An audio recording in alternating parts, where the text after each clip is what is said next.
please welcome onto the stage Toxic Lotus, China's #1 seed. Can they do it at an international tournament with a tough group ahead of them? They're backing themselves to go all the way here in Cologne. Looking very confident as they enter and exit the stage. We will welcome now to the stage our last Chinese team. It is Connections! Another Chinese mainland team, dubbed the darkest of dark horses here in this tournament. They have not one, but 2 players subbing in, and also they are in a very, very dangerous group. But they have a tough challenge ahead. Will they face it? They will definitely. Will they stand it? We'll see. Yeah, the darkest horses here, dressed in all black. Feeling themselves under the bright lights here. Living up to the name. Let's move on now to Navi. A fan favorite team out of APAC with an ace analyst hoping to guide them to glory this weekend. On this roster, we've got a 2-time world champion too. So he's hoping to help navigate this roster towards Worlds. It's B, it's C, it's BC Gaming! One of our courageous APAC teams going in with their all-or-nothing playstyle that made them an absolute fan favorite. They're looking to cause some problems for any and all of their opponents this weekend. It's my kind of team, this, Max. G-Man. Team that lays it all on the line. Brave, courageous. Can they get the job done here? Let's move on now to Tribe Gaming. World Finals regulars who've had a bit of a roller coaster ride to LCQ. But this NA team is on a mission to regain previous form and propel themselves towards that illustrious golden ticket. Give it up for our next team, it is Luminosity! One of the NA teams coming into this year with very, very high expectations. And this could be the time where they finally meet them. They have learned from the lessons of the last year and they're looking to apply them to advance this time. Can you imagine the weight on your shoulders for each of these players, Max, knowing this is your last shot at living your dream? Up next, Foot Esports. 3 big names of the game stepping up here onto the stage with an opportunity to put South America on the map at an international competition. Of course, they want to do it for themselves and their team, but there's got to be some regional pride on the line here as well, Max. I believe so.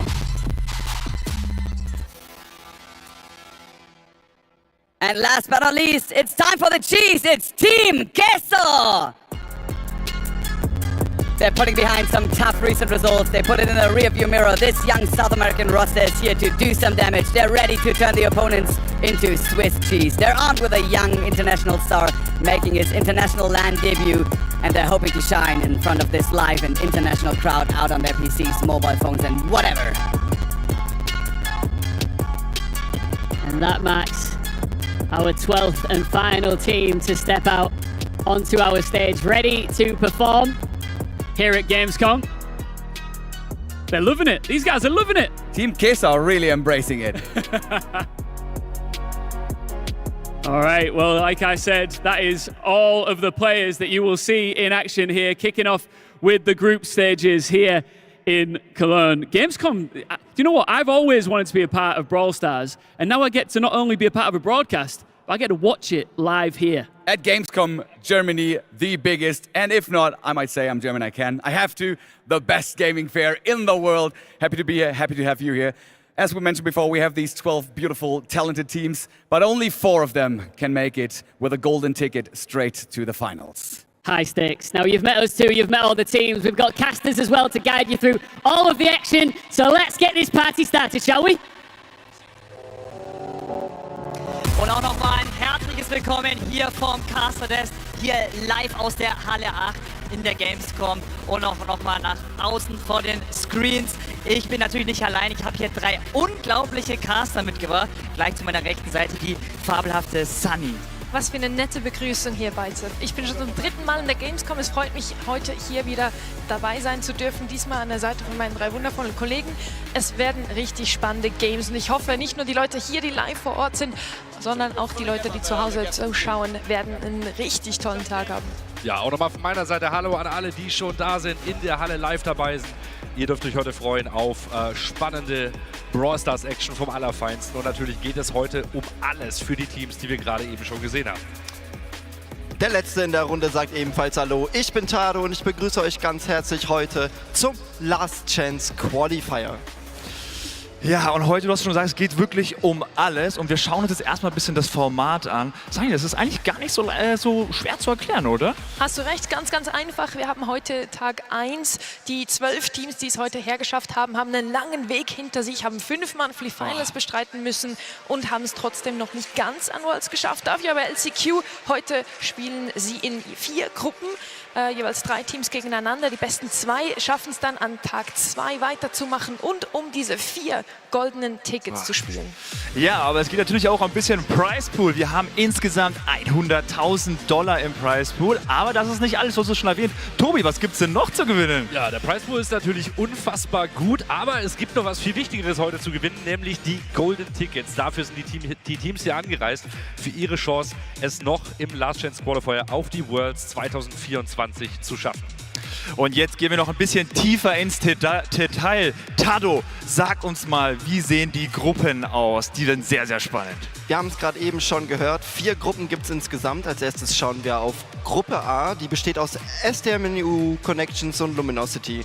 Dann im B-Stream gibt es zeitgleich Reply Totem, Toxic Lotus und Navi zu sehen. Die sind jetzt ja in East Asia zu sehen.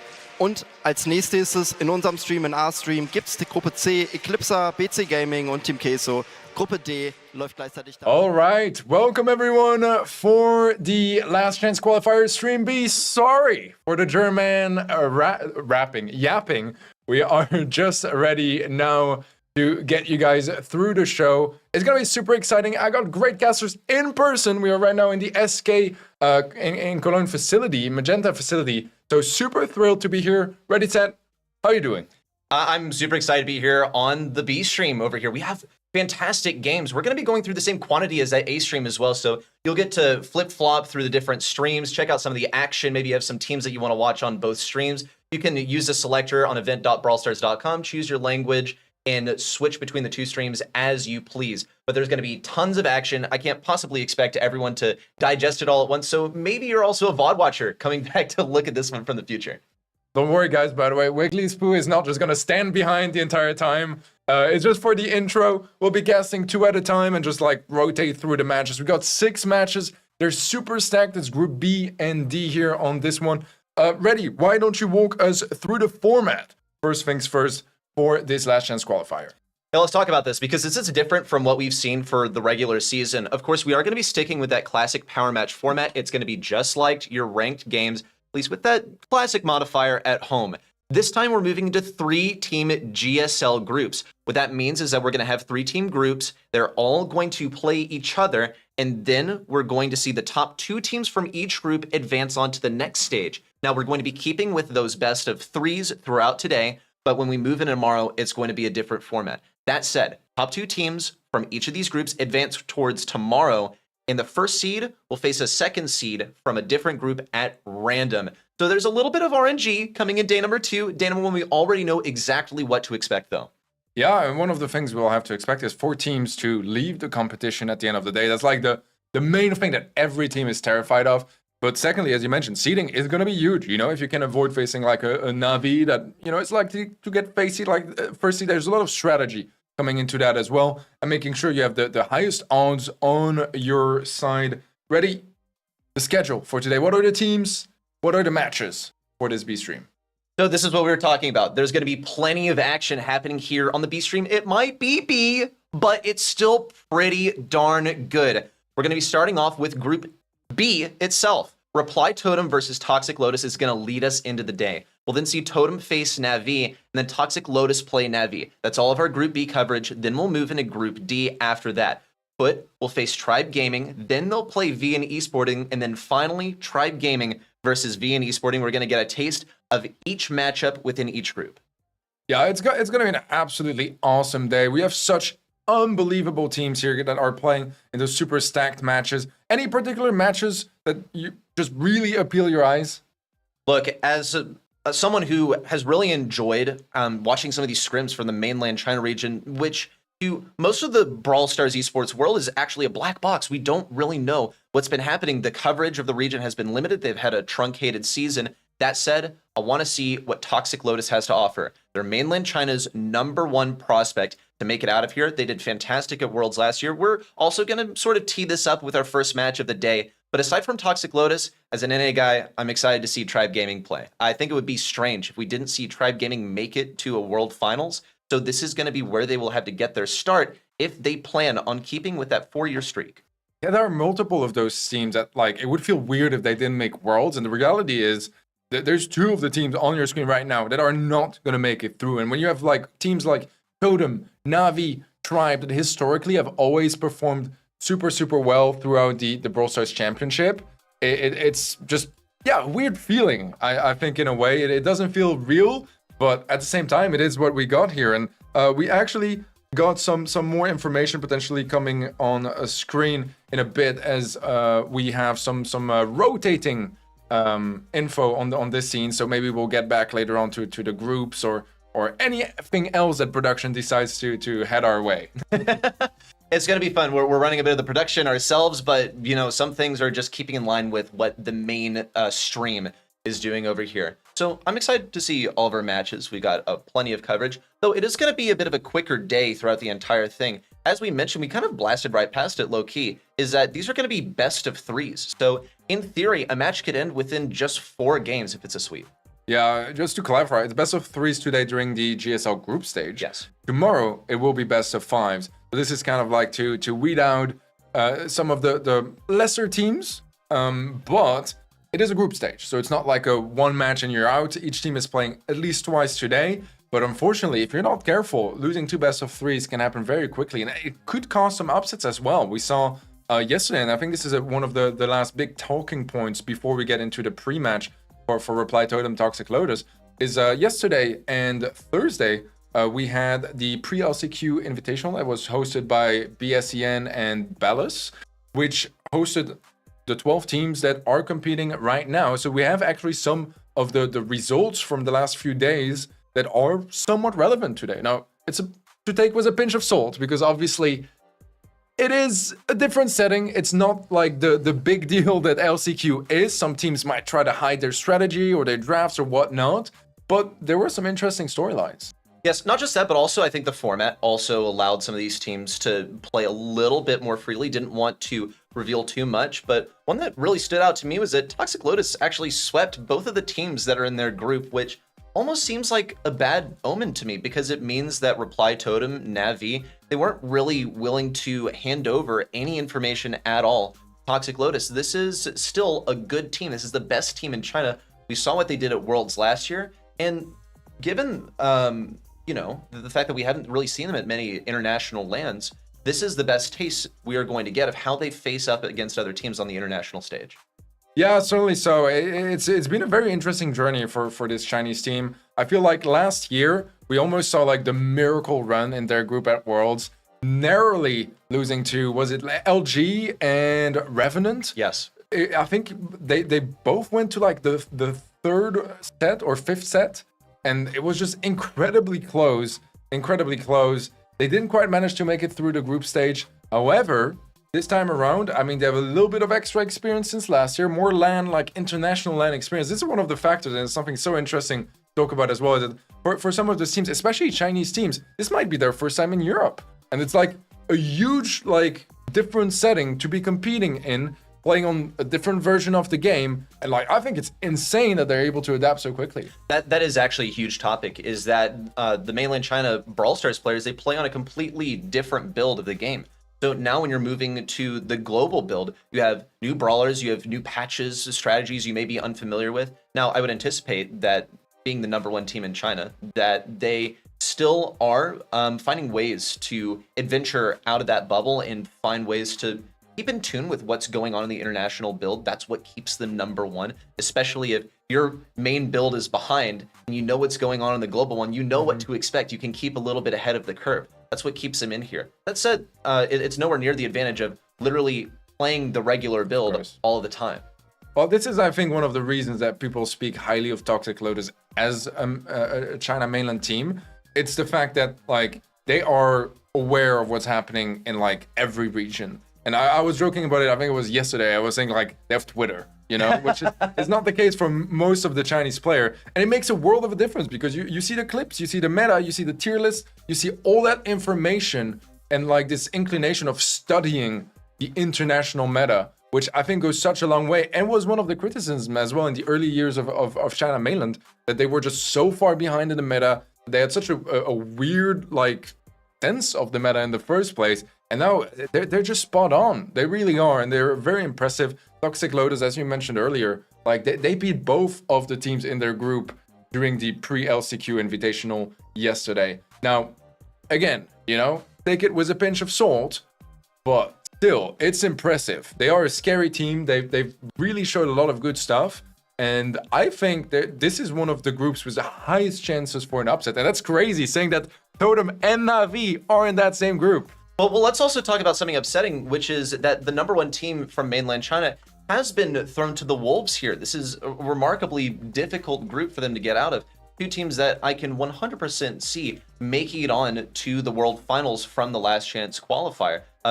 Two of the strongest contenders. Now Toxic Lotus, mainland China's, in my opinion, best chance at representation at Worlds, is going to have to fight their way through probably the most difficult track. Let's talk about, though, upsets and also how that fared during that pre-LCQ Invitational, because we're, of course, encouraging you as a viewer to take this all with a pinch of salt. But why exactly are we saying that? Well, teams are conserving their strategies. They don't want to reveal too much. They're also playing on different maps. I don't believe I've ever seen the map double locking until that tournament. That flank attack. Yeah, flank attack and double locking. Thankfully, we don't have in the competitive map pool.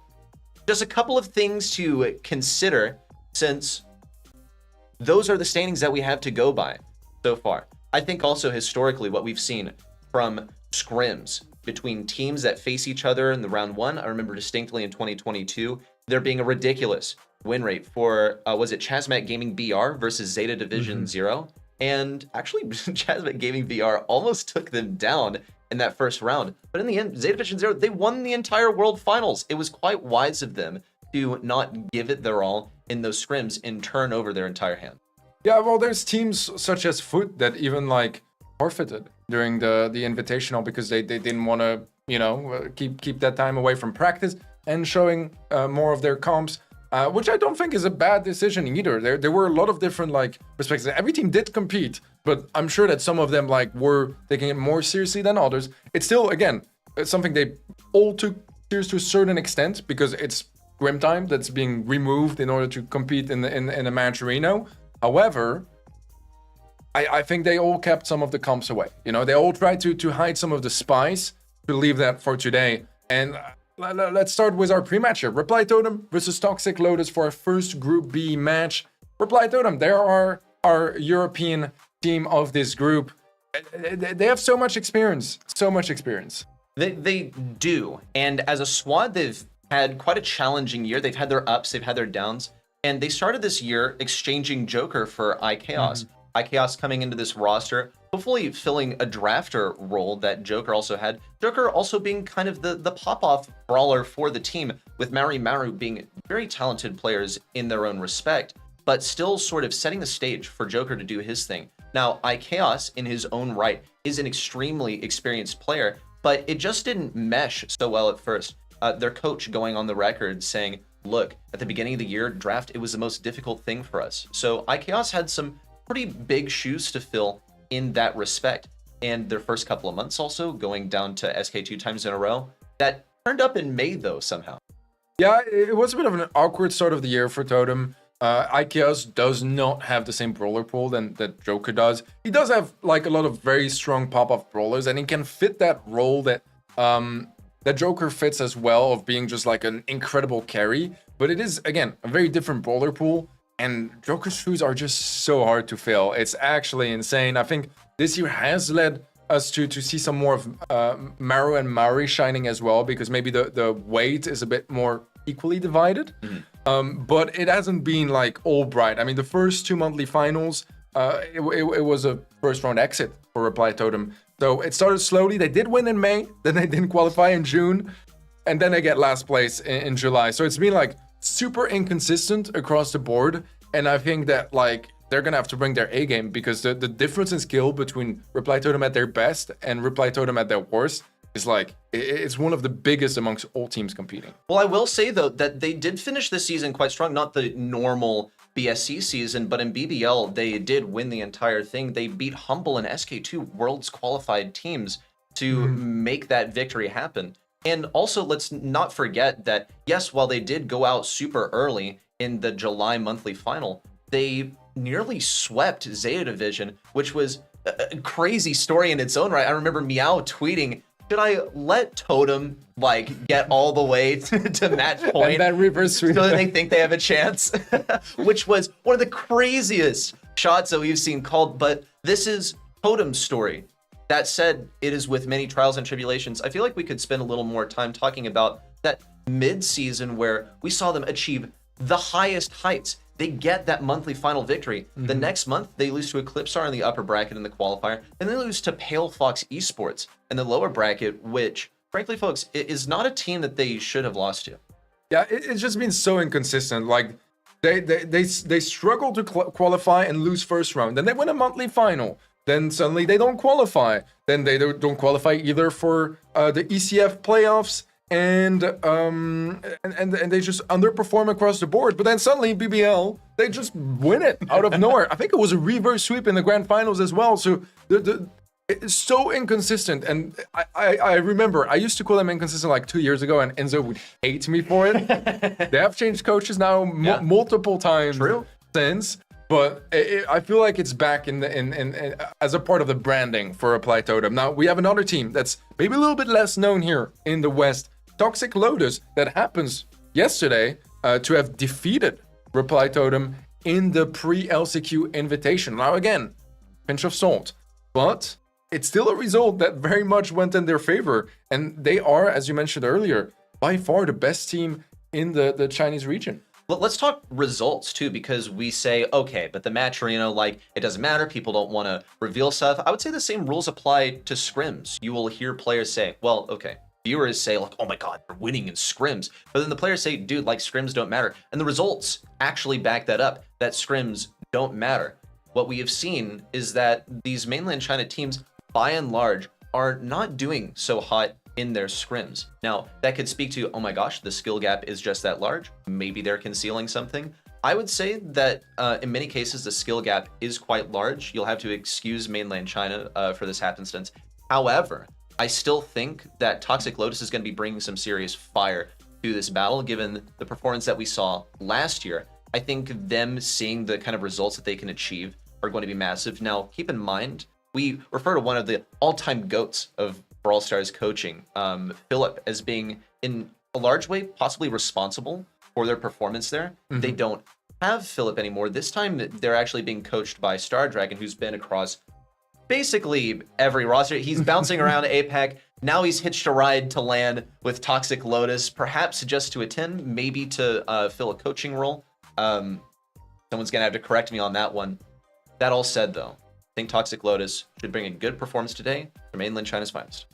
They absolutely are. And I think that like the fact that they have had so many international coaches shows how happy this team is to inspire themselves from others and the greats, because obviously Philip from EMEA coaching an NA team right now, and Snapdragon is an APAC player from, I believe, Taiwan. Yeah, so it's been very, very interesting to kind of see like the whole development of Toxic Lotus, how they are not shy to kind of like ask for help.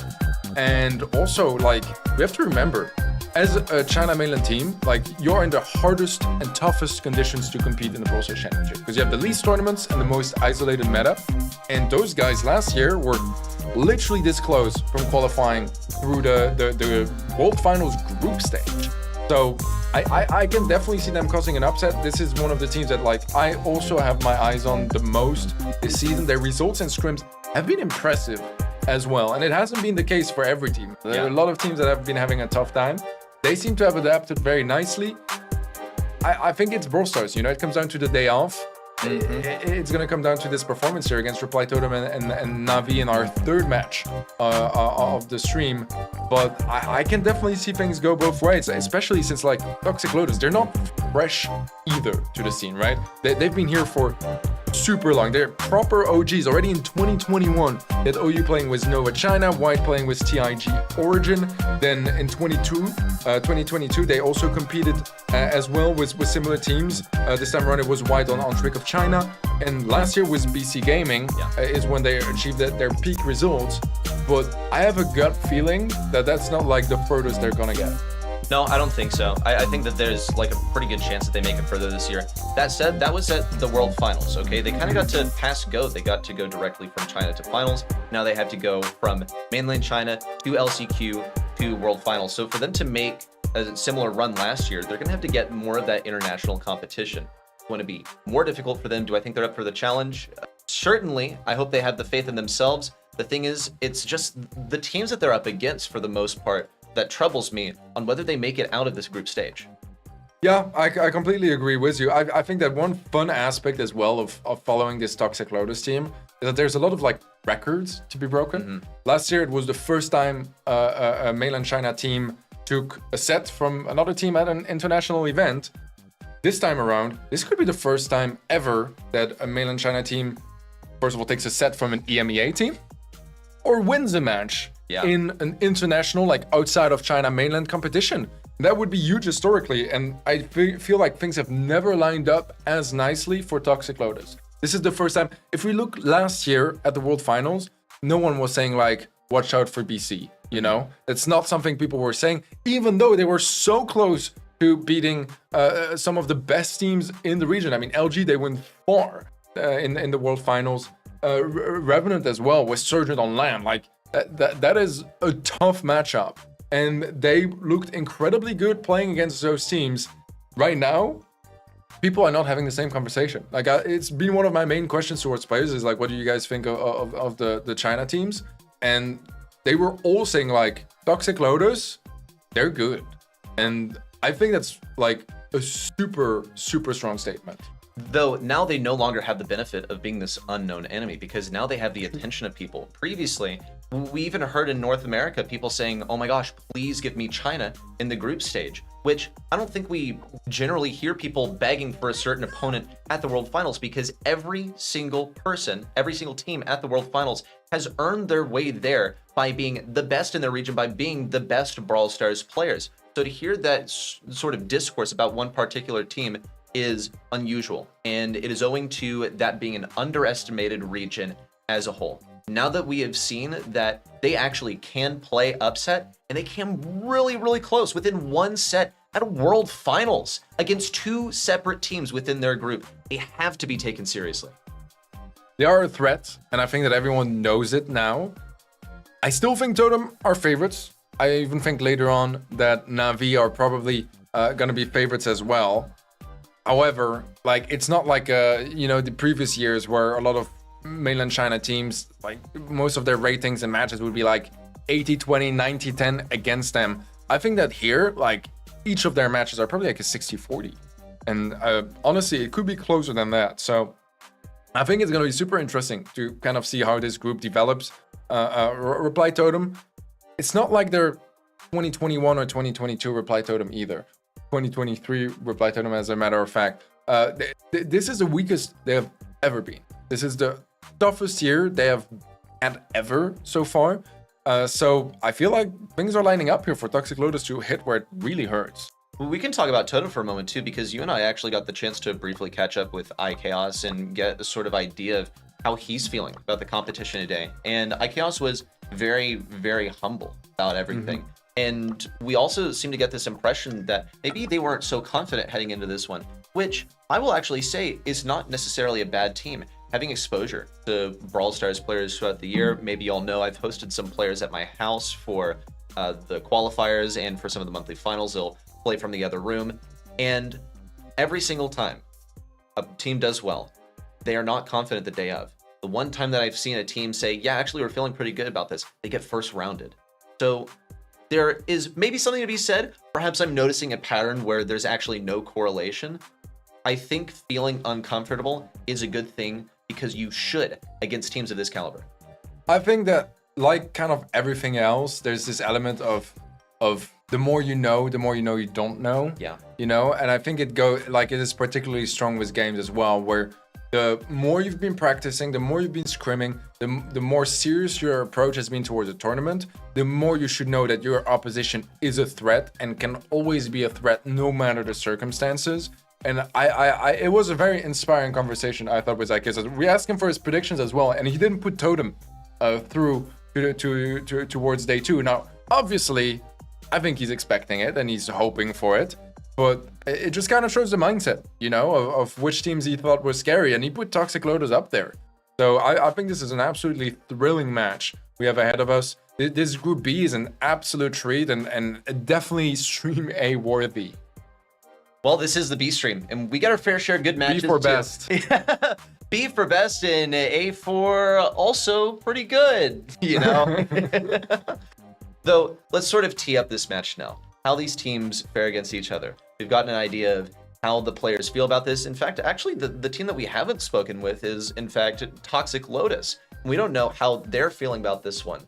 Though, I think what we do know from this team is sort of the mindset that they should be coming into this with. I think for all these Chinese teams, they feel like they have the ability to impress the rest of the world. And they certainly already accomplished that. This particular team did last year. This is going to set the tone for how all of the Chinese teams look like at this last chance qualifier. They are the main representation for their country. I think that is a big responsibility as well. I think this team is also a testament for their passion for the game. I think it is impressive because, again, I babbled about this a little bit earlier, but they are playing in arguably like the least comfortable conditions out of all the teams, just because, you know, they have less tournaments, there are a few patches behind, the meta is a bit isolated, and yet those guys, for the most part, have all been competing for like up to 3-4 years now, which I think is absolutely mind-blowing and shows just how passionate they are about this game, about competing, and how much this means to them. It truly does mean a lot, and I think that they also are so excited about the opportunity to qualify through LCQ rather than just being given a Worlds ticket, you know, that maybe feels a little bit unwarranted. I think this is just like such a big opportunity for them to just show the world where they're at. Now, maybe, you know, all this hype talk about Toxic Lotus is going to backfire and it's just going to be a massive jinx. But I think those guys got it. And as much as like I am EU biased and I want to see Totem succeed, I also really want to see the miracle story of Toxic Lotus qualifying for World. I mean, for a spectator, there's no losing here, right?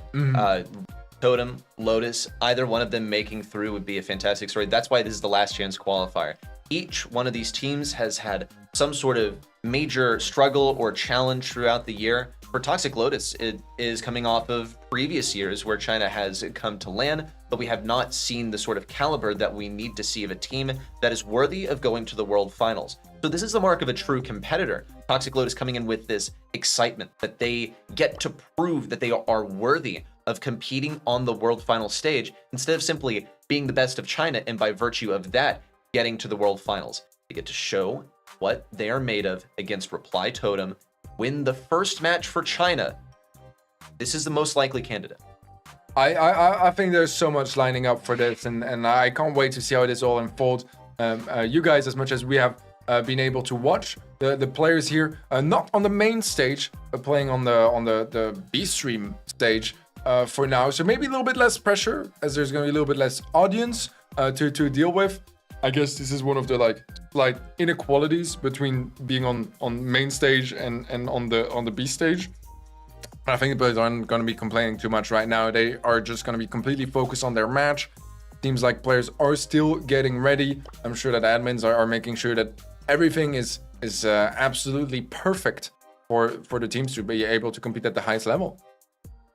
Yep, everyone's got to get in that right mindset too. There's such a thing. Actually, we've seen this. It's been a few years, but we've seen the strategy of sort of icing the opponent. In American football, you ice the kicker. You can call a timeout right before an important kick to get in their head. And while there isn't necessarily like a strategy involved, the admins are certainly not pulling any funny business here.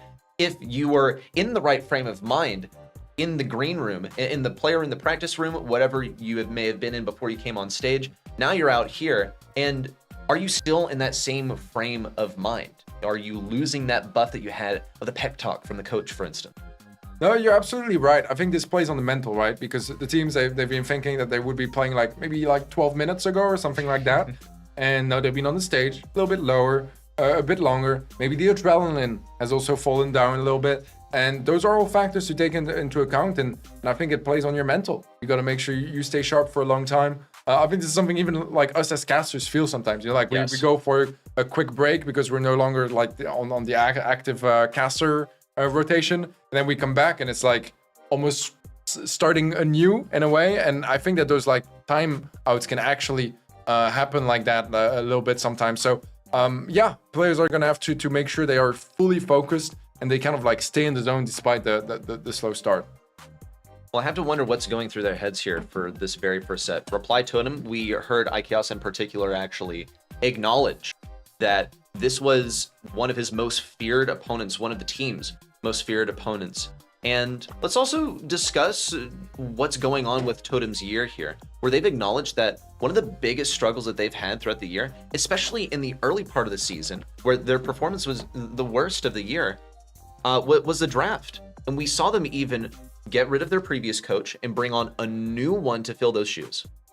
Yeah, I'm sorry, I'm fixing some tech stuff, and this is a part of doing the show, so I did not listen to anything ready. All good, I'm just yapping anyway. You can either repeat or we move on. Well, yeah, so let's talk about the new coach for Reply Totem. Yes. Because we see them now being joined by a completely new coach. They have Seabass instead of Roll. Roll's was almost with them for 2 full seasons. And Roll actually had some choice words, I think, about this. Maybe he felt like it was a little unfair. Seabass comes in to fill those shoes. And Seabass is actually joining these guys after having some pretty good success in North America, I believe. But the thing is, he was primarily an analyst over there. Now he's coming in for a coach role. They still have ex-Casta running all of the analytics in the background. Yeah, I feel like Reply Totem have been maybe like a little bit more trigger happy with the roster changes than I would have liked. I think that traditionally, I mean, as soon as things started kind of going downhill with Soy de Breza, kicked them out for Joker.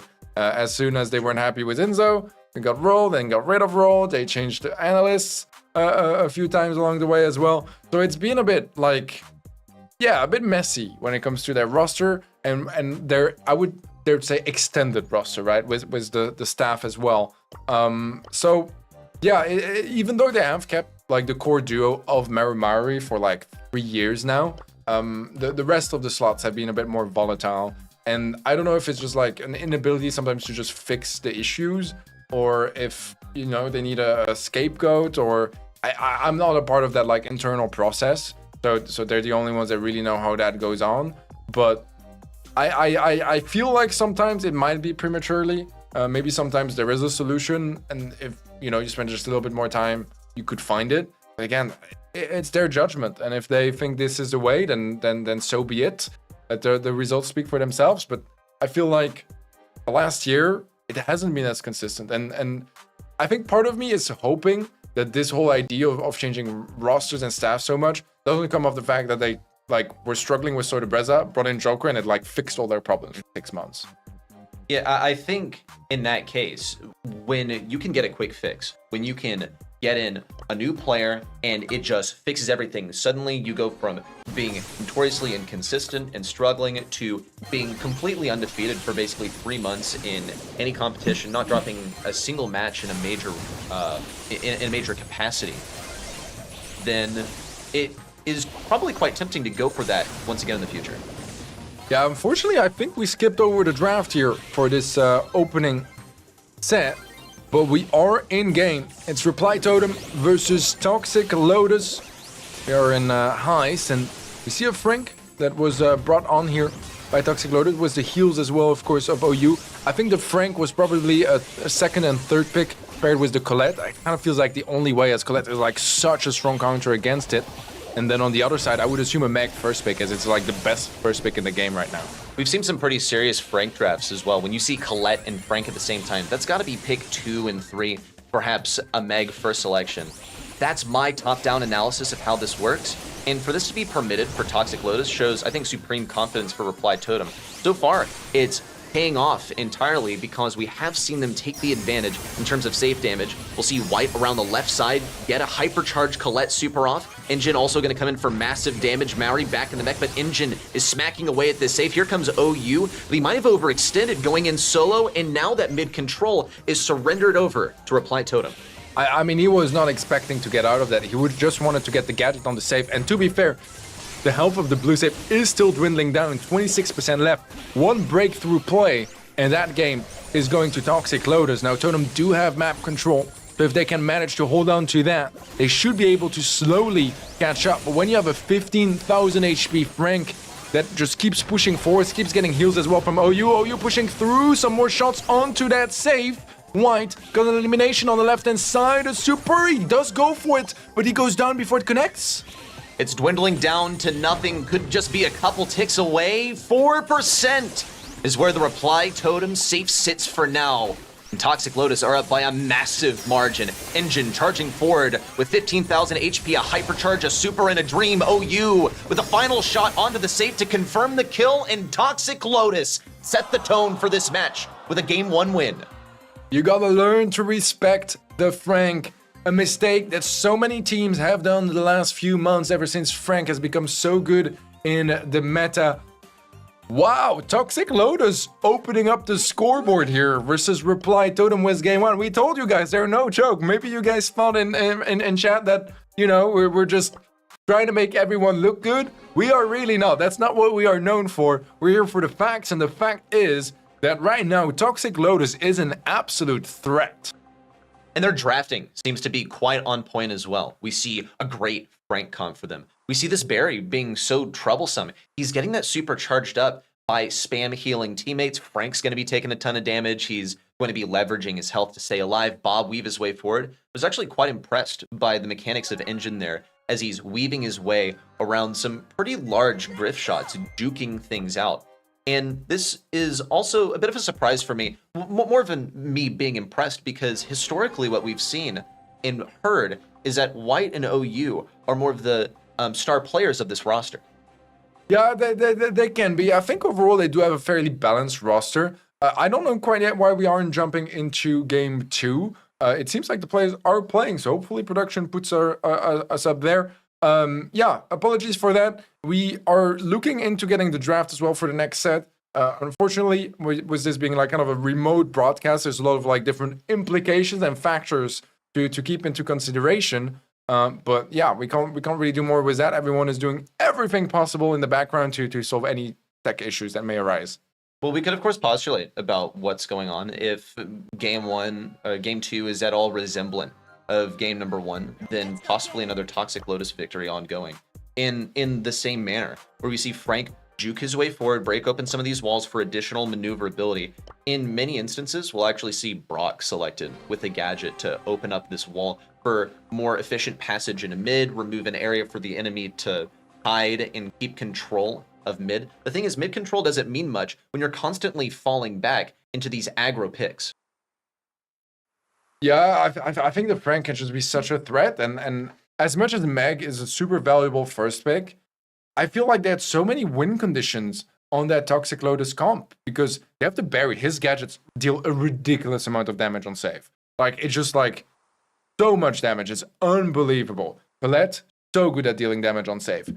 Frank, very good as well at dealing damage on save. Yes, he does need to get in range, but with the amount of health he has, it's not that hard to close the gap. And when you combine all of that, plus the heals from the berry, it's a very overwhelming comp. So based on the reactions here, we're going to game 3. Yeah, check that out. You can see it on the screen too. I guess that's a spectating functionality that we have for now. So a win for Reply Totem in game number 2 of set number 1 did not look like a confident one. Reply Totem taking some deep breaths at the moment, staying locked in, but not at all in a comfortable position. All right, we got our next game coming up. This is game 3. Apologies again for missing on game 2, but Totem were able to come back. We'll have to see if they're able to repeat that success, maybe show us what went different. As I do like that break actually from Arrow with this piggy bank on the right hand side, just removing some of those bushes, making sure no one sneaks up, and they do manage to deal with Engine now. Murray took a lot of damage, but he's still in mag, he's able to heal up, and so far it doesn't look too bad here for Totem early on. White over here, he kind of went for double against iChaos. Another super in for Maru. This guy's firing off the supers left, right, and center. Engine goes down, but White is still alive. Could be temporary. He's healing as much as he can from the berry shots, and he's staying in the game. Still going for more damage versus Mary. Now OU pushes in from the left side, gets the gadget shot onto the save. Engine now marching up this avenue paved by Barry, but cannot get into an advantageous position. With all this said, White, despite dying, has earned his hypercharge, and he will be able to lock in tons of damage on the save. Super from iChaos, doesn't really find a connection. Engine pushing through with the hypercharge, not in range to actually pop that super. Gadget doesn't find a connection either. He does create a little bit of space for OU, but OU is in a bit of an awkward spot, not really able to reach the safe, not able to reach anyone really, just holding on to those choke points south of the mid. But for now, it is a very, very narrow lead in favor of Reply Totem, but that one shot from OU is going to turn things around already. We're going to see this safe damage dwindling down for Reply Totem, but they don't care. There's nothing they can do about it at this point. They just got to push forward.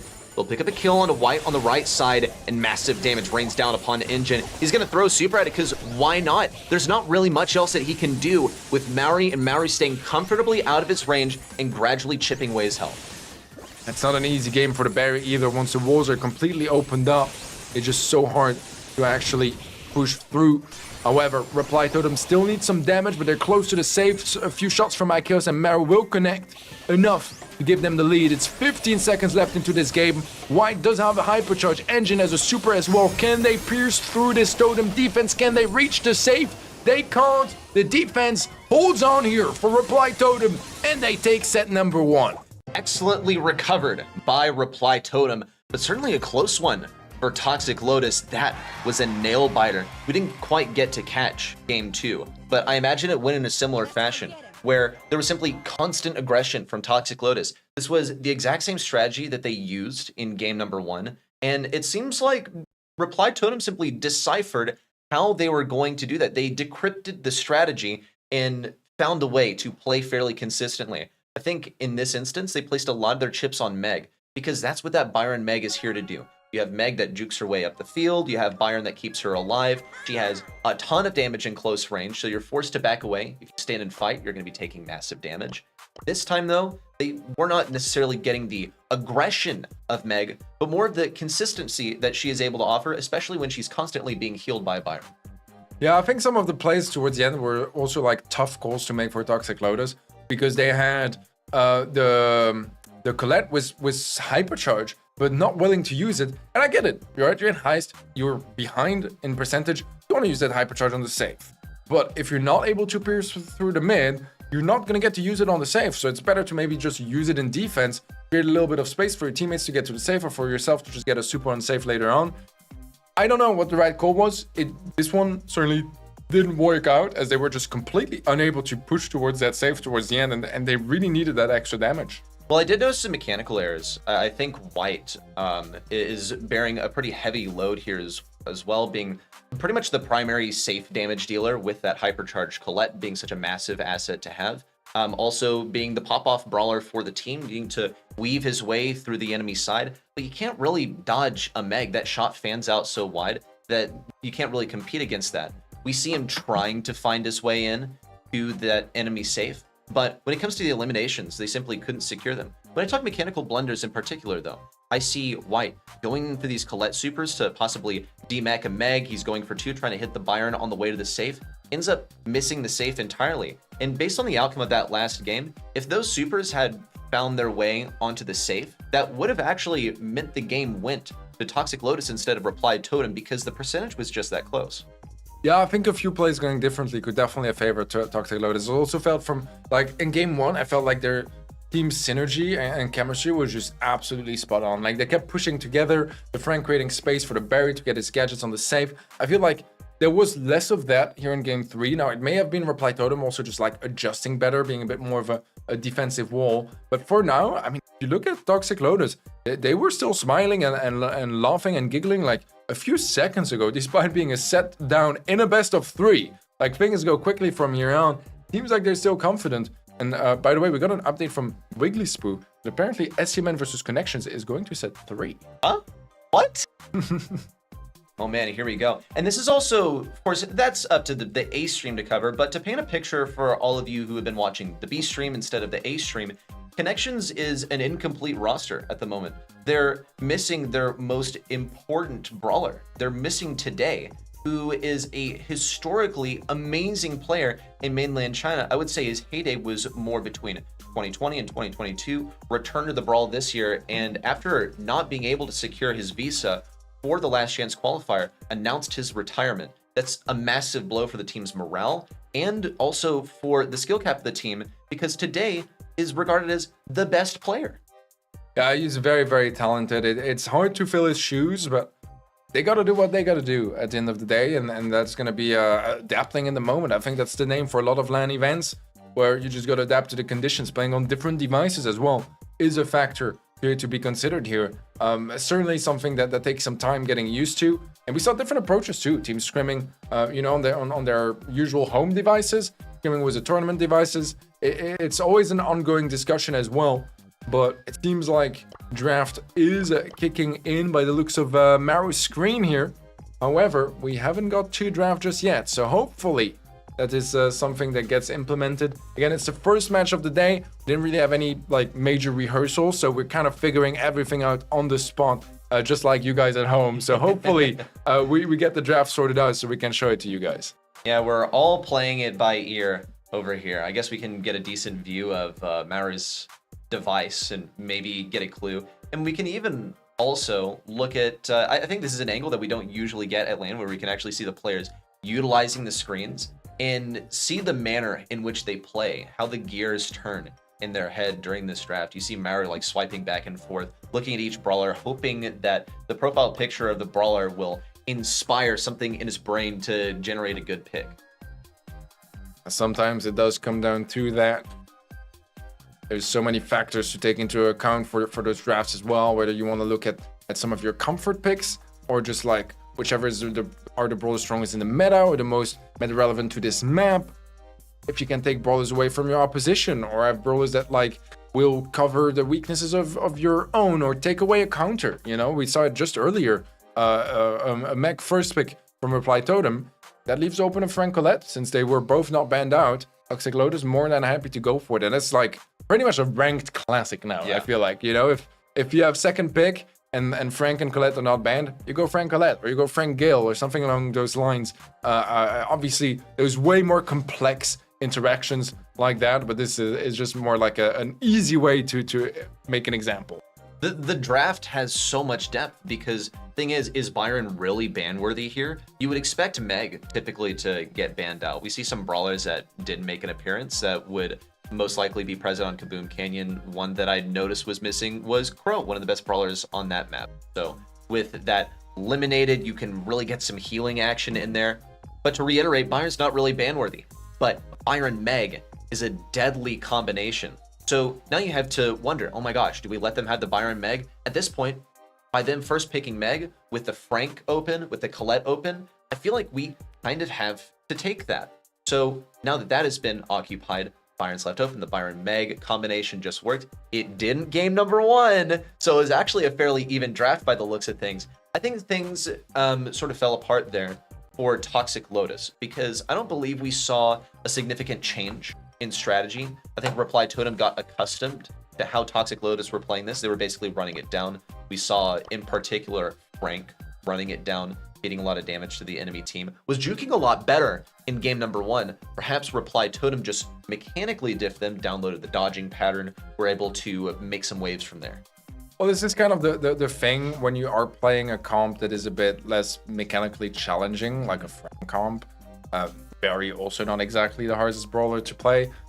I feel like you're, like, as much as it's easy to do well, it's also hard to do better. You know, you are kind of like locked at a certain point to how much you can improve. And this is kind of what we saw earlier as well. Is like they did well in game 1, but then game 2 and 3, they were just not able to really change much because, you know, there's not much of a mechanical difference you can achieve. There's not much of a stronger strategy you can bring out or any big adjustments.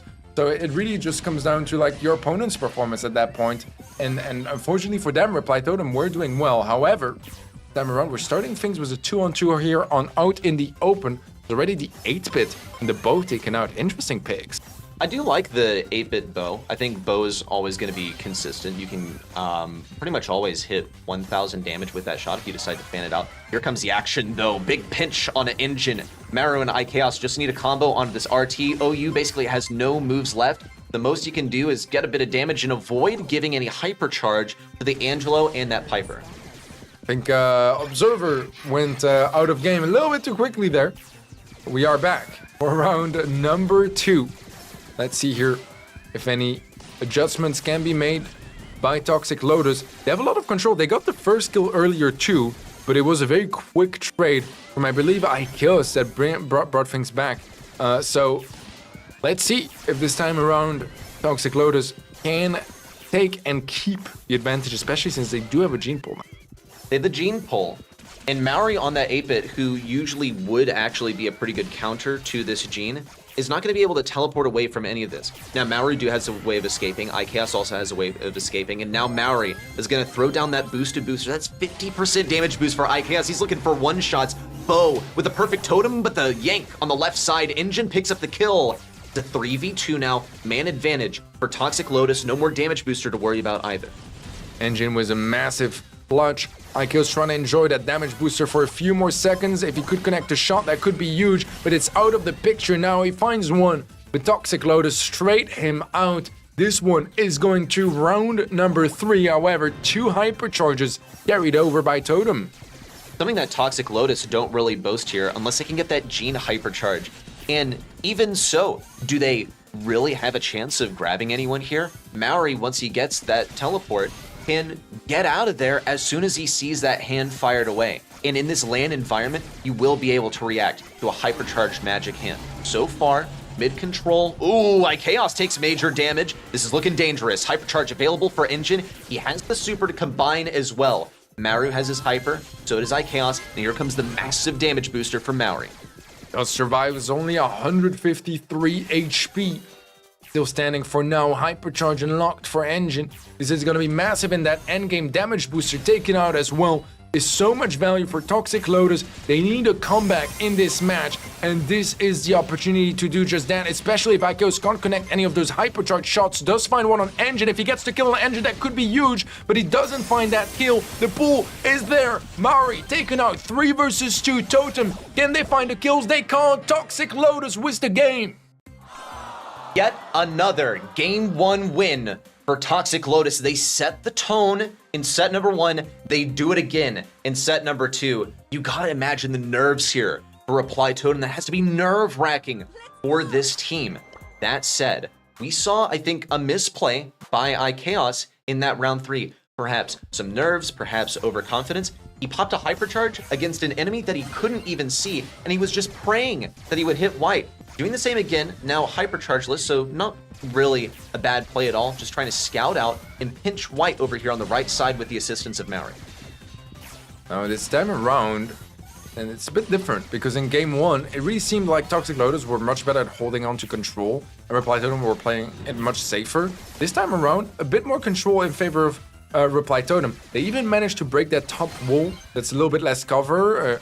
Gadget shot from iChaos will find a connection on the gene, just by some time, Engine is going to be healing that off. And so far, so good here for Reply Totem that have nice control. They're all over this mid, and they even have a boosted booster to match. There's no way, really, that anyone's going to reach that unless Toxic Lotus pop off mechanically and weave their way up the field. iChaos has that 50% damage boost. He's going to be two-shotting every member of this roster. The final shot for Maori to take down White. Another for Maori onto OU. And Engine knows it's over. Finds his way into that poison to end this one nice and fast. Don't want to feed any super. Don't want to feed any hypercharges to the enemy, but no matter. iChaos is already prepped and ready to use a hypercharge here. The important thing, though, is that Maori doesn't have a turret to throw down off the beginning of round 2. Hypercharge carried over, and again, very variable. See if Toxic Lotus can pop off. They need it right now. They don't want to get to a match point situation in the hands of Reply Totem. Damage booster placed down. iChaos still looking for those blind shots, not finding any connections, but does find one. That is going to be so important. Once again, he'll be able to two-tap basically every enemy on Toxic Lotus. So they have to play this one very cautiously. Just slow and steady gameplay so far. Engine is equipped with a super. He's going to try and surprise Maru. Maru didn't even react to that. No gadget, no nothing. He knew it was that far off and didn't even waste a gadget. That's the kind of economy that we need to see iChaos once again with a hypercharge, but no connections. Vengeful Spirits out, a kill onto White. Maru pinched on the left side. OU closing things in, no kill. The final shot, taking out OU, and a game win for Reply Totem. Match point coming up for Reply Totem. Their chance here, and not quite securing their spot in day 2, but getting halfway there for sure. Getting a win doesn't mean you're through, because there's always the scenario of a 3-way tie that could arise and then going to tiebreakers, but it does really help your case. Let's see if they are able to achieve that massive goal they've got. They want to make sure to at least go towards tomorrow. But of course, I mean, basically, if you lose any of your games, it's going to be very unlikely to be the first seed as well. So they're here for qualification, but they're also here for that first seed. They're the kind of team that has that are of a big enough caliber to achieve that. And right now, they have a chance at ending things right here, right now, before things get messy in a third set. I'm getting the sensation that it could go to a set 3. Toxic Lotus looked so good off of game 1, but if set 1 is anything to go by, it seems that Reply Totem figure out the strategy of the enemy team, and Toxic Lotus didn't seem to have more than one way of playing their team composition. We also saw off the beginning of round 1 of game 2 that Toxic Lotus almost immediately folded control of that mid zone. They could not hang on to it, and things went pretty predictably. Yeah, it seems like we're not quite getting into game 3 just yet. Hopefully that gets fixed ASAP, as we want to see how the rest of the story unfolds. The stakes are huge here for both teams, and really want to figure out the end of this opening match here for our B stream. But the Totem play is certainly looking very locked in, and hopefully for them that works out. But Toxic Lotus, they're still a threat. I mean, they showed it in game 1. They showed it in every set so far, that they just stay competitive, like, through in and throughout. Judging by the reactions here, it looks like a round has perhaps not gone the way of Reply Totem, and Toxic Lotus are still in the running here. Breaking down kind of their composition here, I wonder what exactly the mentality was behind that Bo. There's no question that Bo, and an enjoyed brawler by my ranked teammates absolutely everywhere, because he's just that darn consistent in getting the damage. However, I wonder how that super perhaps is playing into this. Maybe break open some walls for sure, but get enemy area control. You can get their bushes broken down, impede their progress into mid perhaps. Yeah, I'm not sure exactly how things are unfolding, but what is for sure is that players are going to be giving it their all. We'll try to keep you guys updated. I'm also going to open the game on my own phone, so maybe we can have a glance on our side and let you guys know what's happening. So we'll keep you guys up to date. We reach out to production as well to make sure they fix whatever issue is occurring right now ASAP. It might take a second, and by the looks of it, the clapping from Reply Totem makes me think they won the match. I would say that's a pretty standard reaction to winning the match, but we don't know with confidence just yet, so we're going to have to wait for that 100% confirmation. Oh, check it out. Okay, that's a victory right there. That's a victory right there. That one's for the audience. We can't see him, but I assume there's some raging fans there in the audience cheering on Reply Totem. Very unfortunate outcome for Toxic Lotus. They got a game victory in both set 1 and 2. They still couldn't take a set win, though. And this is returning once more to that vicious cycle that we see the mainland China teams struggle to escape, where it's difficult for them to get a set win. That said, they were so close 2 times in a row. It was a great opportunity. It's unfortunate that part of the story was kind of kept away from the light here, as we couldn't quite get into one of the games of both our sets. But Totem did overall look confident in those third games, able to make the right adjustments and just show some great gameplay. So an impressive Totem, I would say, for the most part. And pretty much equally impressive Toxic Lotus, but they just weren't quite able to finish the series. I think Totem are staying on stage because they are facing Navi up next. So that is to be taken into consideration. But it's going to be an interesting match as well, for sure. We'll get that to that in a few seconds. Do you have any takes on this before we get into that match, Ready? Gosh, Toxic Lotus are going to be coming off of knowing that they only have 1 life left in this group. Totem have to be feeling confident now. They know that unless there is somehow a 3-way tie, that they should feel pretty comfortable that they secure at least 2nd place in this group, and they advance on to day 2. They get to take a deep breath. Chaos in particular, I mean, he was the voice for the team that we spoke to, where he said, honestly, Toxic Lotus are pretty scary. We saw precisely why. So now Totem, they're all warmed up. They have the wind in their sails going against Navi. And Toxic Lotus, I think, honestly have the misfortune of not getting in that kind of warm-up, that kind of, as we said, that momentum that Reply Totem had off of a win when they face Navi. Yeah, this means that the only way realistically for Toxic Lotus to qualify now is if Navi loses both their matches, or if we get a 3-way tie. Either way, it's going to be a bit of a complicated situation. So odds no longer in their favor. Not that they ever really were in their favor, but it is going to be a bit of a scuffed run on their end if they want to stand a chance. Now, we are bringing in Navi, an APAC team, and we got a little bit of an APAC expert here to walk us through that. Yes, indeed. Navi, I just came across from the outside just watching those games, and honestly speaking, if I'm a Navi fan, I am pretty terrified right now. They looked absolutely warmed up. This looks like a different roster from what we expected throughout the year. But talking a little bit about Navi's journey up till this point as well, as you mentioned, they are an APAC team. They are the 2nd LCQ seeded team, but make no mistake, just because they're seed number 2 doesn't mean that they're not strong. A lot of you guys might recognize them as Team Reject from last year, who also made a pretty deep LCQ run where they were bested by Navi, and now they've changed banners and maybe the luck of the yellow is on their side. They've had a pretty tough year, Teddy, and going up against Reply Totem, who's also had a pretty tough journey, this, I think, is the matchup that people on Group B are tuning in to watch. This is going to be such a fantastic matchup. Let me fix the overlays real quick. Sorting some of the tech stuff out on our side as well. We actually have a bit of a head-to-head coming up. Hopefully we'll get draft as well in this match. That would be huge. But Maru, Ikeos Maru, you guys just saw them on stage moments ago. Of course on Navi, as you mentioned, X, Reject. A bit of a mix as well from players that have competed together or against each other in the past, as well as last year. We did see a few roster changes across the board.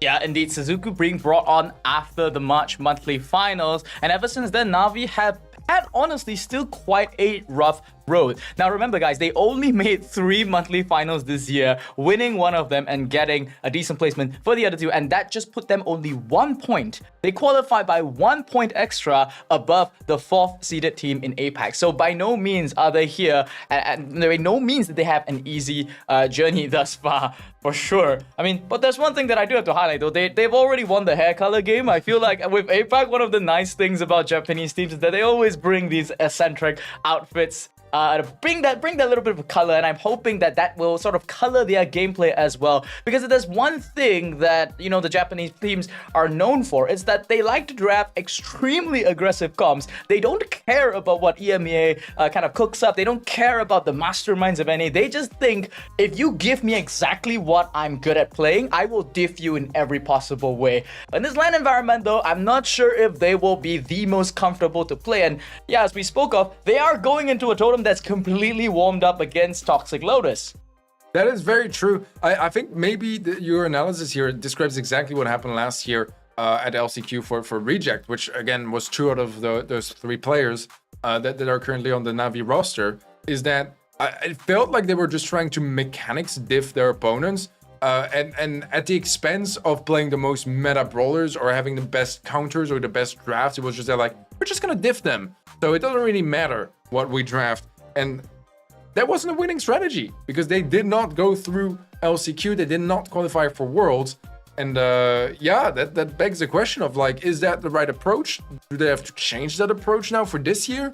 I don't know. What are your thoughts? Yeah, they surely have to kind of think of it a little bit. It's a bit ironic to say that Navi or Reject formerly, they lost because they were so focused on mechanics, because they lost to Navi.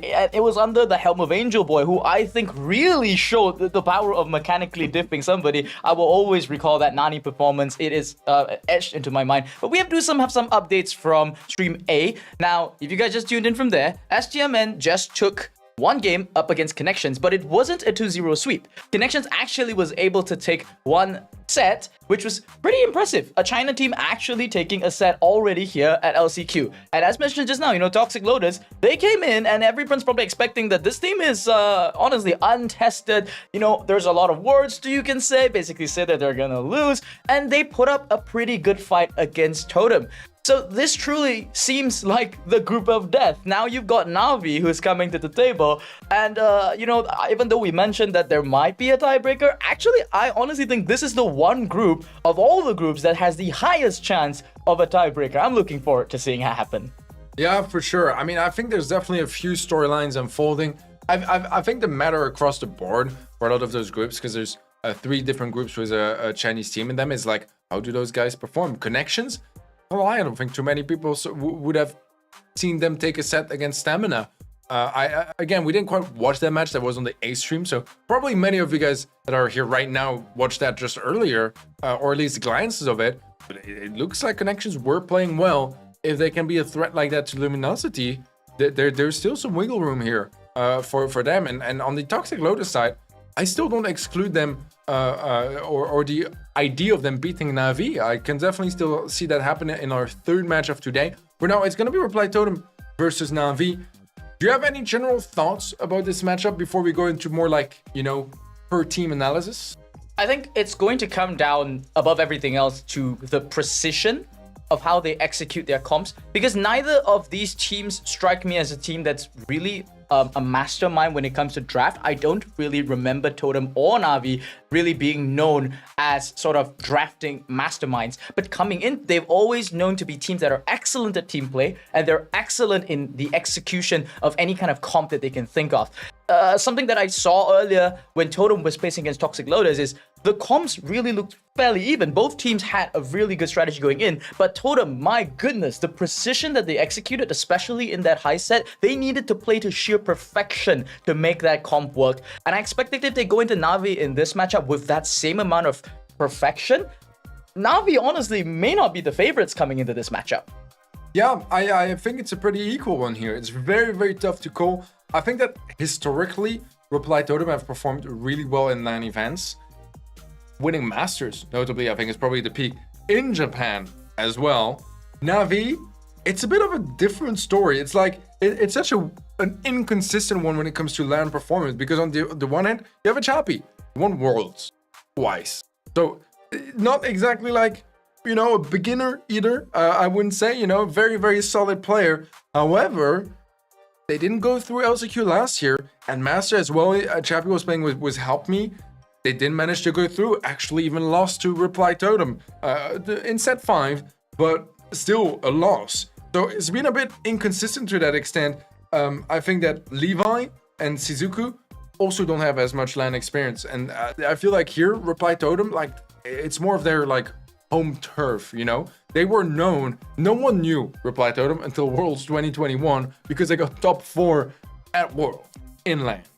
Yeah, absolutely. I think the Navi sort of curse when it comes to LANs, a lot of it kind of falls, unfortunately, on the shoulders of a Chappie, right? You're coming in with all these expectations. He's a 2-time world champion, formerly the second in command to Tensai, who's on Crazy Raccoon, breaking off, leading his own squad, and then just always seemed to be fizzling out at LCQ. Last year at Masters, as you mentioned, in all these international competitions, they don't really go that far. And that really begs the question of sort of what really is the struggle for them. Is it the lack of LAN experience that they have? As you mentioned, they have Shizuku and Levi, whom they've been to some LAN tournaments, but then again, they've never really gotten that taste of victory yet. You know, that's so important, coming in, feeling yourself and knowing that you can win. We know that from Japanese player camps, they like to play in all kinds of contorted positions. They like to be really comfortable when they play. Whereas if you look at a team like Totem, every monthly final, they're already training at a LAN facility. They're together.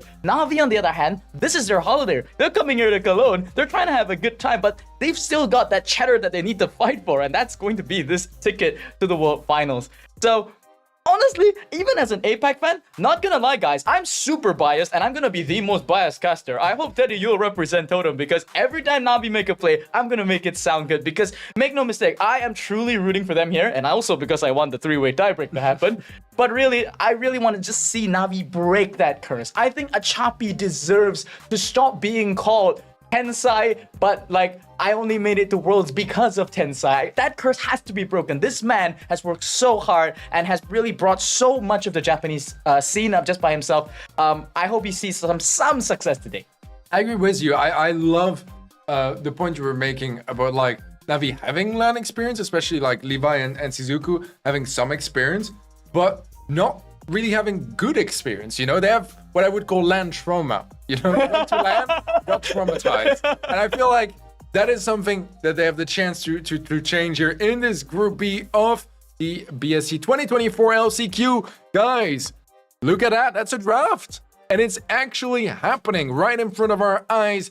Mari going for the first big clans here on Kaboom Canyon. It's going to be a B and a Gil as an answer for Navi. So expecting tanks, I'm assuming. Yeah, strangely not a Frank first pick coming out from either team, and Navi not picking up Frank themselves despite it being completely open. We do see that Colette is still in the pool, and that might sort of raise some concerns. I think we did see the Toxic Locust did manage to pair up that Frank earlier with the Colette and really showcase just how strong and domineering that comp can be. If you guys came from the A stream, STMN did something similar as well. There was a Frank matchup going into a Colette, so fully expecting that some of these teams have anticipated it. But very interestingly, on the side of Navi, they opted for this B pickup, which is not something that I have seen in ages, and I find that every time that Navi draft, they seem to be leaning into some of these safety picks, right? A little bit more, not really like the S tier meta brawlers, but they feel so comfortable playing their own style that they're just willing to go for it. Now, Totem's gonna pick up this Meg though, which once again, it just seems like Totem's strategy so far is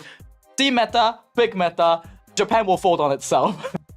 We have a bit of a map change, actually. It turns out it's open business. I was thinking the map we had just earlier was from the first set, or the you know, game one of the set one of match one. But we are going to see a Willow being brought in. That is interesting. Now, a lot of the best throwers, especially when it comes to Hudson, are banned out. So no Barry, no Larry Laurie, no Barley.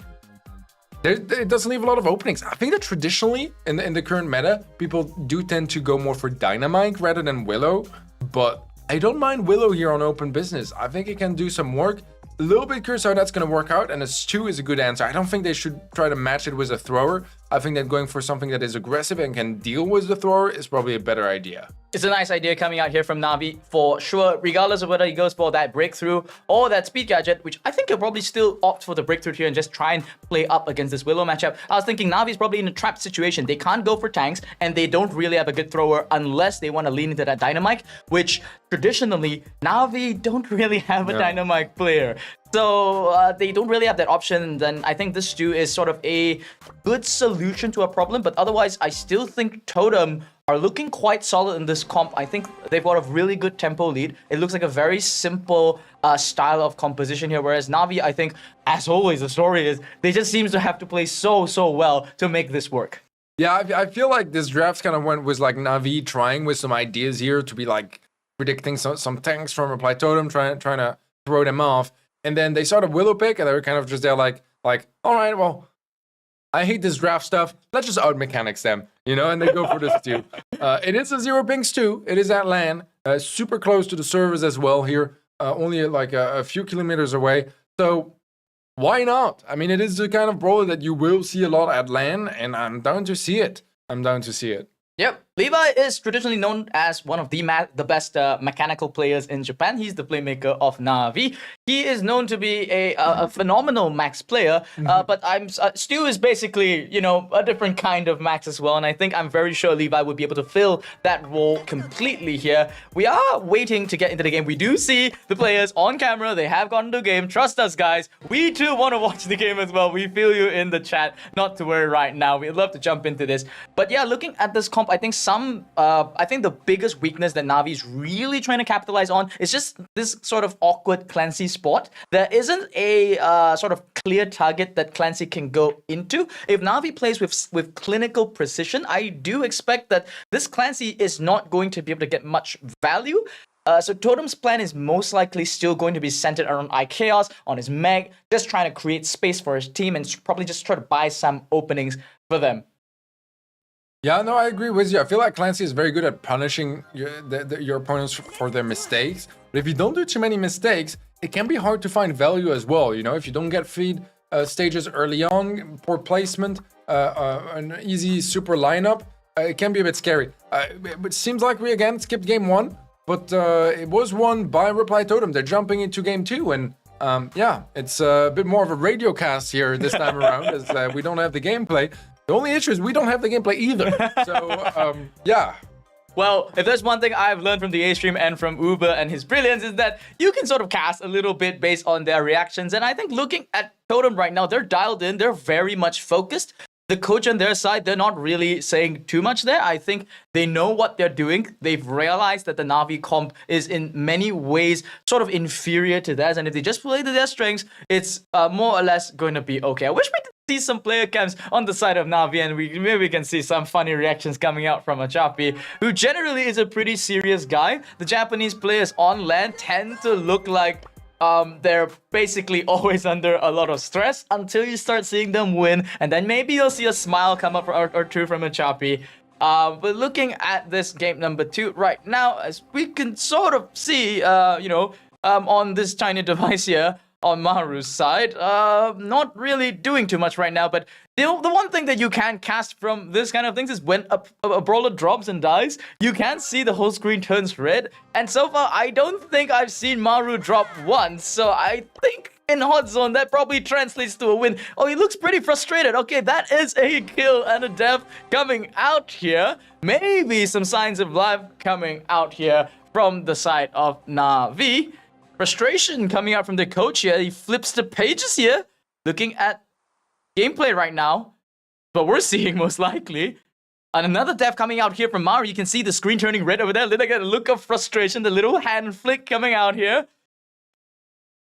God, I wish I could give you more than that. But literally the information, I don't even know what brawler he's playing here. Otherwise, I think we could give you a little bit of some, imaginative action, right, Teddy?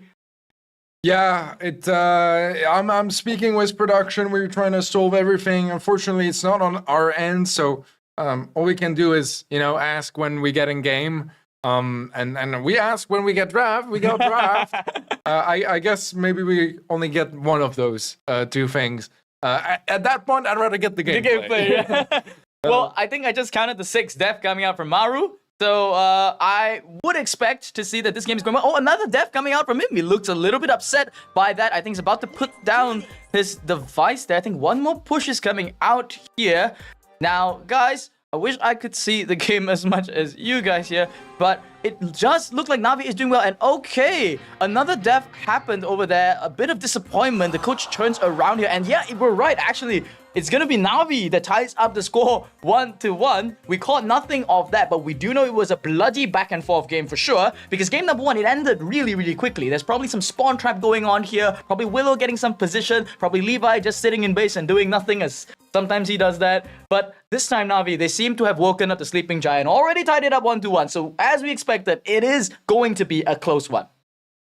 Very closely matched teams. I have to say, Wiggly Spoo, I have immense respect for your ability to cast nothing. It is mind-blowing to me. Hopefully, we get into one game at some point here. It seems like the camera feed is having its moments as well. Maybe we just bring ourselves back on camera for a little bit whilst I'm sure production is fixing some issues in the background. Now, this is the good thing about the issues. I mean, it's not a good thing, but this is the, not too negative side is that the players are still competing in the same conditions. The issues are not affecting them at all. It's just us not being able to spectate. So yeah, they're still able to play at the highest level. I'm sure they have no idea. They're not able to watch them. Maybe they're stressed thinking, oh, everyone is watching us right now. No, we're not. But yeah, it seems like it's going to set number 3. I prefer the draft from Reply Totem. I think Navi's drop was very mechanically demanding. Not that they don't have enough to like provide, but I feel like under LAN and heavy pressure, it is hard to like play your in game, and this is why we see a lot of frank comps as well on LAN, or a lot of those like lower skill ceiling comps, is because with all the nerfs, well, if you don't have to play super mechanically well in order to win, well, that's some nice win conditions to have on your team. Yep, that's the reason why I think a lot of the EU teams and NA teams just generally fare better. I have to say that APAC has a little bit of over-reliance when it comes to the mechanics, and they're playing in different conditions, right? It's a new device for them. It's a stage that they have to stand on. Reply Totem and Navi, in both cases, they are playing on podiums that are probably like 3 inches too short for them, right? They're basically hunchbacked the entire time that they're playing, and even in their sort of training facilities and stuff, I don't think they are, trained to play in a complete, this kind of positions, right? So all these things really, all these tiny things can just do so much to affect your mechanical skill. So if you can just opt to play a bit more tactically, which I think the EU teams have the biggest advantage in, then you tend to do better at LAN. Yeah, I agree with you. I think, in general, this is just such a huge advantage of being in EU, is that like it's the place of LANs, right? That's where you have the most LANs out of all of Brawl Stars. You're the closest to it. It's also the most like similar experience between one event to another. So yeah, so far it looks like Reply Totem actually locked in that opening set. It was a close one, not that we saw what happened, but just judging from like how long the games were taking and the fact that it went all the way to game 3, looks like it was an intense battle. Unfortunately, didn't quite get to catch any of that action live. Yep. We are seeing some waves coming up here from iChaos, who looks handsome as ever in his cap there. I think they are probably looking at the A-Stream feed from the venue itself, looking at how they're looking out. It looks like there's some audio issues perhaps coming from there. I think Maru is asking whether he can be heard or something like that, gesturing out there, probably talking to his coach or manager here. Either way, we did see a little bit of the Japanese players in the distance. I saw a golden head. And, if you guys are catching this at the event, which if you're actually at the event and watching the B stream, oh my god, thank you for doing that. It's crazy to be on site and actually still listening to us here. I know you guys are probably hearing us yap for quite a long time. And this is the B stream. It is what it is. We are seeing the same things that you are. And trust me, Teddy, it's not a skill to be able to talk this much. It's more of channeling a little bit of that frustration as well to say, I really want to watch the game, but it needs to get out in a way that sounds good. So it comes across as I'm super positive, but deep down, trust me, it's stirring as well. Yeah, we're smiling, but with tears on our face, is I think what you're trying to say. It's rough out there. We are trying our best, guys. We are trying our best. I'm sure everyone behind the scenes is also trying to fix the issues. It seems like the observer account is just unable to get into the spectating view of those matches. So they are working on a fix. That's the ETA for now. Apologies as well if I've been a little bit more quiet, because we've been doing a terrific job at filling It's just because I'm texting with production, trying to see what's happening on their end, and if any fixes are on the way. Unfortunately, that's as far as there's as much info as we got for now.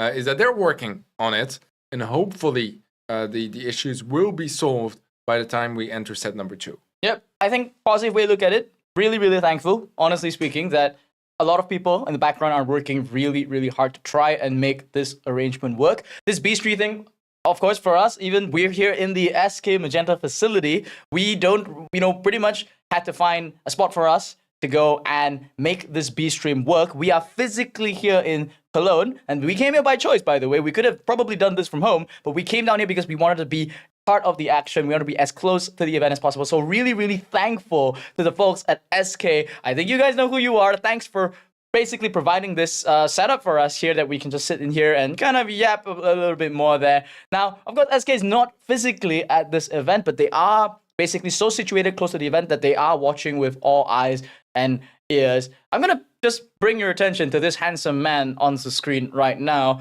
I just want to say, iChaos. Is he not the most handsome European you've seen?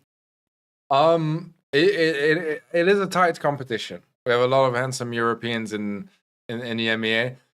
He is amongst the top contenders. I would definitely say so. I just love the man. He's so nice. I think that okay, maybe you don't want to throw in his PL or ranked games because then you will get on his bad side.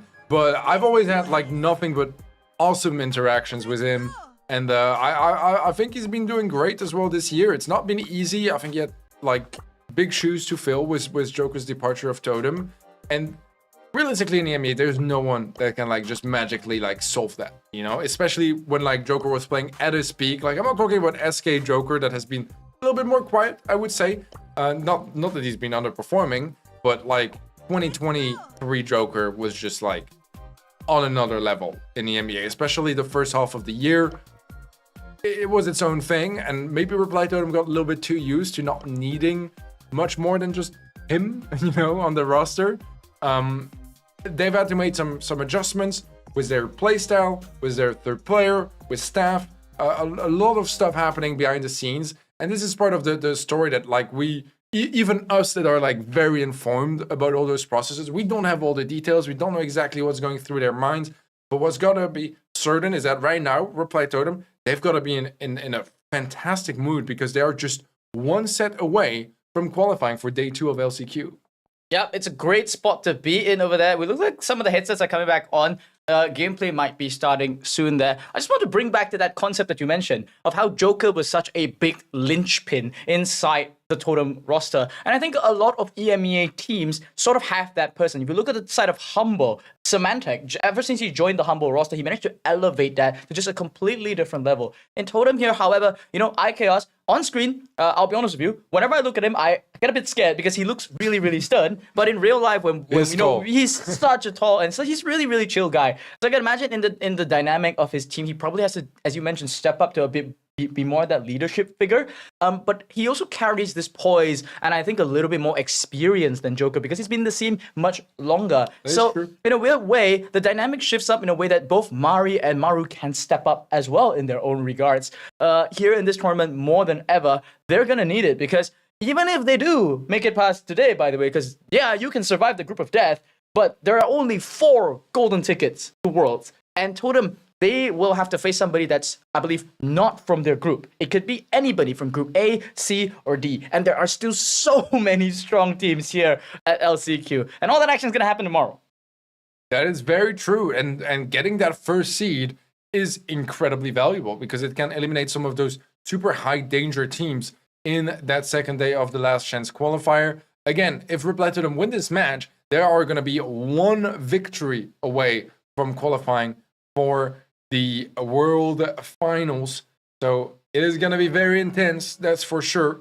Navi here, they don't want to make it so easy here for Totem. They will keep fighting. Seems like there has to be some technical issues.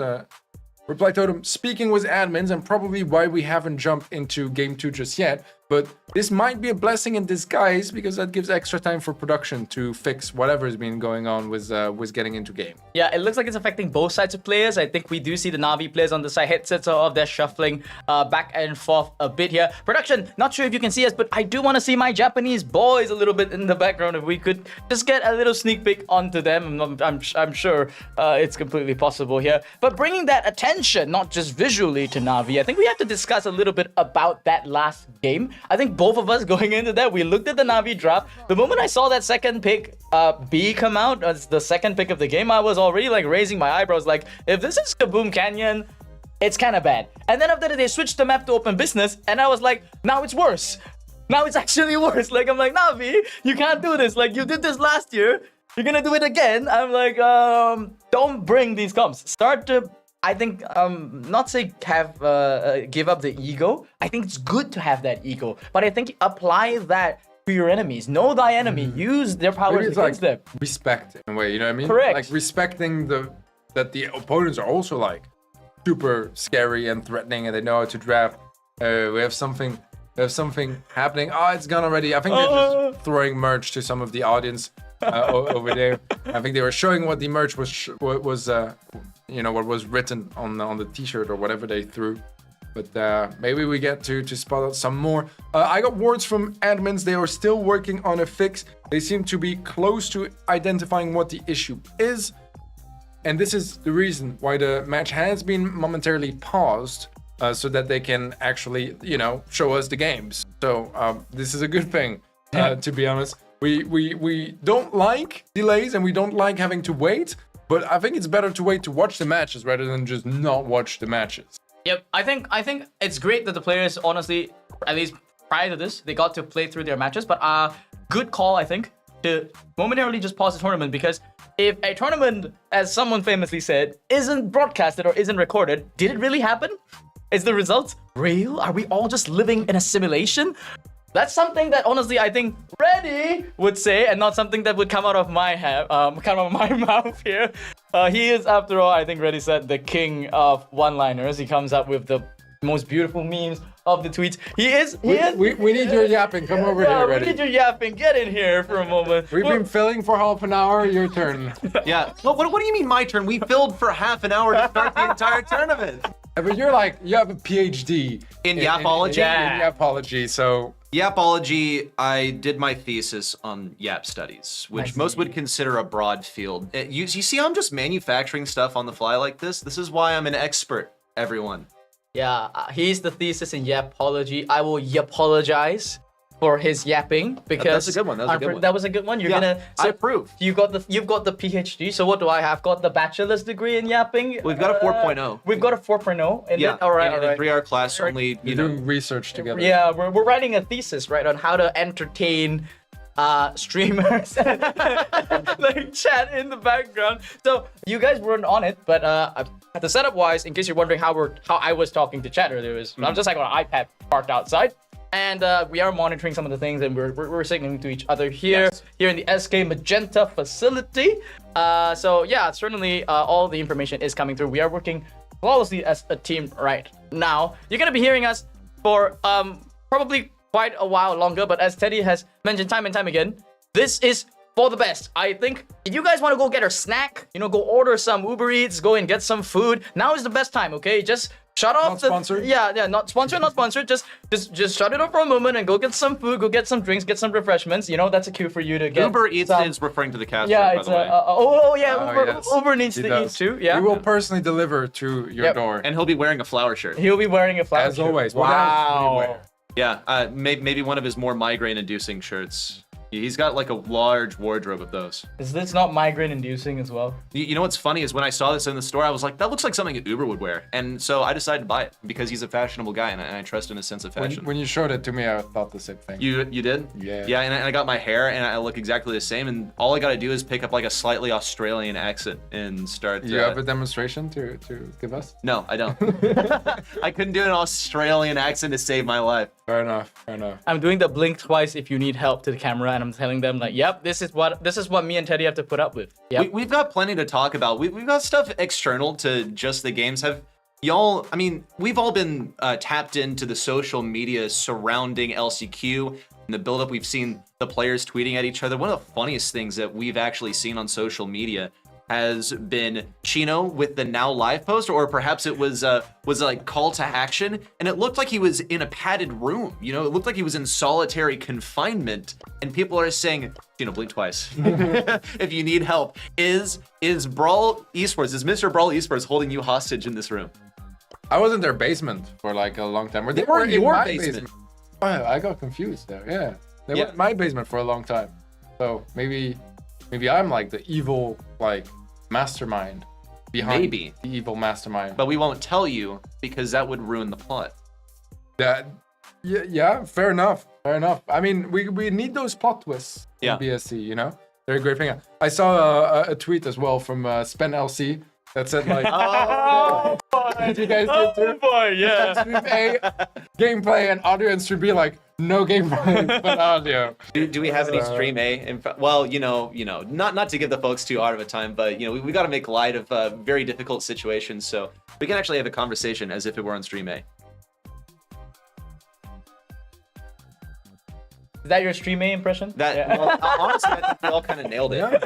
Well, it's funny because the production there at Stream A, they're doing this from a different studio. Yes. They were basically talking. I saw this tweet, and Ro made a tweet about how the Stream A casters were talking to a wall. And it's kind of like they don't know. They're casting their hardest. Everything's coming out. The energy is doing that. If you guys saw Ark's tweet about his prep, you know, his entire spreadsheet of knowledge in his We should all coming show our out. prep. Actually. Yeah, we should. Don't we have some stuff to share? Yeah, Well, here- wait. Your prep is all mental though. Yeah, here's my prep. This is my prep. Yeah, there you go. Is this tenure and Brawl? That's my prep there. Yeah, but I'm sure they're desperately trying to resolve the issues there. Once again, I mean, this is the apology about to come out, but yeah, really thankful that you guys are sticking around here. We're doing our best. Everybody is, I assure you, really, really trying their best to get this off the ground. Nobody wanted this to happen. Production on the back end. We did catch some of production yesterday, even before the show, and they were really, really, really stressed out about all kinds of things. And we have a glorious thing that is coming here, guys.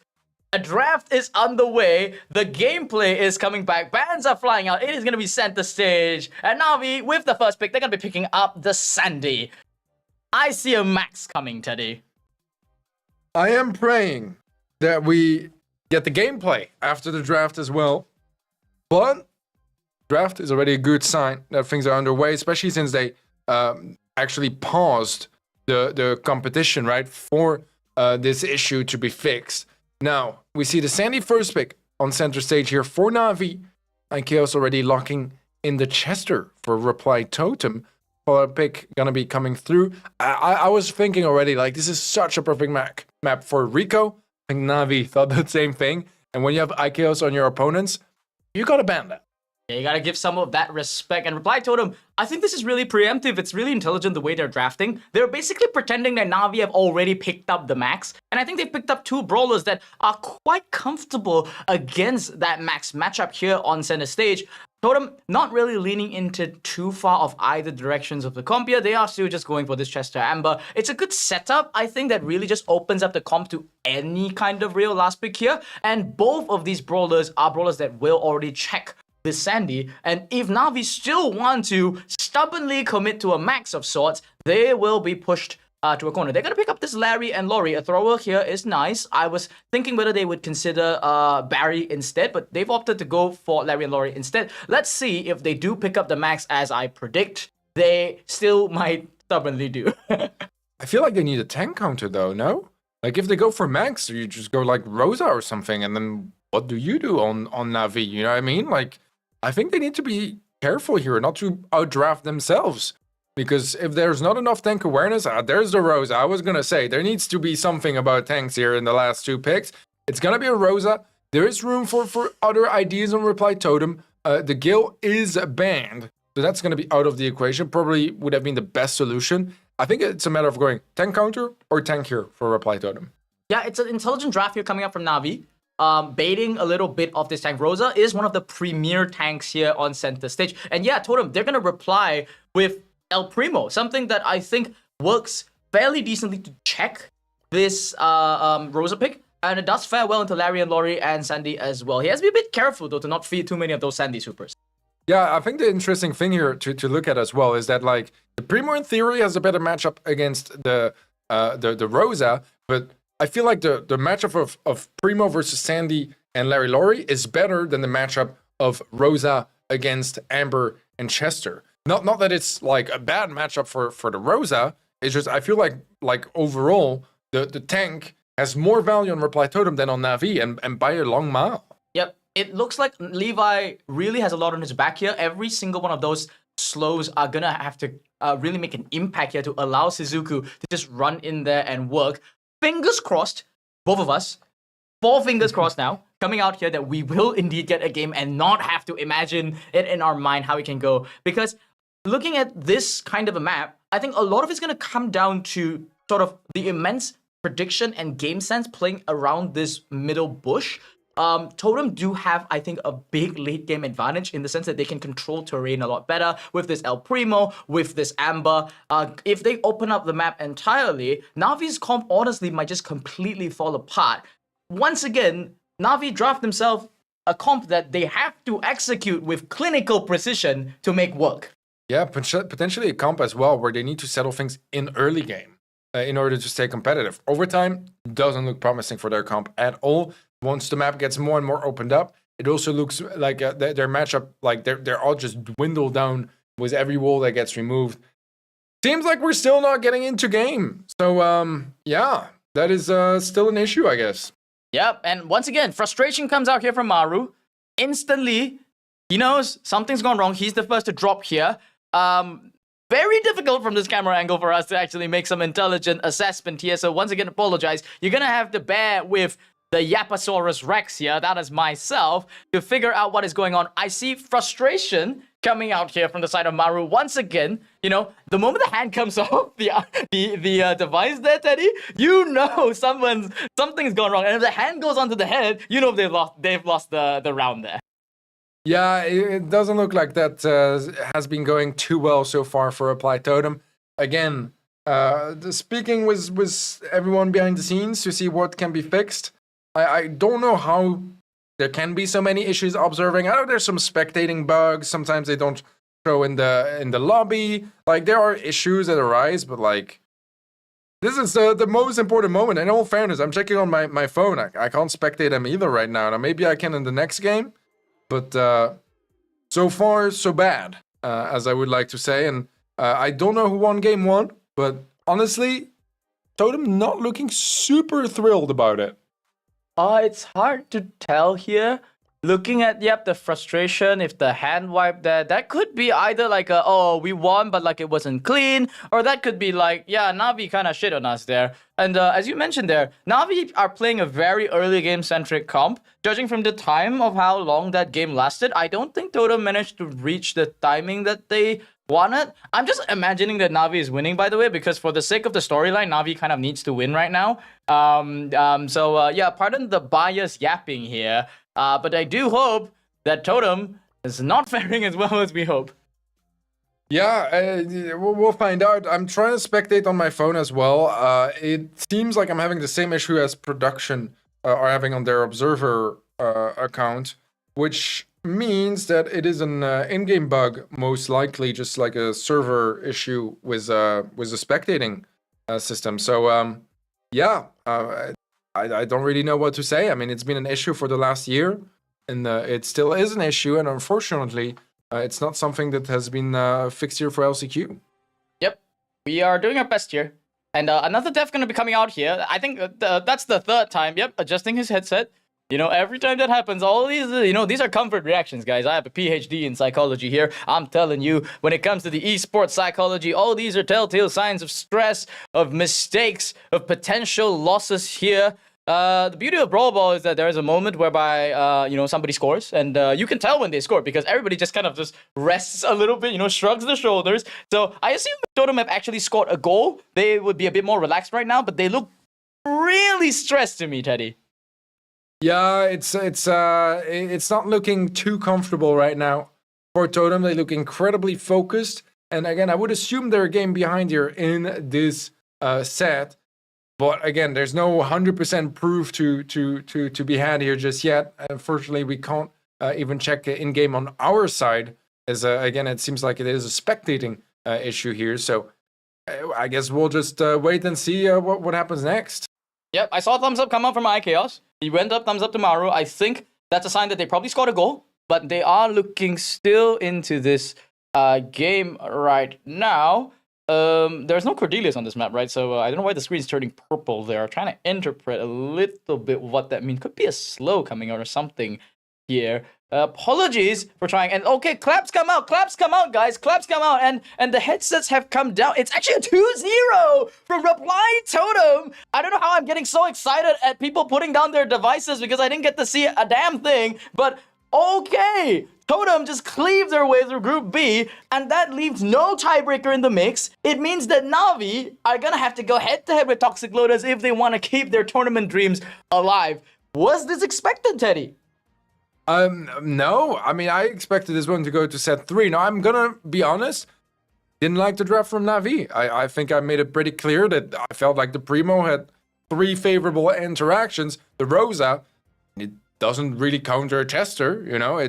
Yes, if it is in the face of an Amber, it will take down the Amber, but like for the most part, it just didn't seem like a really good pick. And the reason for that is because they had to do something. They had to be aware that it was probably going to be a last pick tank on Reply Totem. And I think it was just like an absolute choke of a draft from Navi. We didn't see the gameplay, we didn't see the execution. So I don't know exactly how it actually unfolded, but I think Reply Totem had a far better draft in both sets. And it showed in the results. I mean, you know, that's all we can look at anyways. So it is the weakness of the side of Navi here. Now, they don't really have a coach of sorts. Yep, we're looking at the Group B scores right now. Reply Totem is guaranteed to make it into the day number 2. So if you're a Totem fan, you can rest easy now knowing that they're going to be moving forward. Bear in mind, guys, they're not through all the way yet. The golden ticket is still on the line for them. But right now, we're going to be turning our focus to Navi and Toxic Lotus, who will be playing shortly after this for tournament life here. Strangely, I even dare to say, Toxic Lotus drafted better than Navi. In both series that we saw, Toxic Lotus actually picked comps that were a bit more coherent, whereas Navi, I think, coming to the table today, the lack of that coach on the team and putting all that pressure on, I believe, Achapi to draft may not be boding too well for them. And unfortunately, really, this looks like the curse of the APAC region and the Japanese teams in general. There are very few coaches in the region that actually can draft, and there's a very few Japanese players out there that are, you know, willing to step away from being a player and say, okay, I want to try out being a coach. So once again, EU dominance. That is very true. EU looking on top here for Group B. We might have some updates as well for some of the other groups. That's going to be super interesting to kind of follow the action along. This does mean that the next match of Group B between Navi and Toxic Lotus will decide for certain who will make it to day 2, whether it's going to be Navi or Toxic Lotus, entirely based on the winner of that next match. Yep, I think we could see some upsets here for sure. Looking at these two, honestly speaking, Reply Totem, they played, we can't say how they played against Navi, but just based on the way that they played against Toxic Lotus, a lot of respect has to go for them for sure. And here in Group A, some of the results have come out here. This is a surprise to me as well, because I predict the Luminosity to do well against STM and EU. But here, yep, STM and EU, Bobby, Angel Boy, and Drake, they have snatched revenge from Luminosity as they will be progressing to day 2 as well. Connections in Luminosity, though, they are going to go head-to-head, and I think it wouldn't be unfair to say that Connections have a huge opponent to go up against. Luminosity, former world finalist team that they have to contend with, and Connections is a team that basically has never seen a LAN event up till this point. Yeah, it's definitely been a tough journey for them here. They did play decently by the looks of it. Was that first match against STMN. They're gonna have to settle it against Luminosity in what is, I'm sure, gonna be a very, very tough third match of the group. But only you know, the actual watching the matches unfold on stream A is going to show us how that all goes. We have a bit more of the schedule here for stream B. Again, we just watched our second match, or at least tried to, as Toxic Lotus versus Navi is going to be our next one. We'll still have Foots matches against Tribe and VN afterwards, and then Tribe Gaming versus VN Esporting to close out Group D, and was that the day? Yep, plenty of matches still underway. Hopefully, we're only sort of 1/3 of the way through right now. We are making a little bit of a swap here, inviting my fellow friend Ready Set back to the desk right now. Ready, we're gonna be going into a matchup that honestly, it should be casted by two of me because it's Toxic Lotus, which, come on guys, China is basically part of APAC, right? Totally, that's the way we're gonna pretend it. And then it's Navi, my baby girl, baby boy team here, the only APAC team that has actually made it out of the clutches. And they're gonna be going up against Toxic Lotus here. Feelings-wise, Ready, where are you at?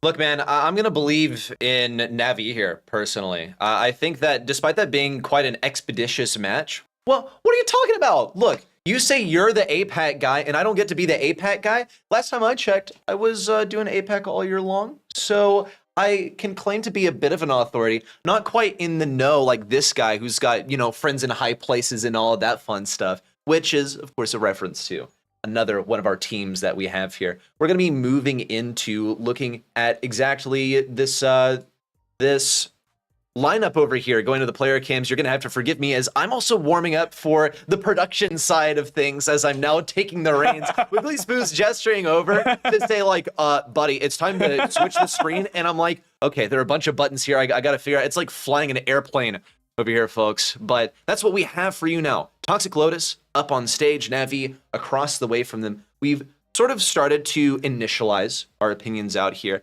I say Navi is going to take it. Honestly, Toxic Lotus looked pretty scary. We didn't get to see, though, what sort of stuff Navi had to muster against Reply Totem, though. So I think we have to come in with our preseason preconceptions here, honestly, instead of what we've seen today. Yeah, certainly. The thing about the preseason for Navi that I've always remembered is, truly, drafts are not their strong suit. And they don't have a coach here, whereas the side of Toxic Lotus, they've picked up Snapdragon as their coach. It's a last-minute sort of effort when it comes to it. And to be honest with China, a lot of effort here has to be pretty last-minute because, as you said, they've been playing the entire time on a different patch. And it's something that you guys have covered earlier. But coming in and seeing the draft just now, it looks like Snapdragon's impact is definitely there because they are in the know of the meta. They're not letting things slip. They are picking really, really solid compositions. And against Reply Totem, dare I say, I mean, we didn't get to see how Navi played, but certainly we saw how they drafted. And I like Toxic Lotus and the way they're drafting. I think if they have just, not that they would have been able to see the match, which is quite ironic, because imagine if they could spectate like what was going on, then they'd probably, feel a bit better about themselves. And we probably know more about the drafts of Toxic Lotus and Navi compared to what they know themselves, because they didn't see anything. So that said, Toxic Lotus, I'm beaming mentally to you right now. Know this. You have the edge in the draft. This is the one thing they need to come into Navi. This is the one upset that I think nobody's expecting to see a mainland Chinese team actually make it to day number 2. They can make it happen. This match is do or die, given that Reply Totem has won the first couple of match. No tiebreak scenario. It all comes down to number 3 in this group. Winner takes all. Whoever wins this match goes on to day 2. We have the potential to see Toxic Lotus advance forward or to see history repeat itself and see the best Chinese team be shut down as soon as they enter their match in the international environment. So we have a bit of time to wait here as everyone's going to be queuing into these matches, have a draft that we're waiting on as well. That said, when we look at Toxic Lotus, when we look at these drafts, you say we feel the impact of Snapdragon, for instance. I would say, though, across the way, Navi had some late season help with Ace joining them as an analyst and possibly helping them with some of those drafts. I would say that no, so that's not the case. So inform us what's happening. No, I'm just shaking my head because you said helping them with it. If that was help, all right, no. I'm walking out right now because I mean you've got to be honest right now. Those comps that came up from Navi didn't feel very different from what they've been doing throughout the season. The narrative that looks like that some people would conceive is that you bring in a coach, you bring in a new analyst, and suddenly the whole team dynamic changes. Not in APAC. APAC is honestly a stubborn region, let's say the least, and communication is a big deal here. I'm sure Ace, no matter how great of an analyst he is, he can't converse in Nihonjin. He does not speak Japanese, Nihongo no understand. Which means then how do you then express to a Chappie, in the most basic of languages possible? You've got line translate and stuff, but like, how do you express to them your ideas? The culture of analysts that I've seen in APAC, even Rival Esports and Crazy Raccoon, just tends to be, we give you the data, you interpret it yourself, which is kind of difficult because then what's the point of being the analyst then? Because you're kind of just giving the raw data to a person who's not trained to look at data. Very interesting. And is this something that the APAC teams insist on? Or is it just the approach that people have taken towards APAC teams? It seems to be the case. There are a lot of aspiring analysts that have tried to strike partnerships with many of the APAC organizations and the top APAC teams. But if you look at Crazy Raccoon, for example, they have yet to bring in an analyst for the longest time. Rayleigh is their coach. And for the longest time, Rayleigh has been assisting Tensai with a lot of these draft preparations. But let's be real, Rayleigh is a relic at this sort. He's been around for a long time. You know, we're talking 2020 era of Brawl Stars, world finalist, world champion, I believe, as well, in one of the earliest interpretations of the Brawl esports. But that was a time where drafts weren't a thing. And the common criticism of Crazy Raccoon is always that, they're such goated players, but they always choke on draft. We're 2 years in now with this kind of a system, and it's a sentiment that hasn't really left it. And I think that trickle-down effect from Crazy Raccoon to all the Japanese teams has sort of really shown through. I see. You think we've seen like this kind of culture be fostered by some of the greater teams in the region. Very interesting. And I would also argue, though, that some of the meta in the dojo is dictated by the latency situation that we have in APAC, where for a very long time it was dominated by Japanese teams all on a server in Japan, playing on the most sensitive ping. In fact, we've even talked about how some of the players are very sensitive to ping, where even at LAN, they're like, yeah, this doesn't feel right. They're playing Max, they're playing Mortis, two very latency-dependent brawlers, and they're like, something feels off. Like, really? We're at LAN, brother! Now, that influences the meta for sure. Now we're at the international stage. Everyone's playing on that excellent Frankfurt delay now. So there are no excuses at this point. It all comes down to, are your brawlers better than mine? And I think across the board, we agree that, yes, okay, they're very mechanically skilled, but you have to ensure, first of all, a level playing field by securing your good draft. There's been immense emphasis placed on this. There have been admissions from Navi that they have struggled with the draft. You have your opinions as well on what these drafts look like, where it looks like, maybe Ace had influence, sure, but the drafts in the end don't really look that different. They don't look, especially for a legendary analyst such as Ace, who has helped so many teams achieve such high levels of play. We're not seeing those kind of results from his assistants. We look across the way. We look at how Toxic Lotus fared against Reply Totem in our first match of the day, and we see them kind of take the bait, I would say, in set number 1 on Kaboom Canyon, where they take this Frank, they take the Colette into the Meg, Byron gets selected, and I think this is precisely the draft that Reply Totem wanted in that instance, but they still actually played it quite well. So they have the mechanics, and I think they have a good draft sense too. Yeah, that Kaboom Canyon set, I think, honestly, Reply Totem stole it from Toxic Lotus. I think if on the A stream, while you guys were casting that, I had the A stream on the other side, and STMN had a basically similar comp, but somehow Connections gave them Frank Meg, which was a completely different permutation. At that point, Bobby and Angel Book were just pressing W the whole game. There was no attempt made to dodge a single shot, and they won. On the side of Toxic Lotus, they had to do something similar. The Barry threw in a huge wrench in their plans, and I think it's not a stretch to say that Toxic Lotus played very, very inaccurately. In that set, there were a lot of mechanical mistakes made, and despite that, it looked like Reply Totem were always on the receiving end. That's why I mentioned they have to play with such clinical precision. A single death on Reply Totem sides could have just easily just turned away for Toxic Lotus. That's how nice, I would say, the draft advantage they had there. And if they just played a little bit better, the story could have been very different. Well, with Reply Totem sort of out of the picture, I'll leave us with one more thought, which is that their analyst, Xcasta, said with such confidence in an interview with BSCN that he believes that not many teams can beat these guys, that on an even draft, they get that mechanical diff. And we saw them play this to an extremely high level of mechanics. Also, as a side note, everyone, we are, I believe, in game for Toxic Lotus and Navi. It appears that we are struggling, or perhaps we're not in game, but we see testing the ping, maybe testing some of the training cave over here as players are just keeping the fingers warm, trying to stay in the element as we're working through some of these technical challenges. Yeah, fun fact, ready? They can't go into training cave.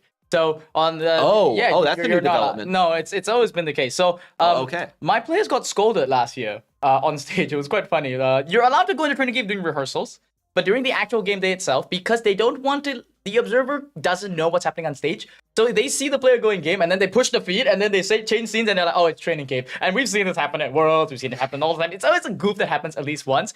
And so the instructions have gone on to the admins and gone to the players to say, just slap the head of the player that goes into training cave. And I've done so myself. I'd be like, I'm sorry, admin, I'm sorry. My player is an idiot. Please tell production that was just me. So no, if they're going to training caves, absolutely not.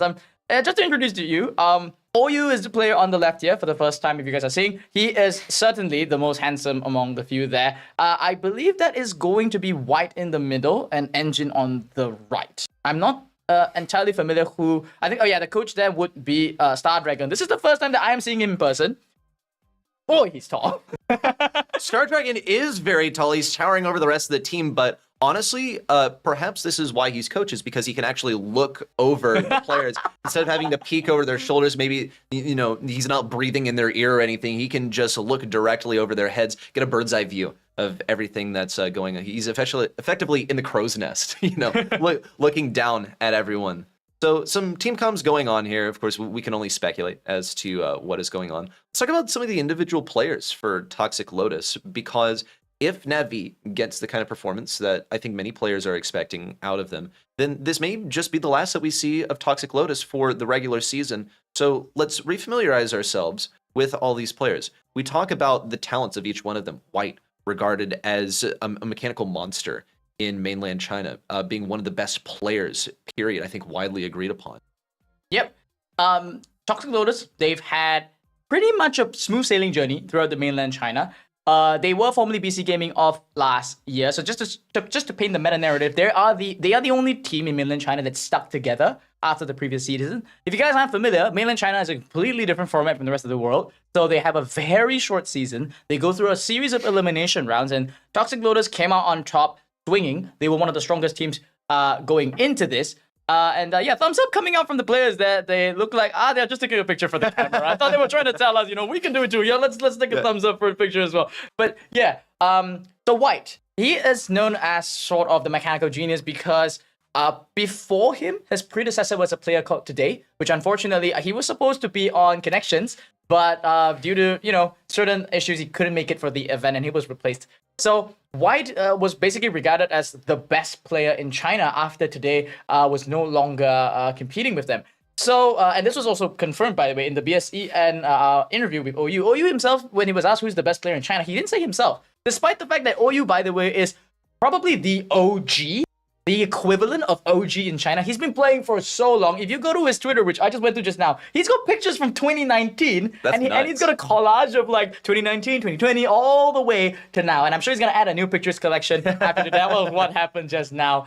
So OU is this hyper-experienced player. And some of the APAC players are just thinking to themselves, dude, how is this guy still here? Like, we don't see him as a hyper-mechanical genius. We don't see him as a drafting champion. But what we see is just a player with so much grit at the game. He is one of the longest standing players, as playing all the way from beta, from when China wasn't even brought into the fold yet. He probably got his own connection, his own VPN, and then just started playing in the international scene long before that. Engine and White, though, they are newcomers to the scene. Yes. White is the equivalent of your young upstart, right? Patchy when he showed up in NA for the first time, or Joker when he blasted onto the scene. He is that equivalent. And he shows up, he just brings a breath of fresh air, the playmaker that China really, really needs, because you've got these stable players like OU and Engine. To finish that off, that playmaker in the form of White just really makes Toxic Lotus work. Gotcha. And I think if we speak a little bit more about just OU's tenure and also what role he fills, what his perspective on all this is, because he's been around for so long. In being around for a long time, you gather wisdom. And what OU says, I believe we also heard him in an interview. If you read that BSC magazine, which is a fantastic read, I would highly recommend that you seek it out and give it a read as a preview of all the teams. Maybe after today, your list of teams is going to be truncated by a few. That said, OU has gone on the record saying, I'm not that smart. I'm not that talented. I'm just passionate about this, and I love the game.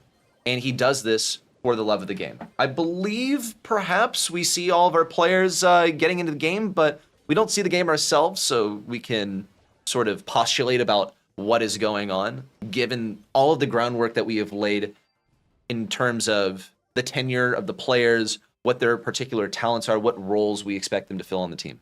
Yep, I am definitely expecting, as you mentioned, that wisdom coming out here from OU. I expect that, we don't know much about their dynamic. I don't presume to know here. I've never sat in a call with them, unlike most of these APAC teams.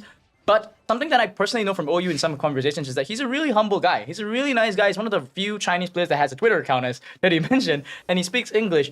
He really respects not just the game, but the international scene as a whole. And that's the reason why Toxic Lotus came out of China as, honestly, one of the few teams that is unexpectedly good. We saw how they performed yesterday in the pre-LCQ Invitational.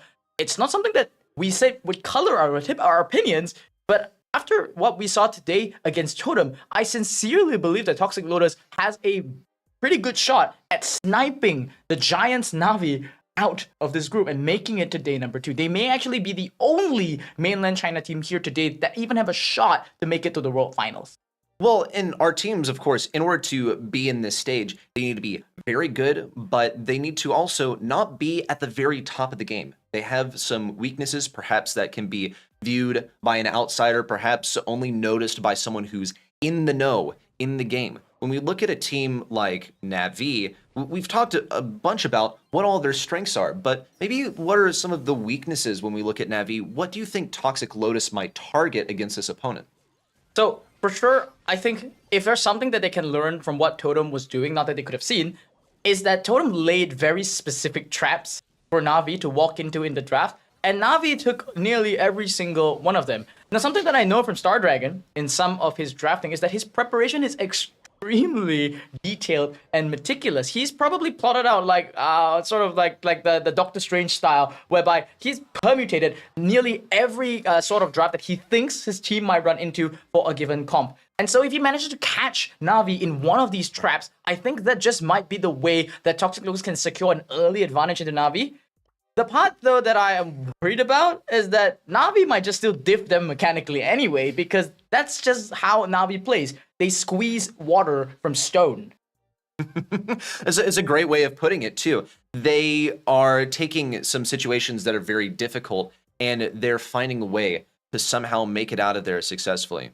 Just everyone, a reminder periodically that we are experiencing delays. We're still trying to get our spectating working, getting some draft functionality before we head into this match of Toxic Lotus versus Navi. But I hope you're still excited, despite us being at the peak of excitement for so long, because we are finally going to see the confirmation of which teams are going on to day 2. I wonder what Snapdragon is looking at. Mim was wide-eyed. I wonder if they told him that it's going to be another delay. We should be focused up here, but I think the synchronized looking at the screen there, and yep, you see the scrolling? You see okay, the scrolling? Okay. We got a draft underway for sure. I think we can, hopefully it's not a test draft here. Maybe they wanted to do something like that. But right now they are going into a draft. Taps are going on the screen, picks are flying out. There's a little bit of distraction from these players. Now, I haven't been at the venue yet, so I'm not sure if they're like looking at the A stream while they're kind of playing. That would be quite funny, because if we're looking at both OU and Snapdragon right now, they seem pretty distracted right now.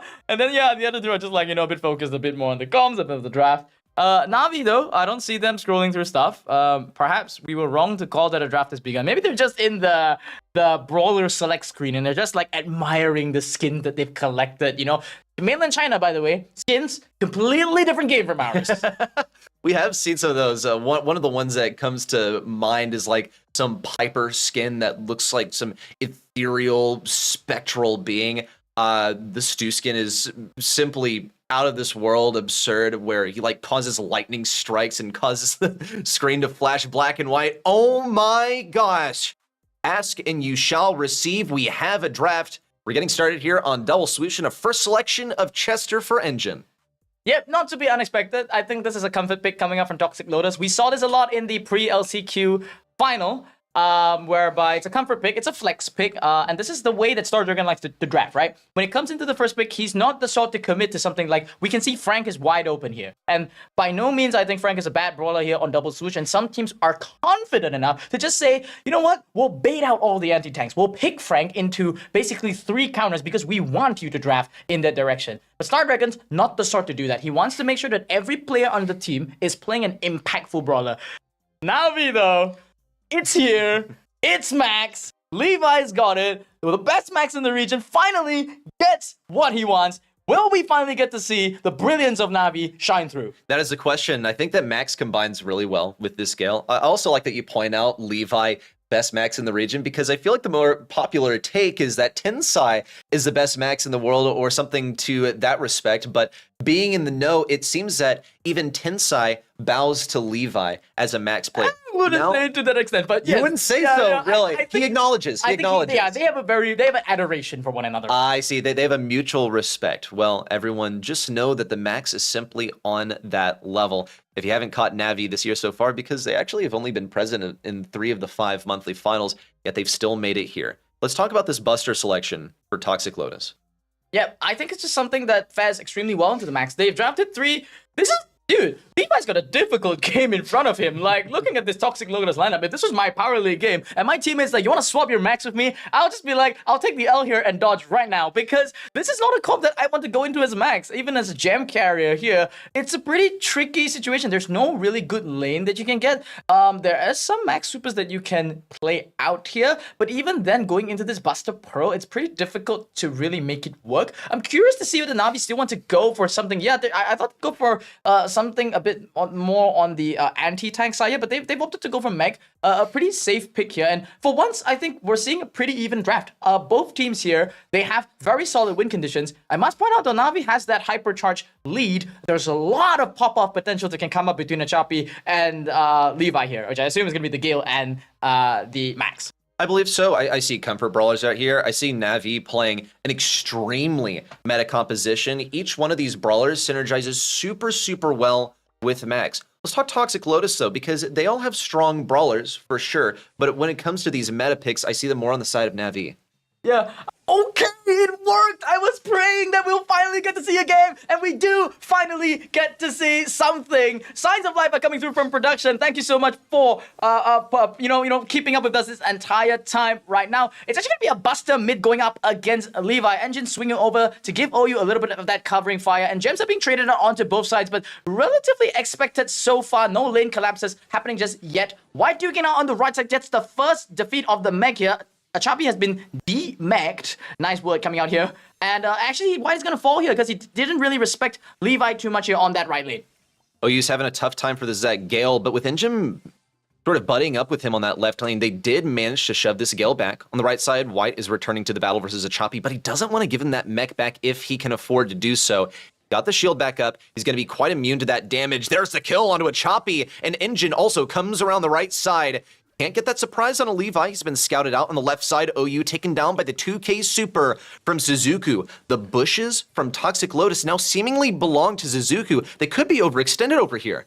Yeah, it's a little bit of a hyper fixation here on that right lane. It is gem grab and not some kind of, right side grab going on here. Not entirely sure about this positioning. Engine finally going to be coming back here to the mid side. The speed coming out from Levi, getting that 9th gem. A nice dodge there of that pull. Just like that, they're comfortably 10-4 into gems. Toxic Lotus, a little bit strange adjustment going on here. Hypercharge coming out from Suzuku blows away Engine quite literally. And Navi are on the retreat. They know they have this one in the bag. Excellently done here for Navi. We saw what Toxic Lotus was going for there when Engine popped off his gadget against Max at mid.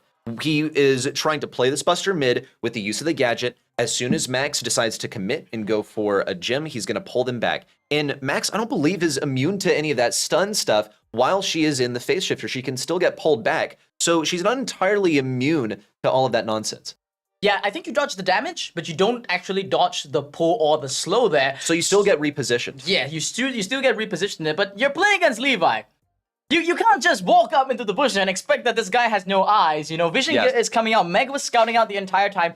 they managed to give Achapi hell. It almost looks like they were playing a little mini game called how many times can we make Achapi get pushed out of lane? And then they were like, hold up guys, like look to the left. Chester's lost his lane. Shizuku is carrying a new one here on that left side. And Levi just farming free hypercharges. I think Toxic Lotus, I expect to see that adaptation change up. Buster fares well into Max in the mid. I'm not sure why they opted to go for that strange sort of synergistic play when it's not really necessary. Yeah, a little bizarre. However, Toxic Lotus is profiting as a result. On the right side, White's taking major damage against Achapi, tries to find his way around this obstacle, but Achapi just has bullets that fire around the obstacles on both sides. He's infiltrated Toxic Lotus's bushes. Might get a swipe off of Engine, goes for OU instead, demeched and dismembered. Now a 3v2 advantage for Toxic Lotus. Navi are slowly backing up, but Levi is safe and sound over here with the gadgets to escape, possibly his speed coming in. 7 gems on the count, but they're only 2 ahead of Toxic Lotus.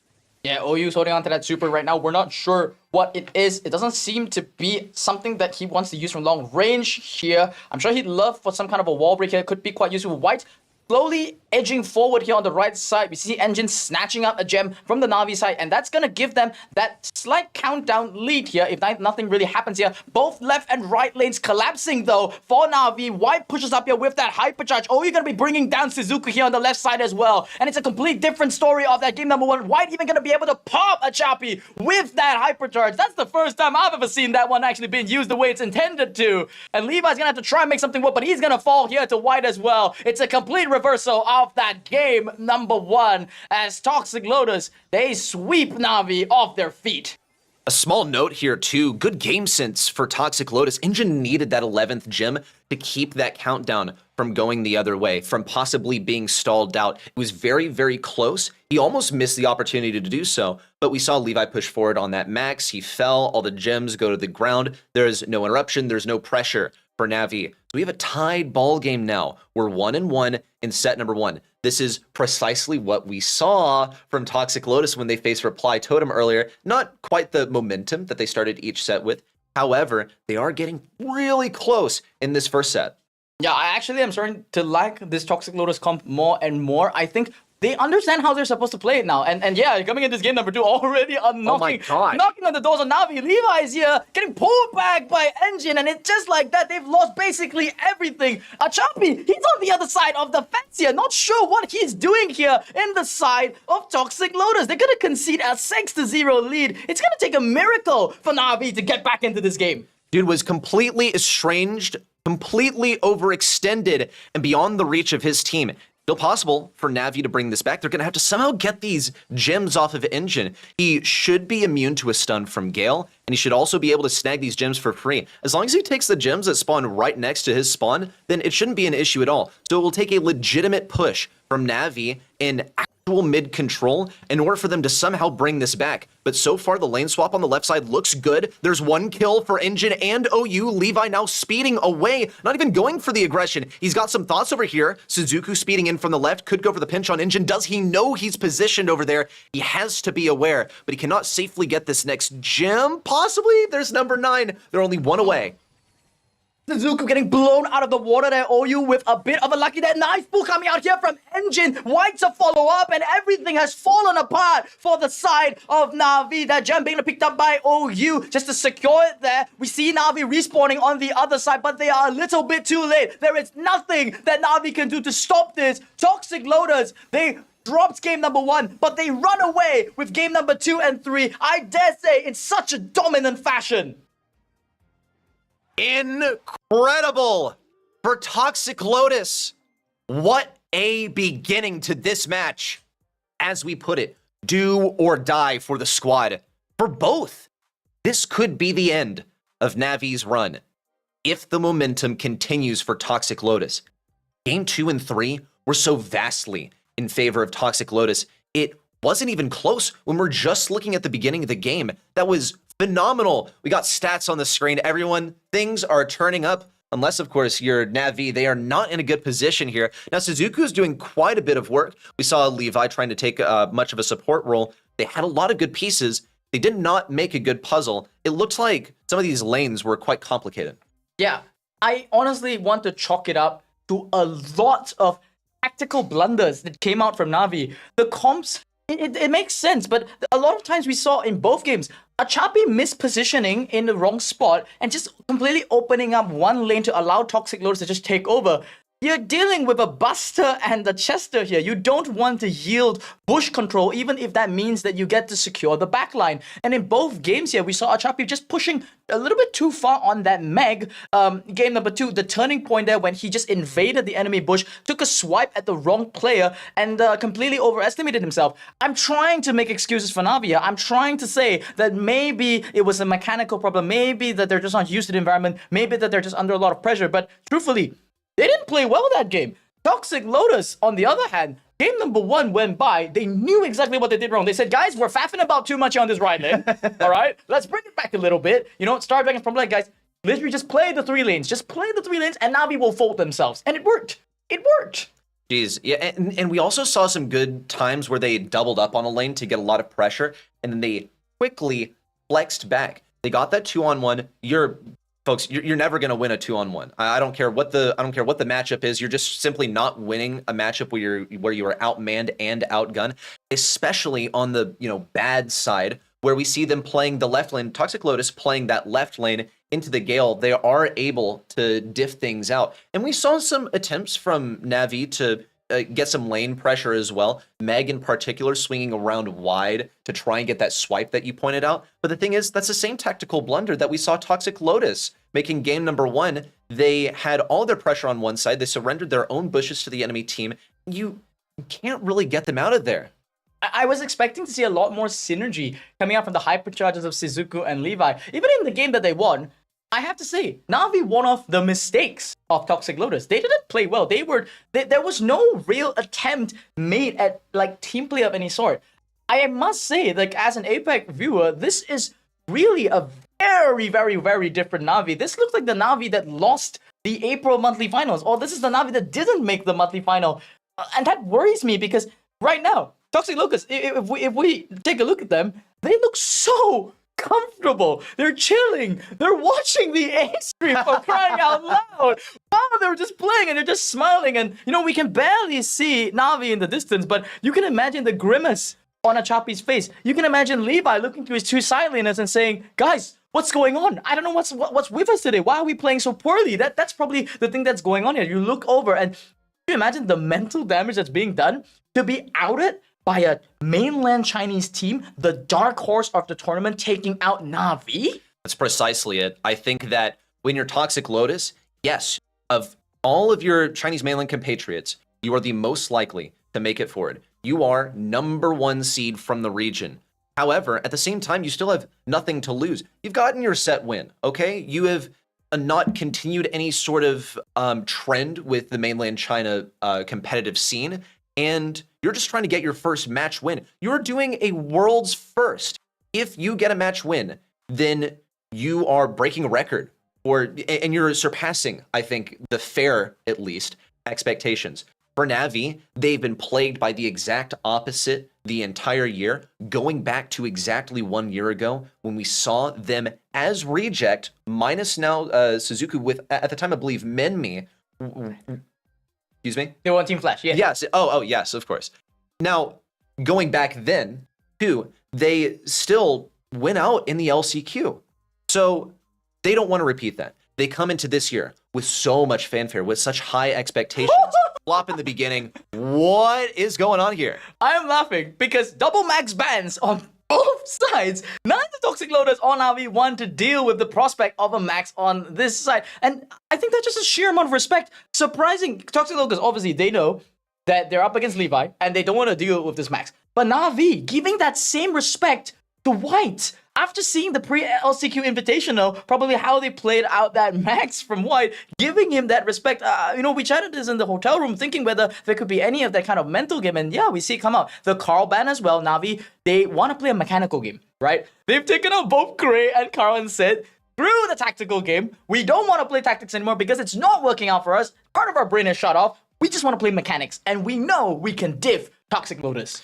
This is a little worrisome, though, because I see the potential for an 8-bit coming out here. 8-bit tick is such a popular composition. I think 8-bit should be fairly good into that gene, though you also, as 8-bit, have the potential to get backed up quite a lot, get reliably hit by some of those tick mines, get zoned out. But I still think Boosted Booster could be a massive asset to have here.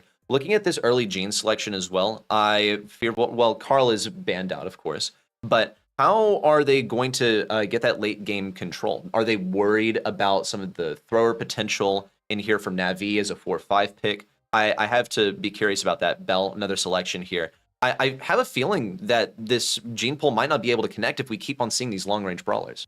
I have to say, Bell, interesting for me coming out from Navi. In my mind, I was thinking they're just going to pick up Piper and just isolate that long-range matchup. But I think perhaps respecting the fact that Nani is still in the pool as well, so they opt to go for this middle ground pick here, and that's going to be the Bell.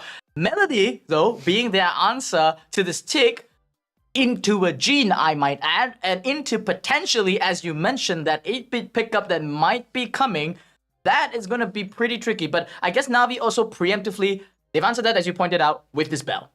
Yeah, I think that they really don't want to face the 8-bit. I think that a lot of the value potentially for 8-bit has been eliminated.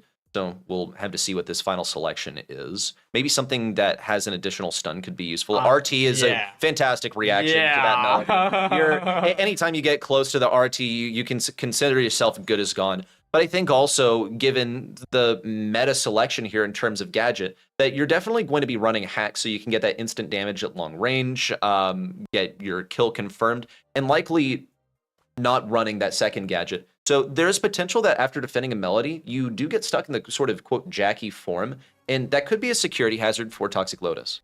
I've got to say, we talk a lot about both of these comps. I am really worried for Navi right now.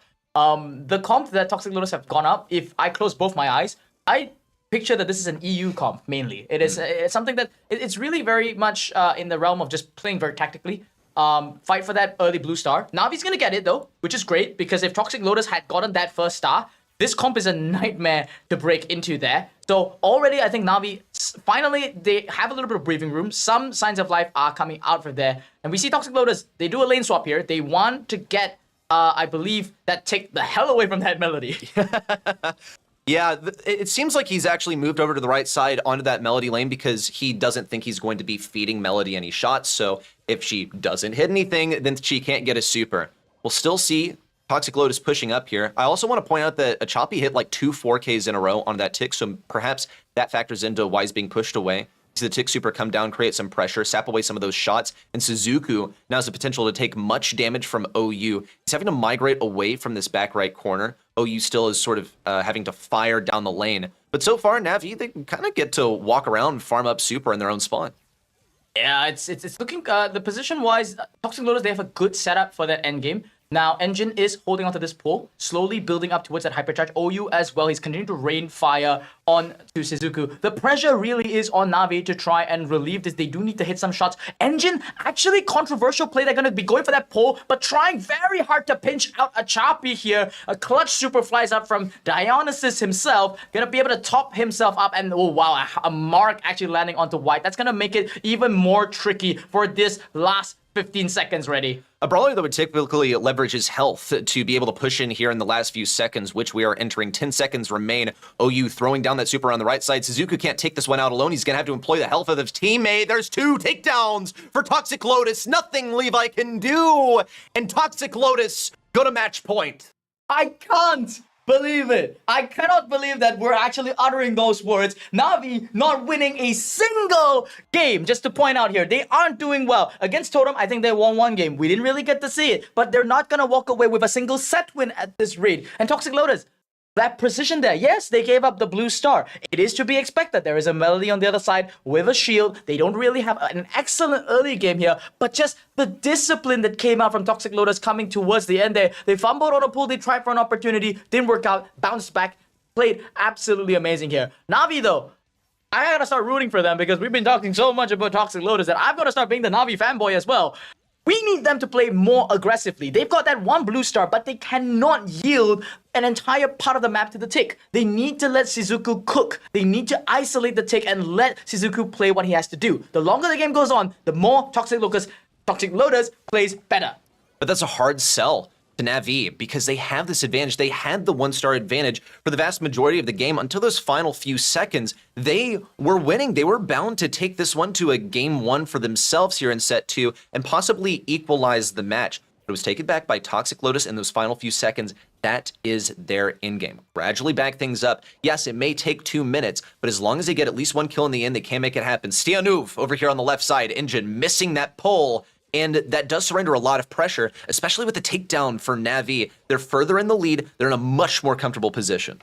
Yep, the nest eggs are working in their favor. The previous game we actually saw, OU right now popping out one of those nest eggs. I'm quite sure Toxic Lotus, they're communicating extremely well on every single one of these nest eggs. They're trying to defuse it. That kill there onto Engine, little bit of an unfortunate circumstance, but they do need to eventually get rid of these nest eggs. Hypercharge is going to fly out from Levi, not connecting anywhere here. But remember, as we keep saying, Navi, they're the ones that just have to keep relieving the pressure. If they can just keep this up, which right now Suzuku's in a great spot to do, they may potentially finally put a game on the board. No need to risk it. White's going to be the personal bodyguard for any potential victims of Suzuku over here. They get 1 kill. They just need 1 more. They could make it happen. The seconds counting down. Just more damage. It's all they need. Engine trying to get the pincher on the left, but another kill for Navi. Possible conversion. 1 more. A trade. But Navi in the lead. The match point persists. Thank goodness for that, because if not, we wouldn't have been able to see a single Navi win on stream. So for the purpose of the entertainment and the hype, I'm glad to see Navi has finally taken one. We do see on the camera in the far distance, Navi shrugging it off. They get up, they get a quick stretch. They probably breathe a sigh of relief and say, oh my god, we finally got one on the board, guys. We're actually capable of something. We're not gonna let China sweep us today. But going into game number 3, oh dear, how does that happen? A different lane assignment. Suzuku maybe taking too many taps here from White or something, but Toxic Lotus, they're going to take the tempo with that first blue star. I entirely agree. This is a different lane assignment. In game number 1, I remember particularly seeing OU get hit by 2 4Ks in a row from a Choppy when he moved around the left lane. Now he's on the right. They didn't have that pressure to offer, but Suzuku does have a super. He can move in, but he needs to get the notes before he can safely make that push. Toxic Lotus also know that they are moving up to mid. This could be their downfall. We see major damage onto a Choppy, but he's still alive. Suzuku backed in the back left. He does have supers to escape, but everyone's ready to descend upon him. Does this leave them open? The pull onto Suzuku, he pops the shield, but there's the kill for Toxic Lotus. They're 3-0. The bounce from Levi, the shot connected to White, but it looks like it was the final bounce. Not enough that White actually going to be able to walk away with this. He's only got 300 health. Choppy needs to make this one land. It doesn't connect. White starting to heal up right now, juking and jiving in the base. Suzuku, though, is back in position. Navi looking very comfortable to set up for this endgame. They're going to back away a little bit now. The tick from OU, he is marked up. 1 shot from a Choppy is all it takes to bring this man down. When they push into Toxic Lotus, Engine is going to fire away on that pole. Another kill from White onto a Choppy. That's devastating. They have 30 seconds left. 1 hypercharge available for Levi. He has a super 2. He's got to mark this RT, but there's already a mark on OU that makes him incredibly squishy. But pushing in close to this guy for the Melody would be possibly a death sentence since that super is ready to go. Some damage onto White. There's only 1 connection following the hypercharge. Levi is 1 shot. He's got to play it safe. Hypercharge in from Engine, but it's a miss. It doesn't connect here with 10 seconds left on the clock. The ticket pushing back Suzuku. He's bought so much valuable time. Engine gonna be bringing down a Choppy. Why bring another one? It's Suzuku versus the world. He manages to collect by Blue Star firmly in OU's hands. And ladies and gentlemen, Navi will not make it to game number 2. The smiles, the elation, the joy as China have finally put themselves on the map. A new record for mainland China. The first ever international match win for this region in the BSC. Hug celebrations all around. For Navi, a return to the beginning of the season with a reputation that they seek to ascend. So many expectations before them. And in the end, not a single set win at the last chance qualifier. What a journey it was for Navi as well. They missed out on 2 monthly finals. In those 3 monthly finals that they participated in, they made quite deep runs. That is what has gotten them here. But they only usurped Coco Loco by a single point. And I have to imagine Coco Loco watching this, possibly shaking their heads, in turn with the expectations of many of what Navi might achieve in this match. On the contrary, Toxic Lotus have now made Brawl Stars history.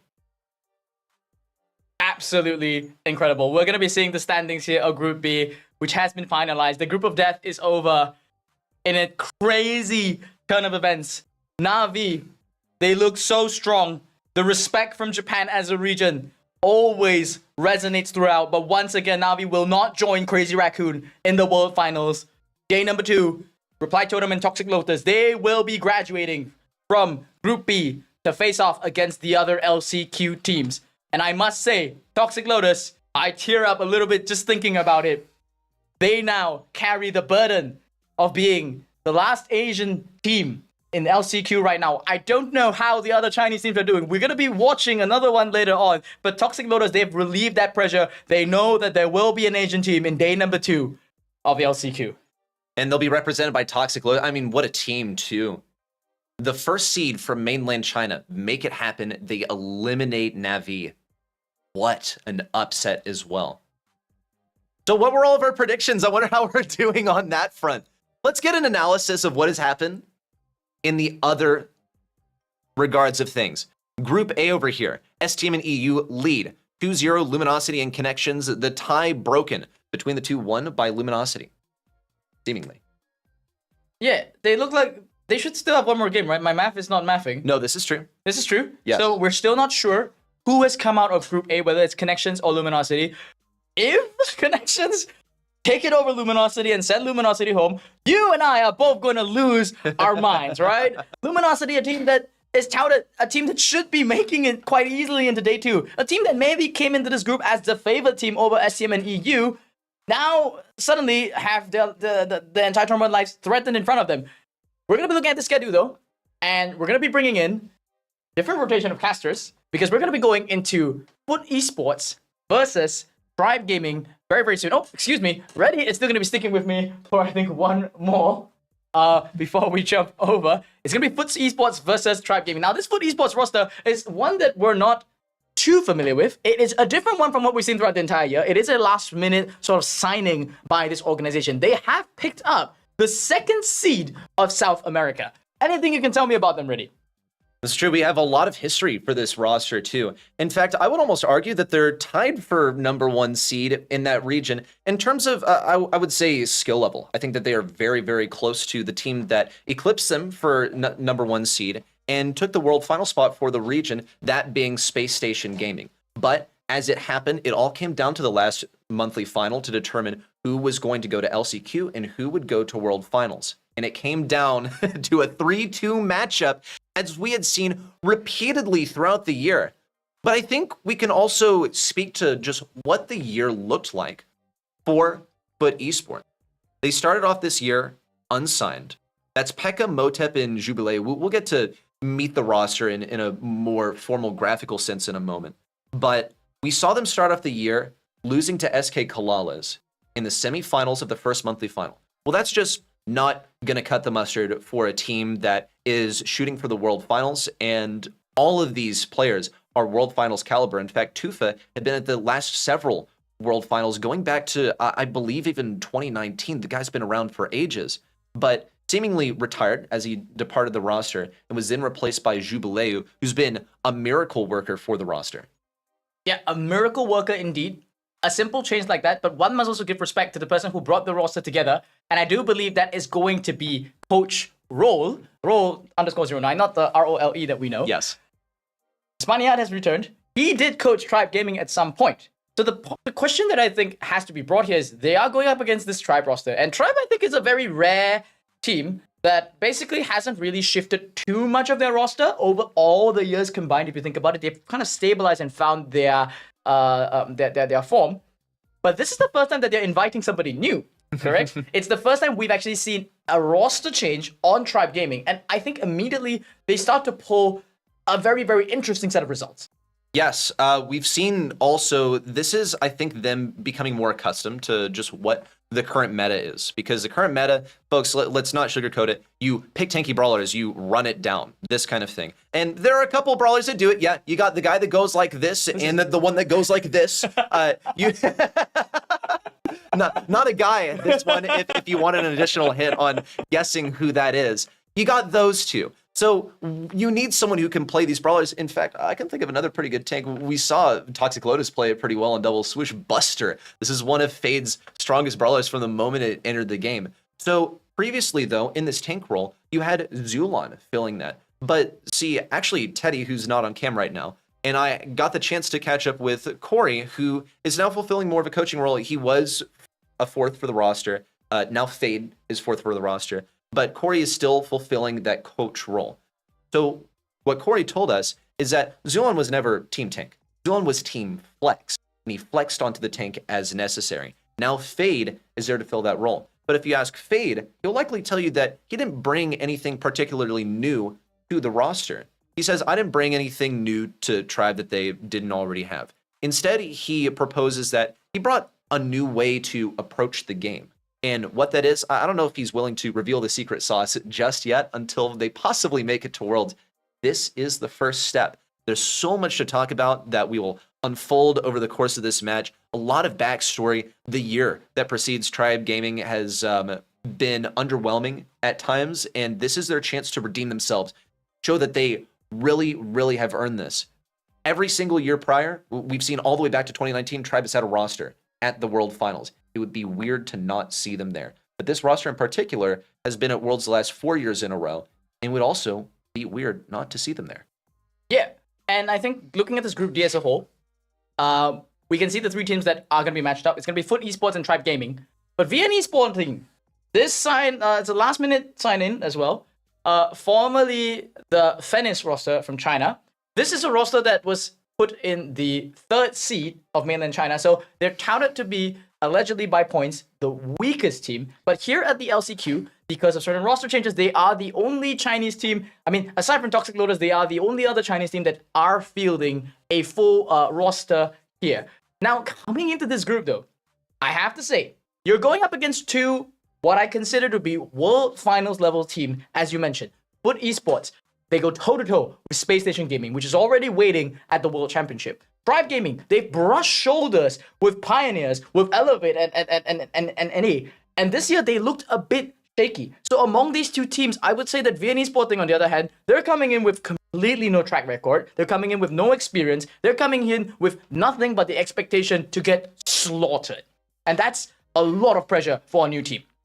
Yeah, it's a quite unfortunate situation for them because what do you really do? You gotta just give it your best shot. You're versus one of the best teams in North America, one of the best in South America, one that was just shy of going directly to Worlds, and Tribe Gaming, a team that has historically been at the World Finals. So I feel bad for VN Esporting over here. I think it's exactly as you put it. They are coming here to be slaughtered, and not to be too dismal, but if they can take one game, then I will be happy for them. I think that's legitimately the sort of difference, the sort of matchup that we're looking at.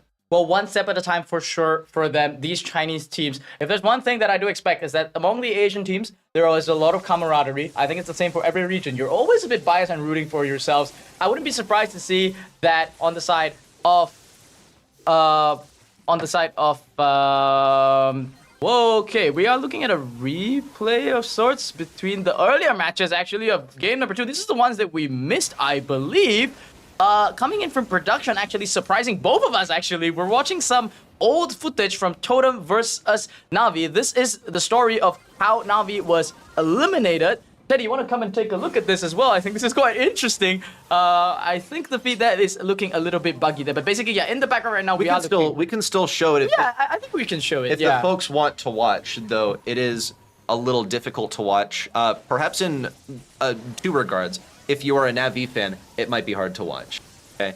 If you are a fan of brawlers moving continuously, it might also be difficult to watch. I'm a fan of 2 things. One of them is beautiful slideshows, but the other one, frankly speaking, is just in general Brawl Stars and being able to actually understand where things had gone wrong. And here looking at Navi's side, I think Teddy and I were on the mark for sure. I'm looking at 3 lanes, and I'm seeing no way that Navi made any progress. Hypercharger is going to fly out from Achapi. It just pushes IKOS back. No stun going to fly out here. It's a temporary respite.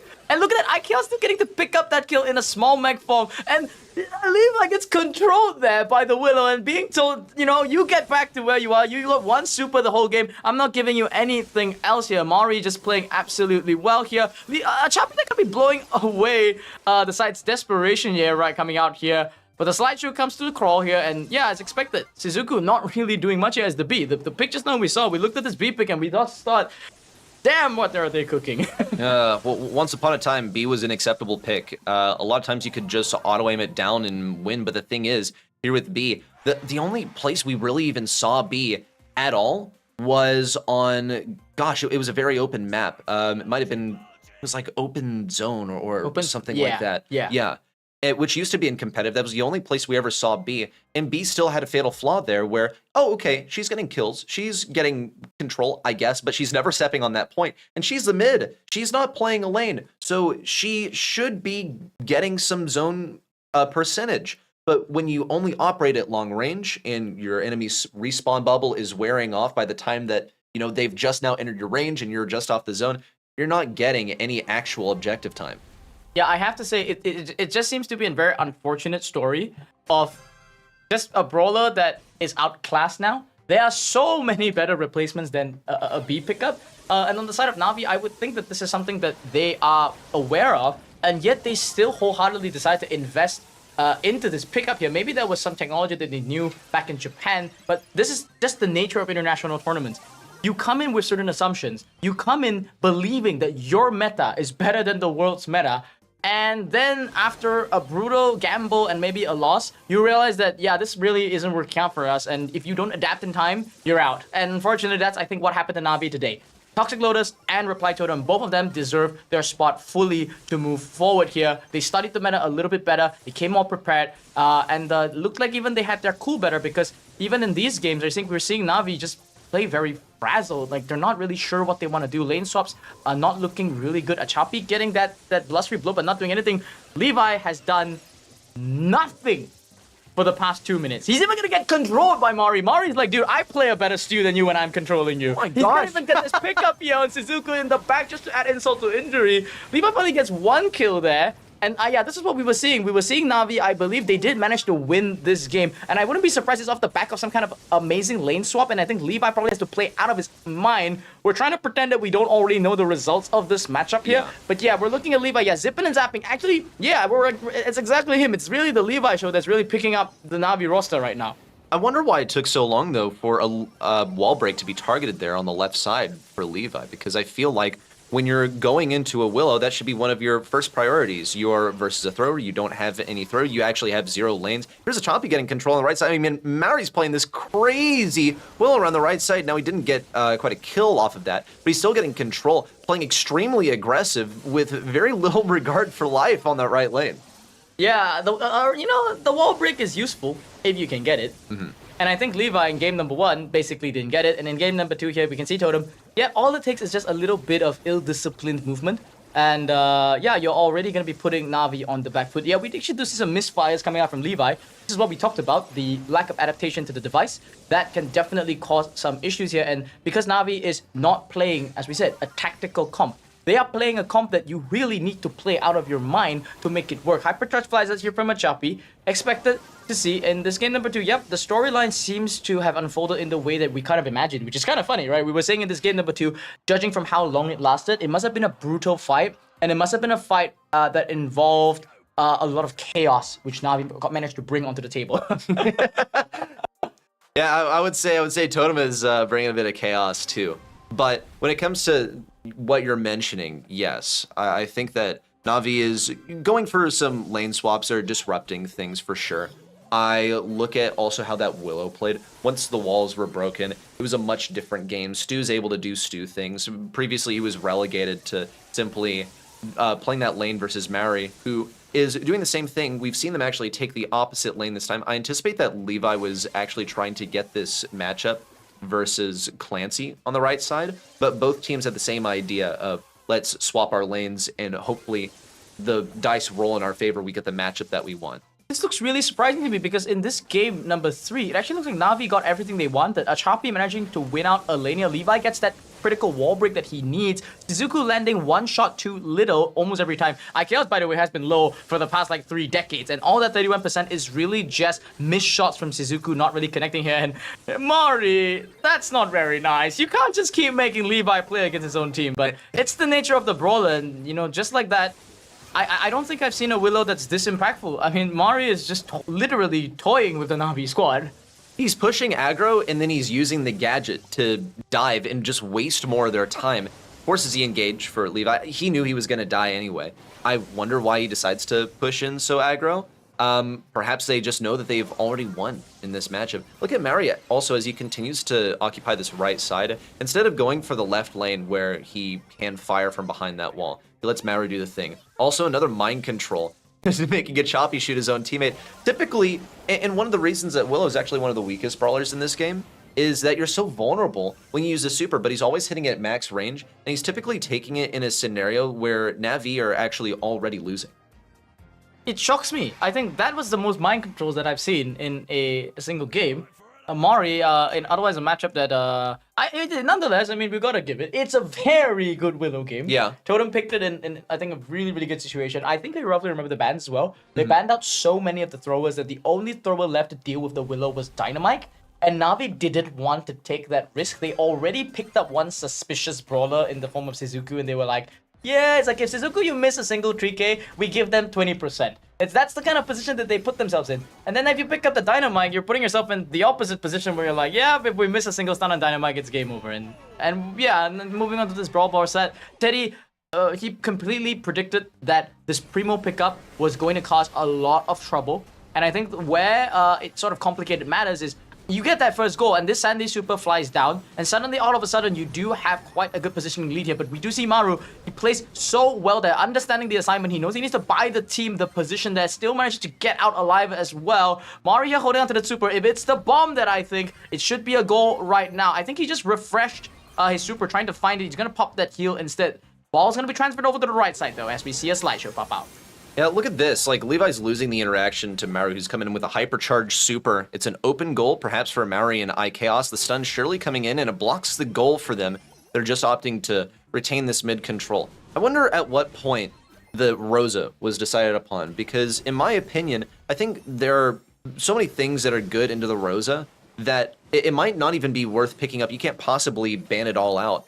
A lot of the meta brawlers are good into her. Look at Maru over here, just kind of tossing Levi around. Now he loses that interaction. Levi tries to continue that warpath, but now he has to face Maru, who's going to delete him in close range.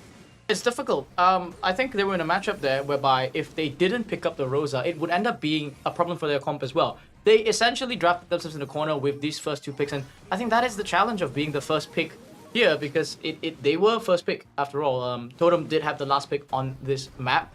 And bans wise, there were a lot of these anti-tanks still left open. I know Gale was taken out, but there's still so much other things here. A hypercharge here flies out from Shizuku. He barely got that super off. It's actually not really well placed. They're not centralized in the way that they want to. They may be being punished for that. We do see the shield fly out, and I don't think it'll convert into anything. IKEOS taking a beating over here on the right side, but manages to stay alive. It's a pocketed ball for Totem. Maori gets to help out IKEOS and the team eliminate Levi on the right side. It just doesn't seem like there's really much play for Navi. We see a Choppy consistently trying to play around these walls as well, but he's not able to play super aggro. He really does have to obey the movements of the enemy. He can't really enforce anything of his own, even getting taken down at his own spawn by an El Primo simply walking up that lane, juking, dodging, baiting out some of the shots, and Larry's reload speed is pretty bad. So once he's out of steam, he's seriously out. What do you make of that Larry and Laurie pick here? Honestly, no clue. Maybe statistically it looked alright. I think they were thinking probably on the lines of, I was thinking they could maybe consider something like a Barry, because the few ways that you could deal with that initial setup of a Chester Amber pick is to go for such a thrower pickup, because you basically lock down the lane, you're in complete safety at all times. So logically, it kind of makes sense since Larry and Laurie is like the only thrower that does fare okay against tanks, thanks to that Laurie pickup. But yeah, here we're actually seeing the opposite of what Navi intended. Their comp, we analyzed, was supposed to be early game centric, but I'm not seeing it happen. Instead, I'm seeing supers all on the side of Totem. I'm seeing them dominate the center, and I'm seeing them just basically always be in a perfect setup. If you're Navi here, you have no wall break. You are very susceptible to stuns. You have a tank playing into the tank that's good into tanks, and an anti-tank, and someone that breaks bushes, something that Rosa simply needs to survive. The Larry over here, I think, is very vulnerable to some of these brawlers with the walls being broken open, also with Primo able to just jump over walls. Now, we already know the result of this, which is that Reply Totem took the victory. Do we know with certainty whether Navi got at least one game win in here? I can say now that I don't think they did. The Larry's not making too much impact. And while they are at times getting decently close to the Reply Totem goal, they simply don't have the mobility. Once they get something huge, like a big team wipe, look at Levi over here, like stunned by Maori. That's a little bit of luck as well, getting the stun super there with Chester. But it is a testament to how strong he is as a counter to tanks.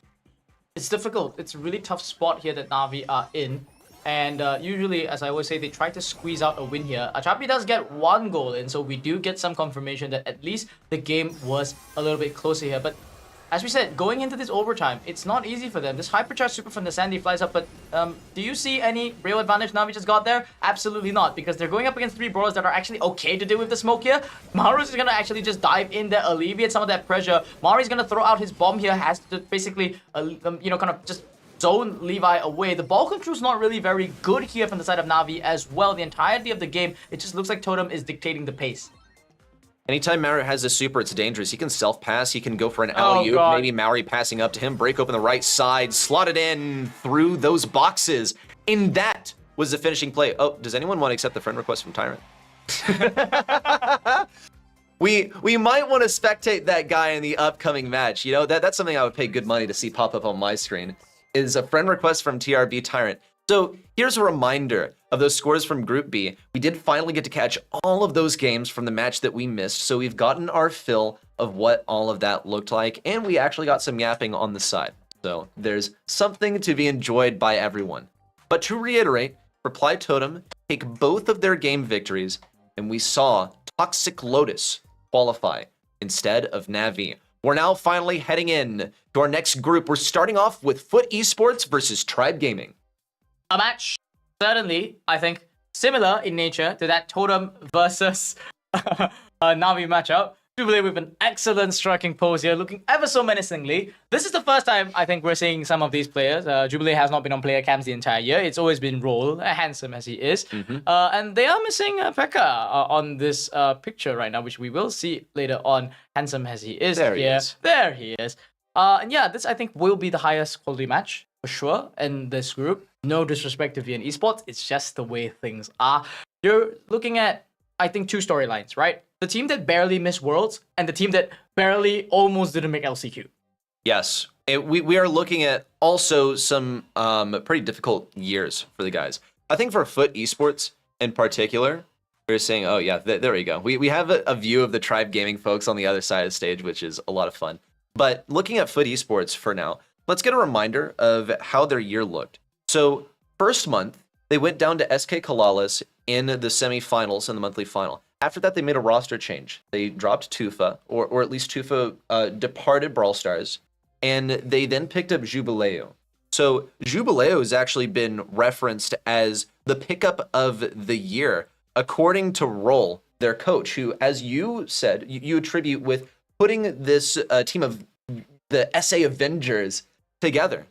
So with that in mind, let's look at how that battle for first place went. Immediately after picking up Jubileo, Roll said, we're only going to prep round 1. Now, they prep that round 1. They get the win. They win all the way to the grand finals, where they then lose to SSG. They decide next month, we're going to come back, and we're going to prep all rounds. They win the entire thing. They win the next month. They won All-Stars LATAM, but then they fell 2-3 to SSG in the final month, and that is how they find themselves at LCQ, far from a story that ends with them having a difficult time headed into this season. Yep, this is the part where you throw it to me, and this is the part where I throw it back to you, because you know what's the other story that you have to fill in as well? It's going to be your hometown region. You It's know gonna what? Be the hometown heroes. It's going to be Tribe Gaming. Fill us in on their journey thus far as well. I wouldn't have it any other way. Tribe Gaming had such a strong start to the year where they firstly took down SSG, and then they also eliminated Luminosity. Luminosity's first ever sweep in a North American monthly final was at the hands of Tribe Gaming in the finals in month 1. At that point, it was regarded by many that Tribe Gaming was simply the strongest team in the region. But that turned out to be quite far from the truth as we headed into those subsequent months, where for the next several months, we actually didn't see them beat a top 4 team in North America a single time in a monthly final. And in one case, they even lost to CT Esports in a monthly qualifier. So this was certainly an upsetting occurrence for Tribe Gaming. I would say that their efforts throughout the year to consistently qualify for monthly finals, when it came to those quarterfinals matches versus, since they were often qualifying from the upper bracket, those lower bracket teams, they put in the effort there and they won those matches. But they could not secure a win against a single top 4 team. When they eventually beat Stamina in the final month, Stamina was actually at number 5 in the region. Certainly a worthy opponent, but the fact remains the same. I think Tribe Gaming have qualified for this as a result of their own efforts, but I still think that the manner in which that they qualified for LCQ was a bit unceremonious. In the end, it was simply a very lucky circumstance that would have allowed for STMN and Luminosity to both go to the last chance qualifier in place of Tribe Gaming. It simply did not occur because Luminosity and Stamina were put on the same side of the bracket. So there's an argument to be made that Tribe got a little bit lucky, but they certainly proved that in the instance where that didn't happen, they could have earned their spot to LCQ by defeating STMN in that very first round of the final monthly qualifier, final monthly final. So now they really, really have the chance to prove that they have what it takes. Not only that, but they can earn their way back to their 5th consecutive World Finals as this roster, at least with Tyrant and Zulon at the helm. Thank you there, Reddy, for giving us an excellent thing. To summarize it for the people who have the lower attention span, just like myself, all right? The things that I'm hearing from you is that Tribe Gaming, okay, they got a little bit lucky at the end, and throughout the year, they haven't really had a chance to prove themselves on the world stage. Because every time they go up against a top 4 team, they always fall short. I don't know if the games are close. I don't follow any as closely as you do. 2 sweeps. But they could, if they're getting sweeped in 58th place every single time, but they still make it here. This to me spells a story of redemption for them. And I think that starts with this pickup of Fate, as you mentioned earlier. They finally found the missing piece. We talked about how in every team there has to be a linchpin. There has to be a playmaking sort. There has to be a flexible sort. The structure of the team has to make sense. The question I'm asking now is, has Tribe actually found it, or is it too late for them in the season? I would actually wager yes, because let's look back at that last monthly final. This is our most recent performance that we really have to judge them by, where they took down Stamina in a reverse sweep. So Stamina almost made it happen.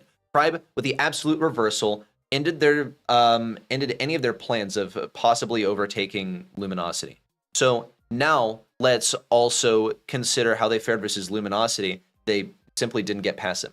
But I would still say that I think they look pretty good. I think that they are all feeling pretty good, especially with the addition of Fade. Got the chance to speak with Corey, and Corey is of the opinion that, dude, it's like a world of difference. We needed a 4th so bad simply to fill this role, because every member of Tribe Gaming is a phenomenal player in their own right.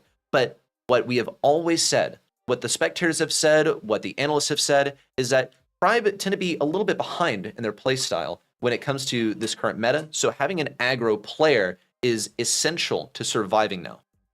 Yep. It just so happens that we entered a tank meta. The tribe that I know, that I'm familiar with, has always been cursed with this idea that in a control meta they do well. This is something that I think Corey said at length in the past, which is at every LAN event he says if it's a control meta whereby control comps are very viable, Tribe tends to do a little bit better. Mm-hmm. But if it's a tank meta, like last year towards the World Finals, it also became a tank meta, and this year, I think this is the tankiest of the tank meta that we've ever seen. It's tank winter, I dare to put it. Tribe really needed to make an adjustment, and I think they found it. Fade is an excellent pickup. And as you mentioned, the missing tank player that they needed. It's lucky that they were able to find it because NA has so many talented tank players, and it's lucky that Fate just happened to be on the market for Tribe to pick up here. We do see some gestures coming out here, on the side of Foot Esports.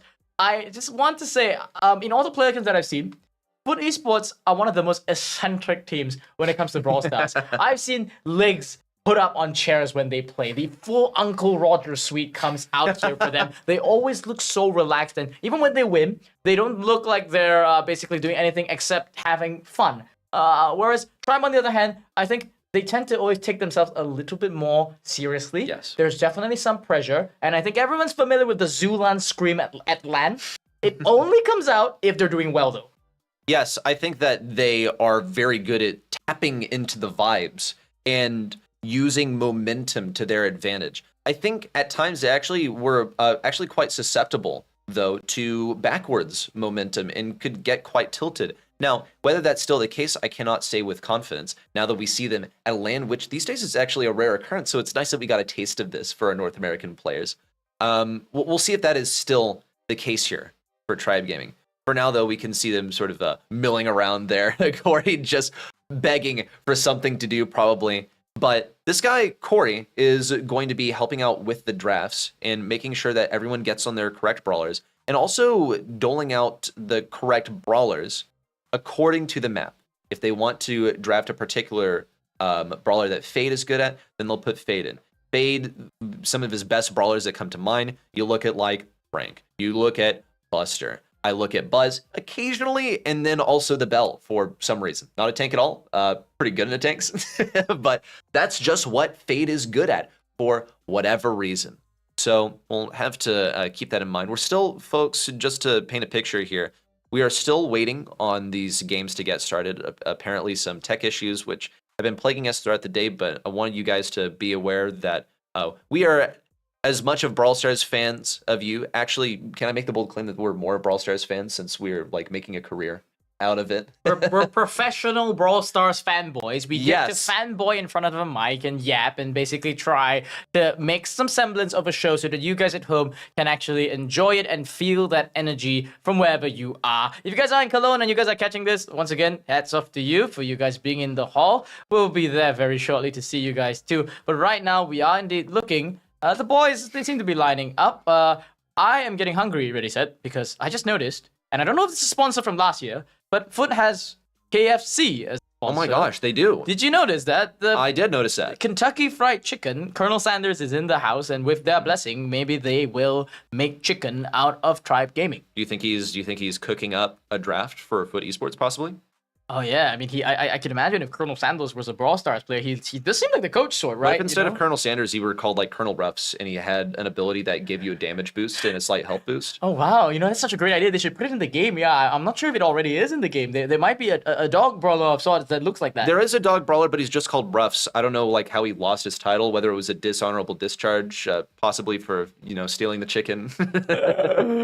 Folks, we have officially run out of things to say. We've been filling for a very long time. I mean, we can maybe delve deeper into the specifics of the season and what the mentality has been like along the way for both of these teams. In fact, one thing that we haven't mentioned yet in terms of Foot's year is that in the we're in the postseason now, but post-monthly finals in a third-party competition, they actually did beat SSG. They beat them in the CBBS, which is a Brazilian cup. And that's also an important marker of how they currently stand within the region, because it's up for debate. In fact, it might even be subjective. Who do you think is the better team at the moment? Foot, SSG. You are perfectly, entitled to keep your opinion to yourself. But what we've seen most recently is that SSG was taken down by Foot. I think historically, it's always been a back and forth affair. They always seem to make it to the grand final. It's the El Clasico of the SA region. Now, I've been casting the B stream throughout the year, so obviously I have some love for certain teams in the SA regions that are unfortunately not in the LCQ.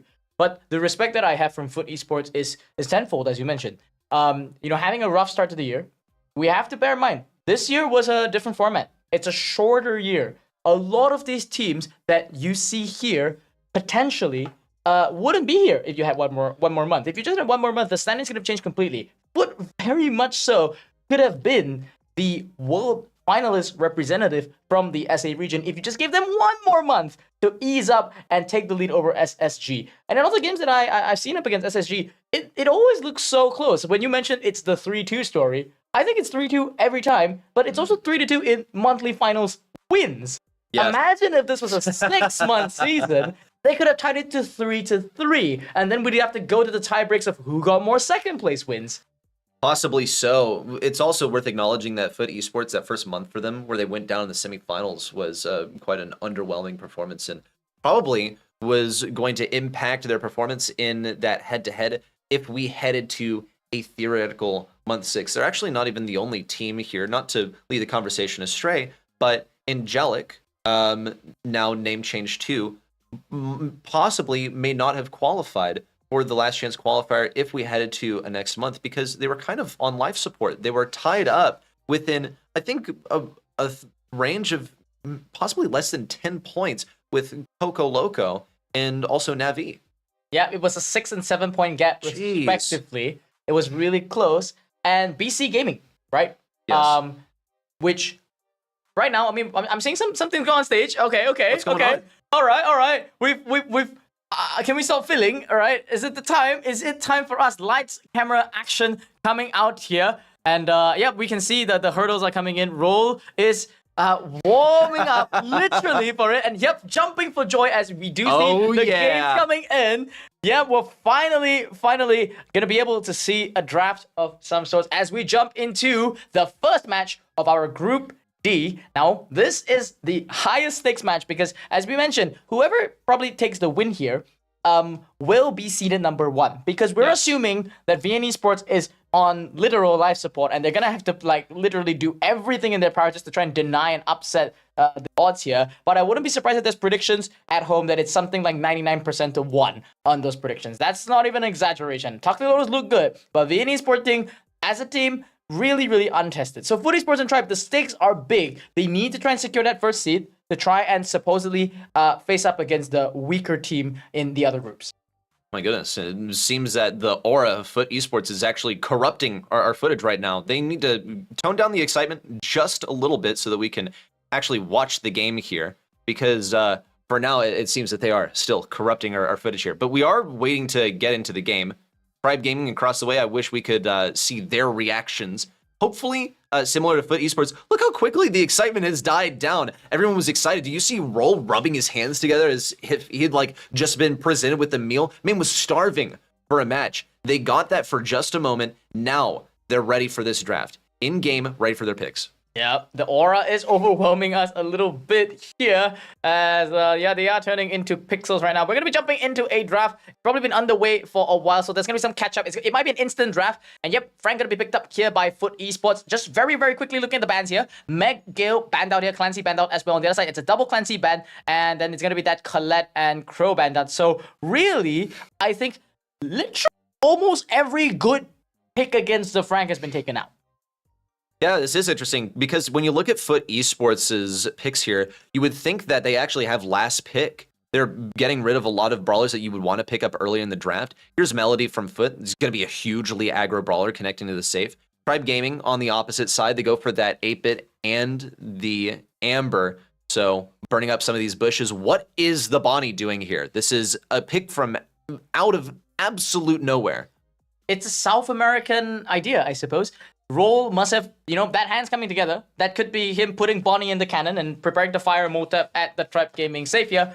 And Tribe Gaming, we mentioned time and time again that they are not a tank-centric team, and they've gone here for this Nita pickup. It looks like Tribe Gaming, they are set up for more of like a one-push comp, but Foot Esports, they've picked Press W, essentially. It looks like if they cycle their supers and cycle their devs very cleanly, I don't expect to see as Livy ever leaving the base. That said, though, this is not a roster that you want to be cycling against. Maybe against Amber, because she only has so much fire to go with, but Nita is a brawler that's going to be getting those bears. You don't want to feed her hypercharge. It's going to push you basically all the way back to spawn. She also has the potential to stun that Frank. She can throw on the shield if she needs, possibly, but against this Bonnie, I'm still a little bit perplexed what's going to happen.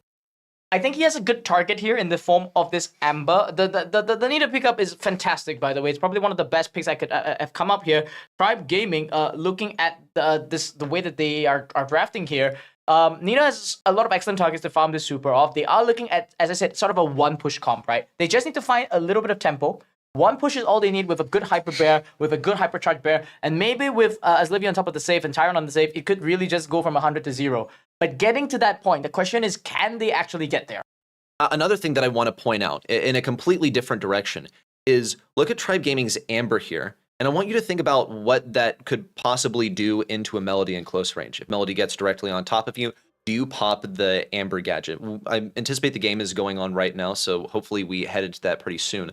But I want to bring something to everyone's attention that you may not have noticed, because why would you look for it? The Amber gadget, you can get 6,000 damage by popping at the one that circles the flames around you, as long as an enemy is directly on top of you and you are on the true red side of the match. Now, the way that this works out in competitive is if you are on the lower side of a bracket in a monthly final, then you're always going to be true red, which means you're always going to get the good Amber. Seeing Tribe Gaming on the red side here, I think possibly confirms that they do have a good Amber.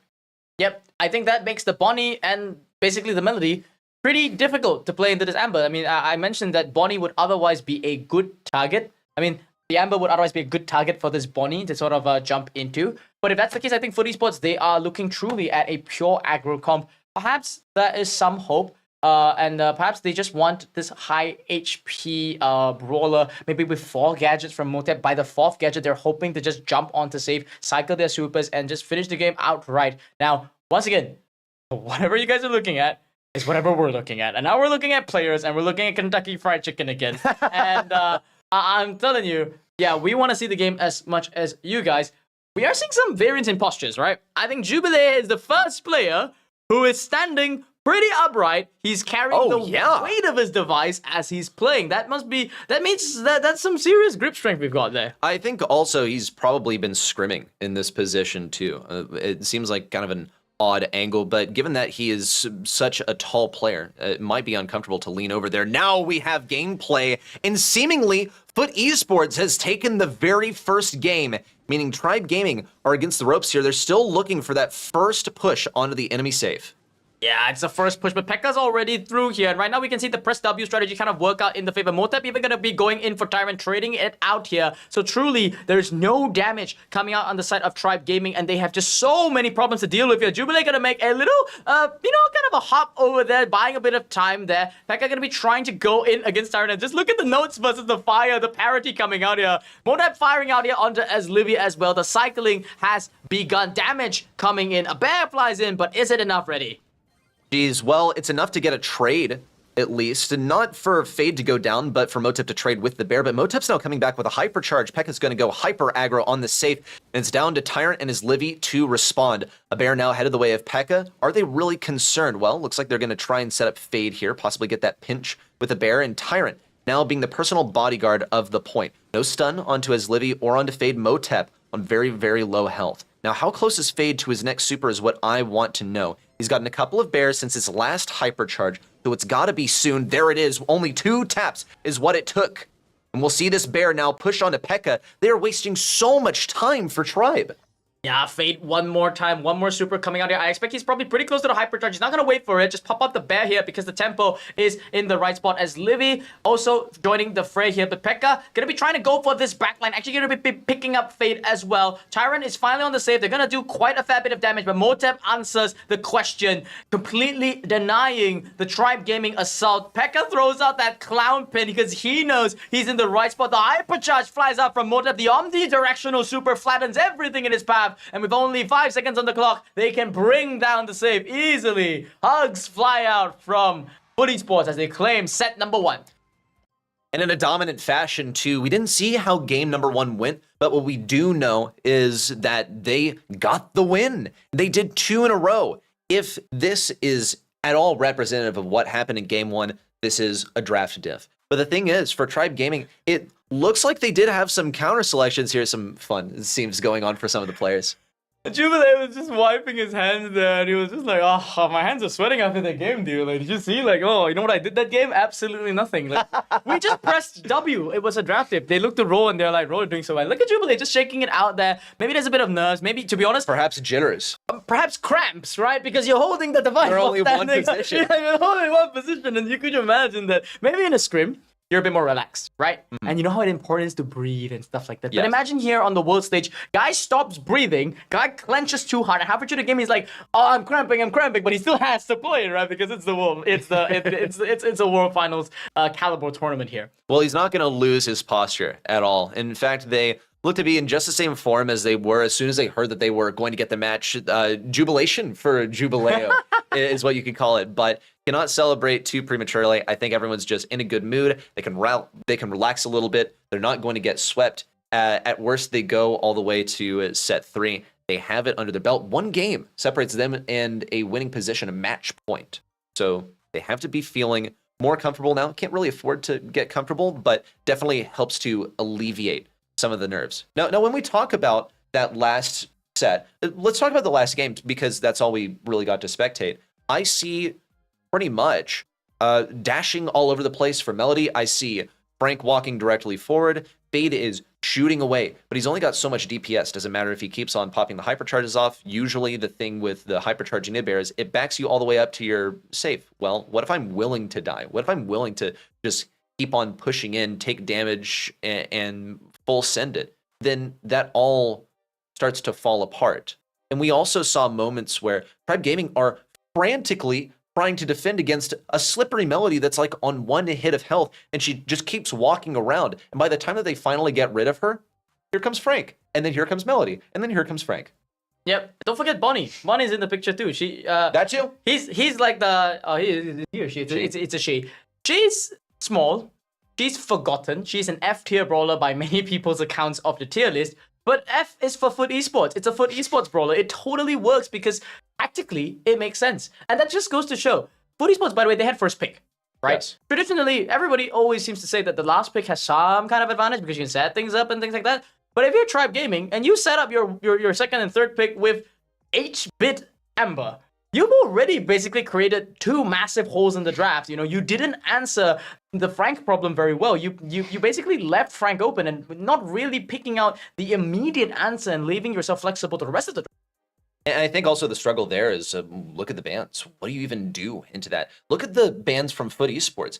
They banned Clancy. They got rid of the Colette and no Gale either. So the Frank would, of course, feed that Clancy. I mean, you're not going to run like Surge here. Then you'll just get outranged by even a Bonnie, which is something that would often get outranged as well. So I don't think that there were really good ways for Tribe Gaming to respond to that Frank. I think that their best hope was just that, okay, so we'll get raw DPS, we'll prevent them from running us down, but Amber only does so much in a full clip, and it probably just barely eclipses Frank's health. He has 15,000 marching directly towards you. Hold down your auto aim. Congratulations. You used all of your ammo to deal with one brawler who's going to be respawning with all of it by the time that you make it to their safe. Something that I think is often forgotten in the realm of Heist is that the compositions don't just look at the matchups, they look at the idea of tempo. And oftentimes, whoever gets the first tempo in a map like Kaboom Canyon just basically dictates the pace for the rest of the game. Yeah. If you have no real tempo comeback, so in this case, the Tribe Gaming lineup, they do have the Nita Hyper Bear. The Nita Hypercharge also sort of recovers a little bit of tempo, but that's the key. If you're behind by 5 tempo in chess, for example, it don't matter how much tempo you get back. Yeah. You basically if you're too far behind, it's very difficult to create any kind of initiative. And then just a point of fact, Tribe drafted 8-bit. That's negative tempo. They're coming into a lineup that's extremely high tempo, and they're like, we're gonna chill. Yeah. Okay? As Livy couldn't leave the base. His beacon wasn't even the speed beacon. He was using the damage beacon, which is kind of like a bit odd to me as well, because traditionally, I would think in such a scenario when you're going against so many tanks, you need this 8-bit to function differently. I know it's greedy to think of it as you want to buff up your teammates, you want to set up for that last push, but there is no push. It never happened. So hopefully, Tribe Gaming, right now, already out in the open, I like this draft more. I like the bans. They knew that Frank is just way too big for them, and so they take it out of the picture. They got rid of the Frank, and maybe they've identified one of the issues for themselves in getting rid of that 8-bit. But by eliminating the 8-bit, They also, I think, have gotten rid of a huge way to deal with the Gene. So it's perhaps the case that they want to bait that Gene. And Foot Esports, you go ahead and take it. Gene Max. Are we going back to 2020 with this one? I mean, what an era. Probably not Sandy coming through. But seeing these two together is always a treat. It's such a great synergy, but it could be difficult to execute on considering how aggro Max can be often. She gets that super for free. She's going to have synergy standing next to that Gene 2, getting the constant healing. I think that this could be a good launch pad for that final selection from Foot Esports. They're keeping themselves flexible. Bell could possibly be a pick for really anyone, but I anticipate it could be a Fade Meg over here as that aggro pick. Yep, Tribe Gaming, I think, going for more stability. This is something that they are a lot more used to. And this Bell pickup, I think, works well. It's a very old school, to be honest, idea going up against the Gene. You just want to like disrupt them from sticking together, you know, playing that HP game, deny it completely. And yeah, they're going to lean into an Eve pick of all things. They really, really just want to lock it down, snatch up this sort of tri-lane setup here. Nothing really out of the ordinary here. And that's going to leave Foot Esports, I think, with a lot of options in general to deal with this. You know, if this was APAC, I think a Carl would be on the table right now. Something that would just kind of, you know, be able to push back this Eve, set up for that Gene late game, and just play that way. That said, though, I think the draft is a lot better. Let's see, Brock final selection. So I think that I actually like this because Eve is going to be able to float over that water and pretty much instantly get the left lane. So P.E.K.K.A is going to respond also by having easy passage up the other lane. I think that Brock should be able to contend with these guys at long range. My concern, however, is that Brock is really only good at max range, where he gets that explosion radius. His shots aren't fast. He has big wall break. He has a hypercharge, but he's going to have to earn it. When you're facing as Livy over here on this Meg, which I anticipate will actually be swapped over to Fade, but we'll see.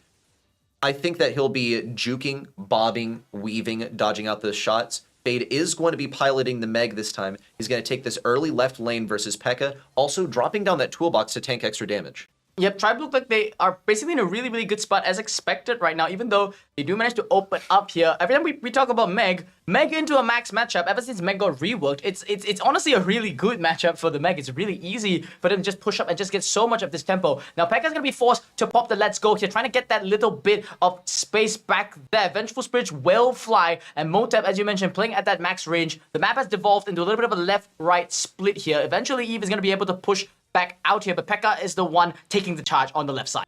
He's going to initiate a charge too. Now in with the speed, they're navigating around the Bell Trap. Not that it would be possible to capitalize on it anyway, due to the positioning of Tribe Gaming in a very rear position. Tyrant eliminated on the right side by the max range Brock. Fade demeched. It's a bad position for Tribe. Fade looks to diff Becca over here on the left side, but the magic puffs save his life. And that's going to be round one. Round one indeed. As we jump right back into round number 2, the Hypercharge Supers fly out. Jubilee is going to be picking up that Jeepu max range, and he catches one. It's going to be the critical as Livy. And just like that, the dreams of Tribe Gaming start to dash away. P.E.K.K.A going in for one more assault, pairing up with Jubilee. There is an egg flying out, but is it to any avail already? I don't think so. We see Foot standing their ground. They got plenty of ammo to work with here. They have a man advantage. Hypercharge in from Motep, but he's just shooting these rockets every which way, perhaps without concern because they are in a very advantageous position. But the Hypercharge did absolutely nothing. He didn't get any positioning. No one backed away. He didn't even get any damage. Yep, and right now just waiting for the late game, you know, P.E.K.K.A just keeps spamming those clown pins. I think he's trying to become second in himself, but he wants to be the second of clown pins. The max speed is going to be flying out and it's going to be pushing back Tribe all the way back to the gutter. I think Fate knows that he's beat here. He's trying to run out here, make some Hail Mary play. A nice mech super flies out, but Motep, he's got this unbreakable wall to stop it. It looked good for a split second there. Jubilee going to be able to pop that hypercharge just to clean this up. 3 HP is on over there. They were like, who's going to get this kill? It's going to be me. And just like that, oh my word. I'm quoting Ark here because Foot Esports, what a performance. Oh my goodness me. In the words of the famous caster, we're moving to that match point. But look at the way that Fade fought till the very end. He is fighting tooth and nail. He even clutched up on that mech towards the very end. Nearly got kills. Look how close those enemies were to dying too. He got one down to 4 health. And while he was left alone at mid in the end, still decided to go for the kill. He is in the mindset. He is absolutely locked in. We're going to be getting into game 2 very shortly here. We're just watching the players do their thing now. Hopefully we get into game shortly and see them actually make the impactful plays. Yep, I think I came into this game a little bit with a bit of premonition. I keep mentioning that Tribe have a good comp, and I keep mentioning that Tribe have a good early game comp, but I fail to realize that, you know, Gene Max is Gene Max for a reason. There's so much that this comp can do, and every time that you make an aggressive play like Fade, as aggressive as he is always inevitably feeding hypercharges to both Jubilee and Pekka here. And these hypercharges, they mean business. The hypercharges that they have actually are super impactful here. Jubilee, you can see here flashing some of the pulls here. Pekka's gonna have to play a bit of insect duty as he tries to bring down some of these pets. But with the late game coming in here, the pulls are starting to look a bit more inevitable. Nice drop there from Fade that he doesn't have it. But here, it's a different story. Motep brought down by Tyrant. Shots fly out. It's Pekka against the world. And he's not gonna be able to take it. Tribe, they get one on the docket. But Foot has preserved utility for the next round. Look at this over here. Jubileo has his super, and Pekka has to be getting this super sometime soon. He locked in quite a bit of damage in that final fight despite falling. There it is. Now, when do they go for that combo? They're ready to move. Jubileo trying to push in anywhere. Perhaps a pull? Well, no. Do they even have their eyes on a target? Perhaps as Livy, he can't block a pull, but Fade can, and he was the closest one to them. Respect is given right now, and I think they know that it's more of just trying to get that advantage. Over here, Pekka, he probably can get another super quite soon, so not really too concerned right now. We can see Pekka just going Lone Wolf a bit right now, just trying to get it. He got that Hypercharge super. This is what we were talking about. And now grouped up, they are waiting for that late game. The Hypercharge super flies out. He gives the Supercharge to everybody. Jubilee with a Hypercharge. He goes for the worst target I could imagine there. It's going to be Tyrant. A Hypercharge flies out here from Motep, and all the shots fly out. They do finally manage to clean up as Livy. And like that, they do have a numbers advantage. Tyrant and Fade gonna fight for their lives on the right lane into a 2v3. Jubileo still has his hypercharge. Everyone is alive and healthy, but Motep is marked up. He could be taken down by Tyrant. Fade on the top side. There's one on the bottom. It's a 2v2. Tyrant trying to block things off, but Jubileo still has a hypercharge. It's active. Has the pull if he needs it. Fades out of the mech down to the wire. Could not be the victory. That's the round for Foot Esports. One round from taking the match. Such discipline coming out here from Jubilee that he had a good pull. It would have been a double pull there, but they wanted to split the fire. They wanted to focus fire one person. The pull there would have been detrimental for them. Such high-level game sense coming out here from both of them. The synergy between Pekka and Jubilee, the star player that we keep mentioning, just playing so well. And look at this round. We mentioned that it's supposed to be a tempo lead for Tribe, and yet they're locked in the base from the start of this round. They have to back away. Oh my gosh. And is Livy taken down? And an early one. A missed hypercharge pull on the right side is lost util for Jubileo. See, also, this egg placed down. It's going to be eliminated. Fade going to go for a huge play. This is do or die. It's just one round, a 2v3. Practically unwinnable, but they're giving it their all. Fade at risk of being demeched on the right side. There he is, popped out of the mech. Could be just Tyrant remaining. 3v1. Ensuing, and Tyrant eliminated. Foot Esports take the 2-0. Amazing stuff coming out here from Roll and the boys. Motep, Pekka, and Jubilee himself.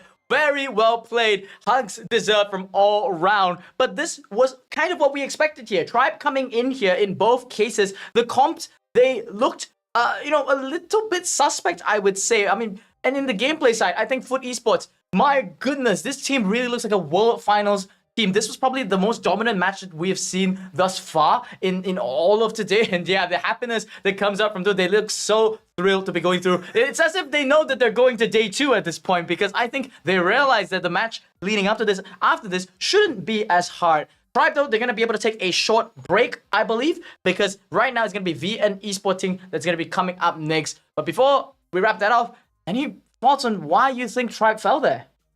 Honestly, I think that Tribe thought that they could outdraft the current meta, is what it comes down to.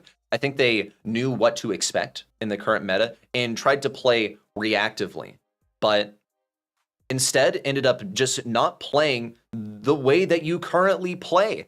We saw reactions to the Frank, okay? The bans, I think, also had to be in Kaboom Canyon. A little bit surprising. Check out some of these stats over here. We see the Bell. Just what is it really doing? As Livy's not a bad player. He should not be going 0 kills with 92 DPS. I think it was just tough for Bell to find any impactful moves there.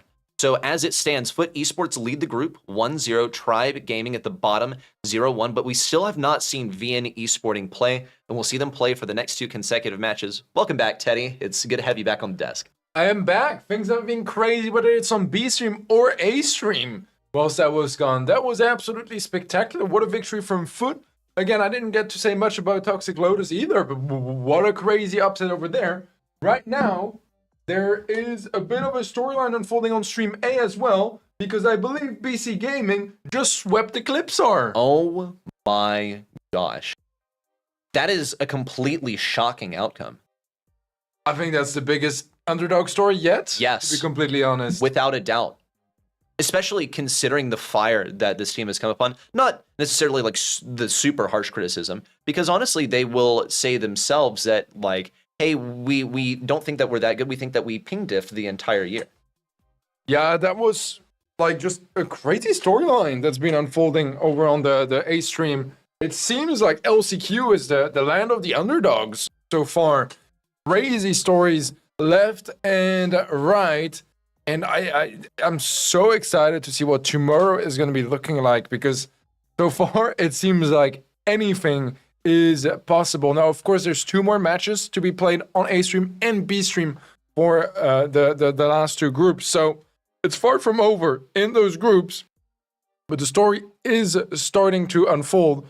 And that means that some of the teams that were favored to go through, like Tribe, like Eclipsar that won the pre-LCQ Invitational yesterday, they are going to have to adjust, go back to the drawing board, and come back stronger for their next match, because if they fail, it's going to be the end of the journey. This is tough, man. This is wow. I'm still speechless, just without words for what has occurred here. Which, honestly, my reaction is almost as if someone died, which is not really what happened, but you could perhaps say that the story has taken such a shift that it's almost unrecognizable from what we anticipated coming into this. With all of that said, though, there's still more to be done on the B stream. We've now wrapped up our first match of Group D. We have Foot Esports versus VN Esporting coming up, then Tribe Gaming versus VN Esporting. We already have preconceptions for how this one is going to go, though. Yeah, it's definitely one that should be favoring Foot and Tribe later on. VN coming in as an underdog, one of the lesser teams of the LCQ, but I think there's the same argument that a lot of people were saying BC could be the weakest team of the LCQ, and yet they just beat Eclipsar, which I think many people had maybe as the favorite of all the teams at LCQ. So it is looking messy. It is looking like we have that sort of international clash where we're actually like showing how things actually are, rather than the perception that we build throughout the year. And this is why we need international LAN events. We got Wiggly Spoo back now next to me. We're doing 3 switches in the span of 2 minutes. But what are your thoughts, real quick, on BC just beating Eclipsar? I don't know if you heard. Yeah, I just heard, and my face is completely struck, because the entire year, let's not mince words, right? So the former Angelic roster, BC Gaming, they basically brought Crazy Raccoon to its heel, king diffing, right?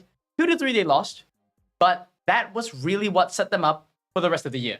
And then they had really underwhelming performances throughout the rest of the year, where they were the equivalent of the Tribe Gaming of the year, because every time they go up against an actual APAC team, they would lose. And now they're making me eat my words, because I'm thinking to myself, and there's a lot of haters out there that are probably saying to BC, you signed a team that's just going to bottom out. They've just proved everybody wrong. And I can't wait to go back and just hear all the haters basically think to themselves like, okay, maybe this team did something in their boot camp. Maybe they did something that nobody expected, but they truly have also put APAC on the map. It is absolutely mind-blowing. I mean, you are the APAC expert, and I think like we've talked multiple times over the last 2 days about BC Gaming, namely, and you were mentioning that they were one of the teams that, like, you know, kind of slipped their way into the LCQ. Somehow, they are on top of their group right now. There's 2 more matches to be played on Group C, same for Group D. So it is far from over, but the narrative is being set up currently, And that narrative says BC leading in Group C and Foot leading in Group D. It's incredible. I think the storylines so far, we have seen some upsets. Already we've seen Toxic Lotus graduate from Group B, where we expected Navi to be the team to come out there. Now here in Group D, I have to say, it's a bit more predictable, right? Maybe the part that I didn't predict correctly was that Foot would drive Tribe into the freaking ground, beat them up, kick them out, mince them, and throw them to Reddy's house and dungeon and say, yeah, you guys are trash. I didn't expect the domination to be that big. I thought that, you know, maybe Foot, they were good, but Tribe, maybe this was the year with Fate being the pickup, something could change. Now when I look at Viet's esports thing, I think this is where I'm going to be judging them. Because honestly, with this game, yeah, they are going up against probably one of the strongest teams in the entirety of the LCQ. I expect them to lose. But what I expect them to do is to size up their opponents a little bit and maybe their chances to beat Tribe instead. Yeah, no, I'm completely with you. I think this is a part as well of the best of 3 format, right? Instead of a best of 5, is that it is quick. If you're not warmed up, if you're not feeling it on the stage, it's over before you realize it. I think that's the scary part with best of 3, is that you've lost your chances before you even realize that, like, you know, you're not doing well or you're not feeling your game right. And that is really tough. We got 2 rosters coming in here. Foot, very familiar, of course, very strong team from South America. VN, a little bit more of a question mark, a team that doesn't have as strong of a past in competitive Brawl Stars. As a matter of fact, I think that Hurthong, it's his first year competing in the Brawl Stars Championship, which is crazy to qualify in your first year. And like, there are a few results in the past. I think that it was Story and Midgap that actually placed second last year, so they didn't quite qualify for the one World Final spot that was in last year's format. So they are familiar with competitive. Ishan as well did have some appearances both last year and the year before, but nothing like really striking when it comes to results for any of those players. It's not like Toxic Lotus that have already proven themselves both in China and abroad. Here, it's complete unknown territory for them. They have never competed in a LAN event outside of China. So I'm not sure how it turned out in Group A, whether Connections has already been eliminated by Luminosity. I assume that would be the case. Yes. That would mean that VS esporting right now, they are carrying the hope of China once again. They are carrying the hope of Asia to try and prove the world wrong. And it starts here with this Foot esports lineup.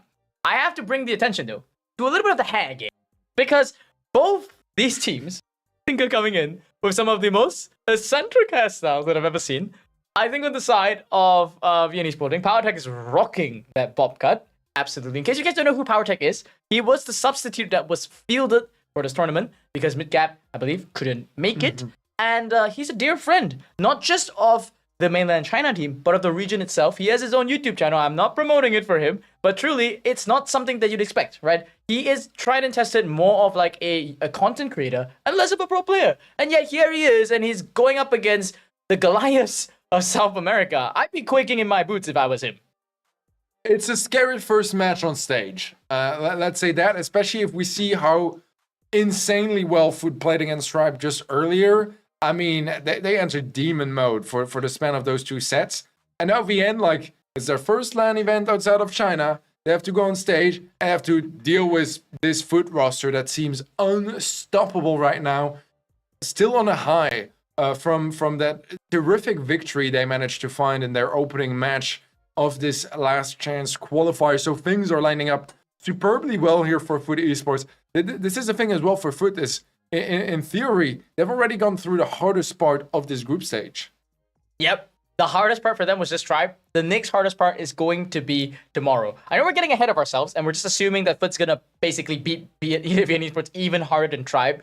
But, you know, just posturing, literally posturing. Look at how energetic Foot Esports are on stage. They look like they own the space. They're feeling it. They've been here like so many times. This is not their first LAN tournament. I mean, on VN Esporting, it's a different picture. You can see that there's basically next to no movement. I see glances across the stage, and they're basically having this worried look of like, wait, we're playing that? Like, I want to be on a different group. Why are we playing against this team? And they're just going to take it. It's as you said, it's a difficult start, but you know, what better way to start your Dark Horse storyline? Or what better way to start a David versus Goliath sort of storyline here? you can definitely see that confidence on the stage. I completely agree with you, Spoo, and I feel like it comes because of the precedents they've been able to set. You know, if you look on the Chinese side, VN, they've only really competed in the finals LAN of the Chinese qualifiers. And on the other side, you have Food, who just alone this year won 2 monthly finals, got 2 second places as well, a 4th place in the 5th one, and they've had experience in previous World Finals, playing in LAN, both in 2023 or in 2022, even though with different rosters at the time. They recently won the All Stars LATAM as well, with a 3-2 victory over SSG, the kings of the region. So they can do it, and they know it, and they're not shy to show that stage presence and try to intimidate their opposition just with that. I think between the two of us, this is where we've got to make a really bold prediction, which is, will VN Esporting even be able to take a single game off Foot Esports? Because I'm rooting for them truly as an absolute underdog. This is probably the most underdog that you could get of any matchup so far. I know I talk a lot of crap about BC Gaming, you know, about how they probably are a team that if one more monthly final went by, they may not have even made it here. But they've just proven themselves in their group that they are not to be trifled with. Perhaps VN Esports, in the way that we've been playing, maybe we got it all wrong. Maybe scrims are coming out and they're actually doing really well. Yeah, not really. They have been consistently called amongst the weaker teams. Now again, BC has been too, so who knows? But if you look at like their history from a statistical standpoint, this year in the Chinese monthly qualifier of April, this is where they secured their spot actually for the elimination round. So the format is a little bit different in China, right? You have 2 monthly qualifiers where if you place in the top 4 of each, those 8 teams, they will go to the elimination round, where finally the best teams make it to the finals in which were a LAN event. And actually qualify here for LCQ with those 3 spots. But if you look at the result, they got second in the Chinese monthly finals of April. That's pretty good, right? That's pretty good. However, elimination round, they got 4th, barely got in. The finals, they got 3rd. The last spot is the one they were able to field. And this begs a question a little bit. You know, if they're the weakest team of China mainland, one of the weaker regions, how much can they bring to the table here, especially considering that yesterday they got swept by SCMN and by Toxic Lotus in the pre-LCQ Invitational. Yep, they look like they've jumped into the first game. Actually, the draft has blitzed by, and now as we can see, Jubilee, assuming his signature dominant pose, just holding up that device proudly. He's the only one with 4 arms big enough to actually carry it. We'll be jumping straight into the game. No bans for us. But yeah, we do see VN actually getting a comp that I think they are quite comfortable with, actually. It's going to be a couple comfort picks here in the form of this Meg. Yishan's going to be on this Bali, and there's a Sunday comes out from Story. But Foot, they are the ones that are starting to get the early zone, Teddy. Yeah, this is the thing that is very nice when your comfort picks are like very strong meta picks. Barley is a threat on this map. Is it Barry? No, but it's pretty much the second best thrower besides that. Maybe Larry Laurie also giving it a run for its money. But the Meg is really good. The Sandy is good. So far, though, they've not really been able to establish any sort of mid-control just yet. The fights are scrappy. Some messy lane swaps as well. And by the looks of it, just a bit of a lack of confidence of VN. Not able to really spend much time in that zone right now. Foot Esports with over 4 times the percentage. They are running away with this game so far. It's really hurtful. Honestly, it's quite painful to watch personally.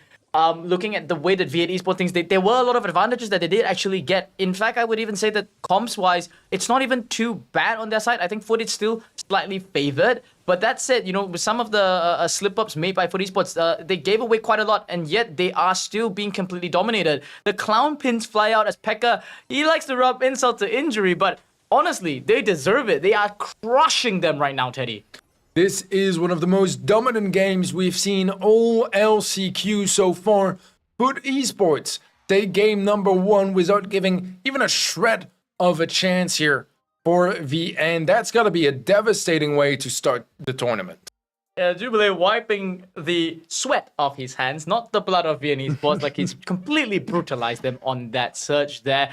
You know, we were trying to look for some signs of life. And I think, honestly, I think Foot aren't playing amazingly, to be honest. They are, like, playing intentionally a little bit more relaxed. I wouldn't want to say sloppy, but it's working out for them. And you can see Jubilee poised right now against Story. He's kind of just like, he's saying that I can win this peak war.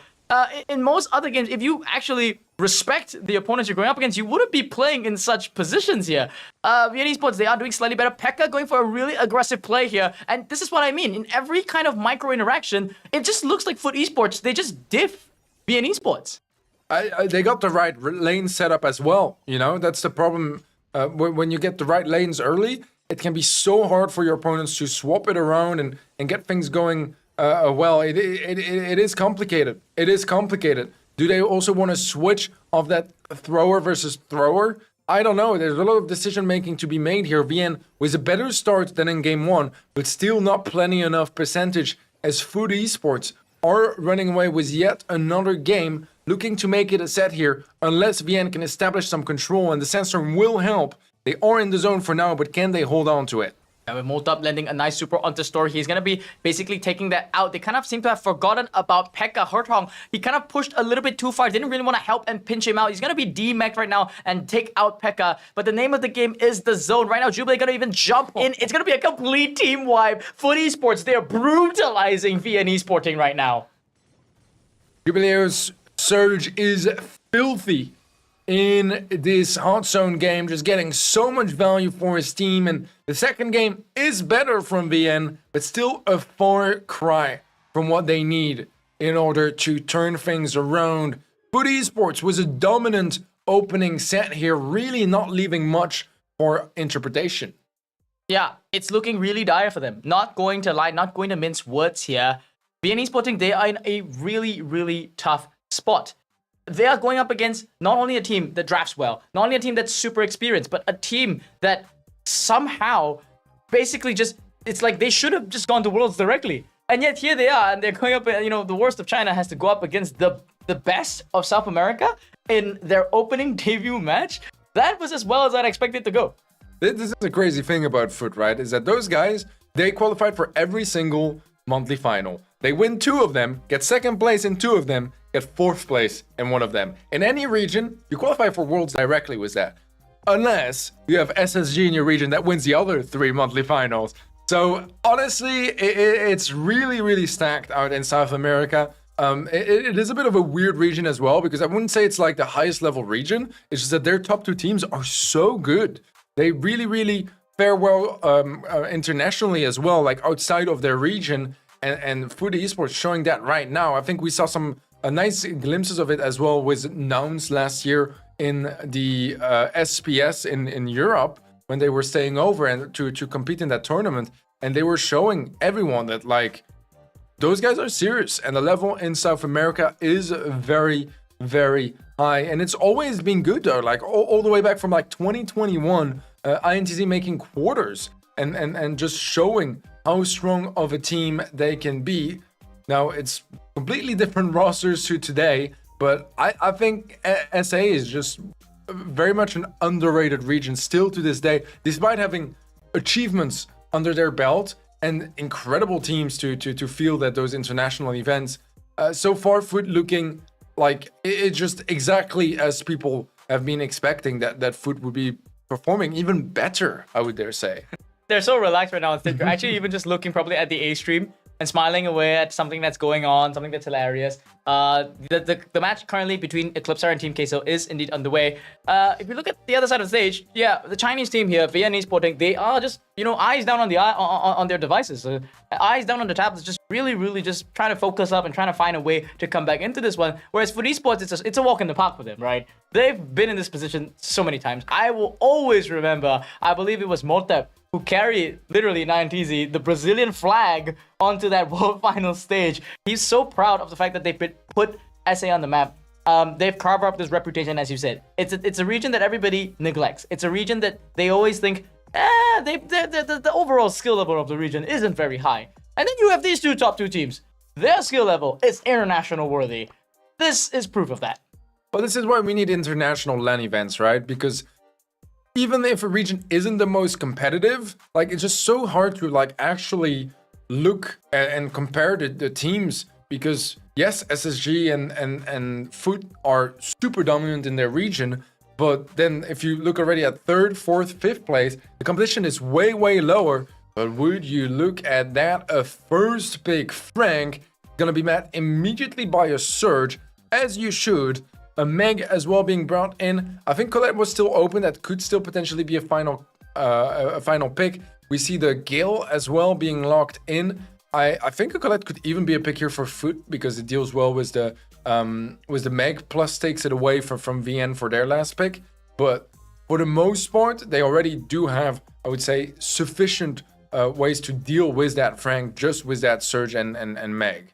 Yep. But right now, we're going to be seeing a Sandy. It's kind of like Foot want to double down on this full-on aggro style. Now, Foot Esports, I think they have a little bit of breathing room here. They can afford to draft a little bit more liberally because they know that they just have such a dominant mechanical gap between these two teams. Traditionally, if I were to see this comp, right, and you put any other team except VN Esporting here, I would think that, yeah, the comp is going well. It looks like VN Esporting, they planned for the Frank pickup. They wanted to give them the first pick, and then now they respond to it in a certain way. Foot Esports is going to wrap up the draft with this M's pickup. It is committing to a full-on bush assault sort of composition here. And I think a Rico pickup might be what VN Esporting might look for that stability to just kind of hold off the game until an end game.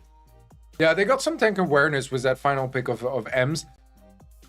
I don't think it closes the door completely for tank either, though. We could still see like a Primo or a Bull or something like that just, well, the Primo comes in and just goes in the face of that Frank. And our draft that's the one from the previous set.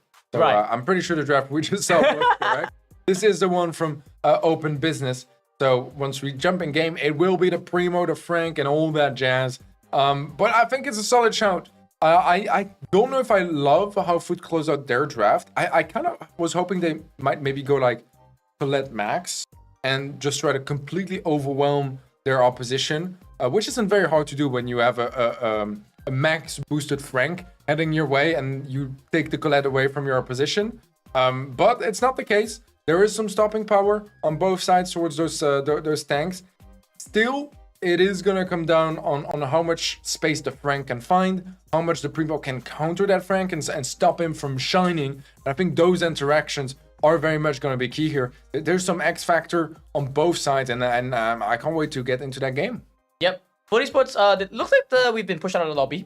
All the players are resetted. I think they will probably just draft the exact same comp. That's usually... Yeah, they've already finished up the comp here. So, analyzing a little bit, honestly, I think Foot Esports, they might be, saving comps or playing with their food a little bit right now. They've gone full aggro. I think all of them full well knowing that in a map like Center Stage, whereby, simply put, if your game sense is lapsing just a little bit, you get a little bit too close to one of these Sandy, NMs, a Frank in this case, and you can utilize a little bit of that chaos of just the whole team bearing down towards your goal. I think Foot Esports are trying to go for a speedrun goal of sorts. I think they want to end this one in maybe under 30 seconds and not give VN Esporting a single bit of breathing room. So I do like that Primo pickup in the very end. At least it does offer, as you said, that stopping power, bit of tempo control, at least being able to slow down the side of the aggression just on there. I think it brings in counterplay as well, where like if they just went for like another tank counter or something along those lines, like it's nice to have, it will help your defense, but does it actually help you turn your defense into a counterattack? And I think the Primo does have that power where if he wins his matchup, or if he gets a super, he can go for aggressive plays, has some win conditions too, and some goal scoring opportunities that are very unique to that brawler. And when you are an underdog, those things are very, very valuable. Now, is it going to be enough to stop Foot Esports from just stomping through that set? Doubtful. But hey, VN can give it their best shot. I have my eyes on them and I want to be proven wrong, but Foot Esports do have one hell of a draft coming into this one.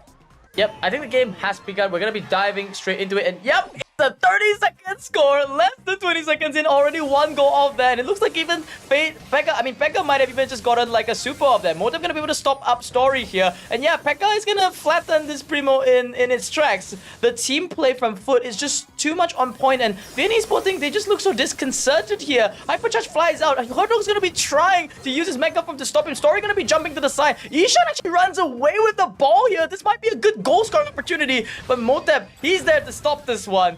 It looks good for a split second, Teddy. Pekka with the clown emotes as well.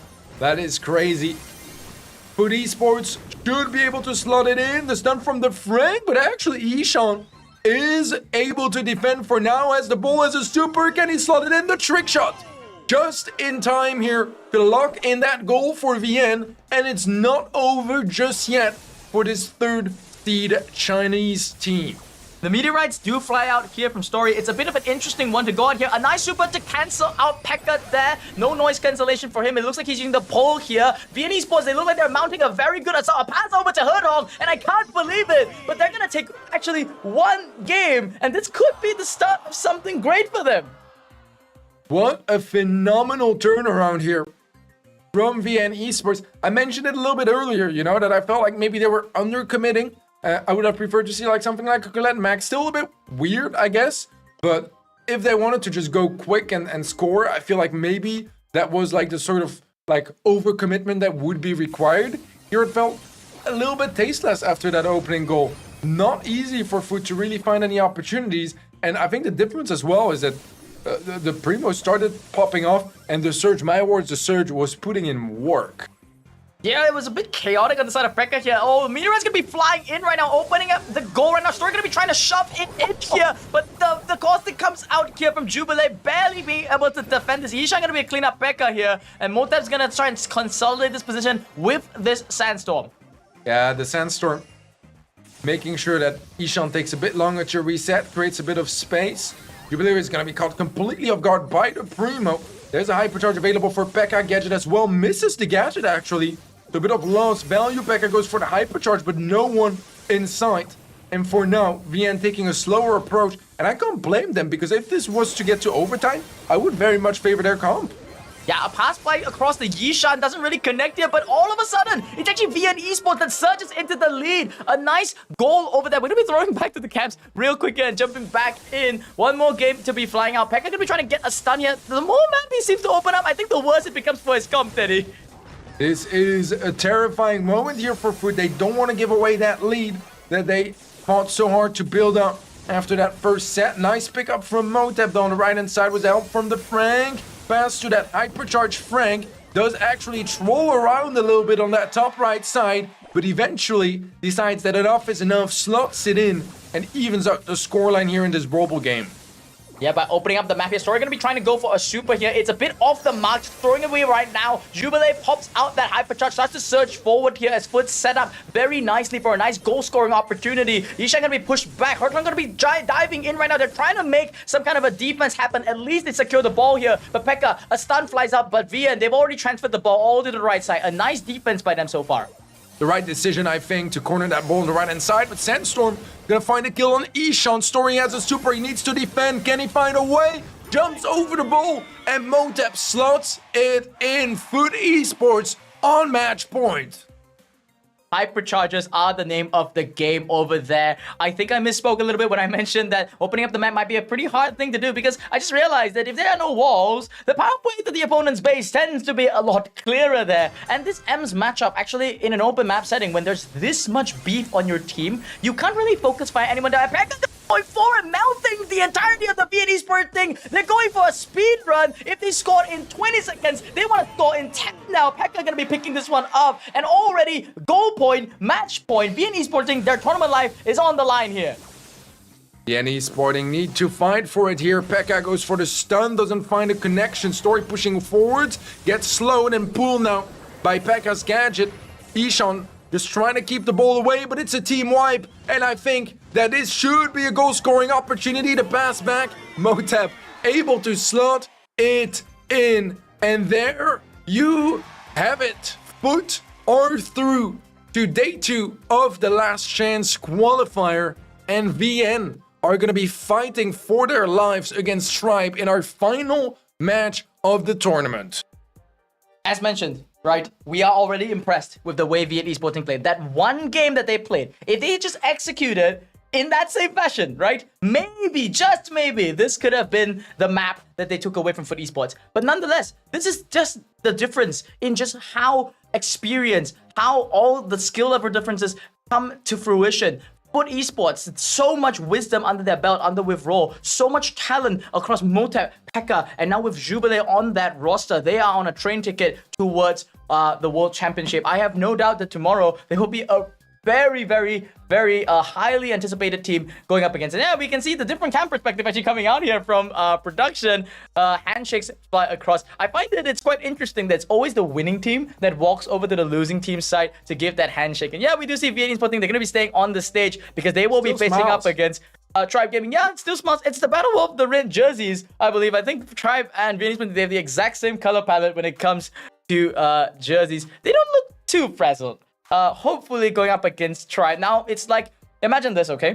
It's the kind of like both your siblings just got scolded really badly by like your parents, right? You came in, you just got a really bad scolding, and now you're both like looking at each other awkwardly like, okay, so now who's next? Like what's gonna happen? That's the kind of vibe that I'm seeing here. We're gonna be seeing some, okay, Pekka.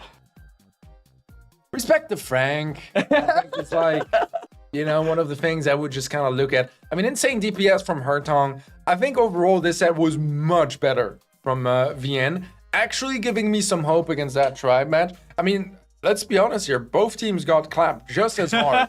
Like, if there's any consolation here getting into this final match is that neither Tribe or VN looked good. Like, they're on an equal footing there. There's still a story to be told here in our final match of the LCQ, but it's gonna be a fight to the death, and it's gonna be hard to watch. It's gonna be sad to watch as well, because this means we'll be saying goodbye to another team. Looking at the updates, perhaps on the other side, Eclipsar is leading 1-0 right now in sets versus Team Queso over on Group D. As a reminder, it was a loss actually for Eclipsar against BC earlier that put them at a deficit. So they are truly fighting for their lives here in the tournament.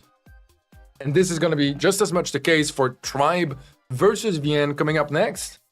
It's going to be a tough one. It's going to be a really, really, I think, honestly, it's always difficult to play for tournament life. And today we've witnessed this how many times already? Every single group, there seems to be a dominant team. STMN, they took their group by storm, taking it 2-0 in Group A. In Group B, Reply Totem, they proved the world wrong. They showed that EU is still number one. In Group C, still unfolding right now. We're not sure how that will go. Whether there'll be a standout team as well. But here in Group D, already, FUT Esports, they've shown, yeah, we didn't come here to play. We came here to win. And so it's just left between Tribe and Vietnamese Esporting to compete for the crumbs. Very much so. I mean, the first seed is decided, right? We all know it's going to be FUT going out of Group C with... of Group D with the #1 seeding. However, second seed is what is going to be decided now, as well as, and that's the heartbreaking part, who goes home between VN Esporting and Tribe Gaming. Ready Set is back here to cheer for his home team. Do you think Tribe's got this? Look, folks, we are supposed to be unbiased casters up here. But Sure. all that means is that we don't have favorites, okay? That doesn't mean that we can't have teams that we think are going to take it all, okay? I think when you look at the track record of Tribe Gaming, then they should have this. Now, that's not to say that VN Esporting have not shown signs of life over the course of this group stage, okay? We saw some games actually go quite well for them, but Tribe Gaming, despite getting taken down by the #2 team in SA and only barely so, they looked good in that match. I do think that some of the drafts were a little bit too reactive instead of proactive, but I still think that they knew what they were doing in that circumstance. Yeah, I'm with you there. I feel like it's been a bit of a weird year for Tribe. It just feels so wrong to see them having to fight for scraps when it's a team that literally, like, since Tribe picked up Omen Elite all the way back in 2020, this is the first time they don't directly qualify for Worlds. Yes. And I think that's like such a powerful statement for the NA region that has completely changed, whether it's the meta of the game and the evolution of fresh talent.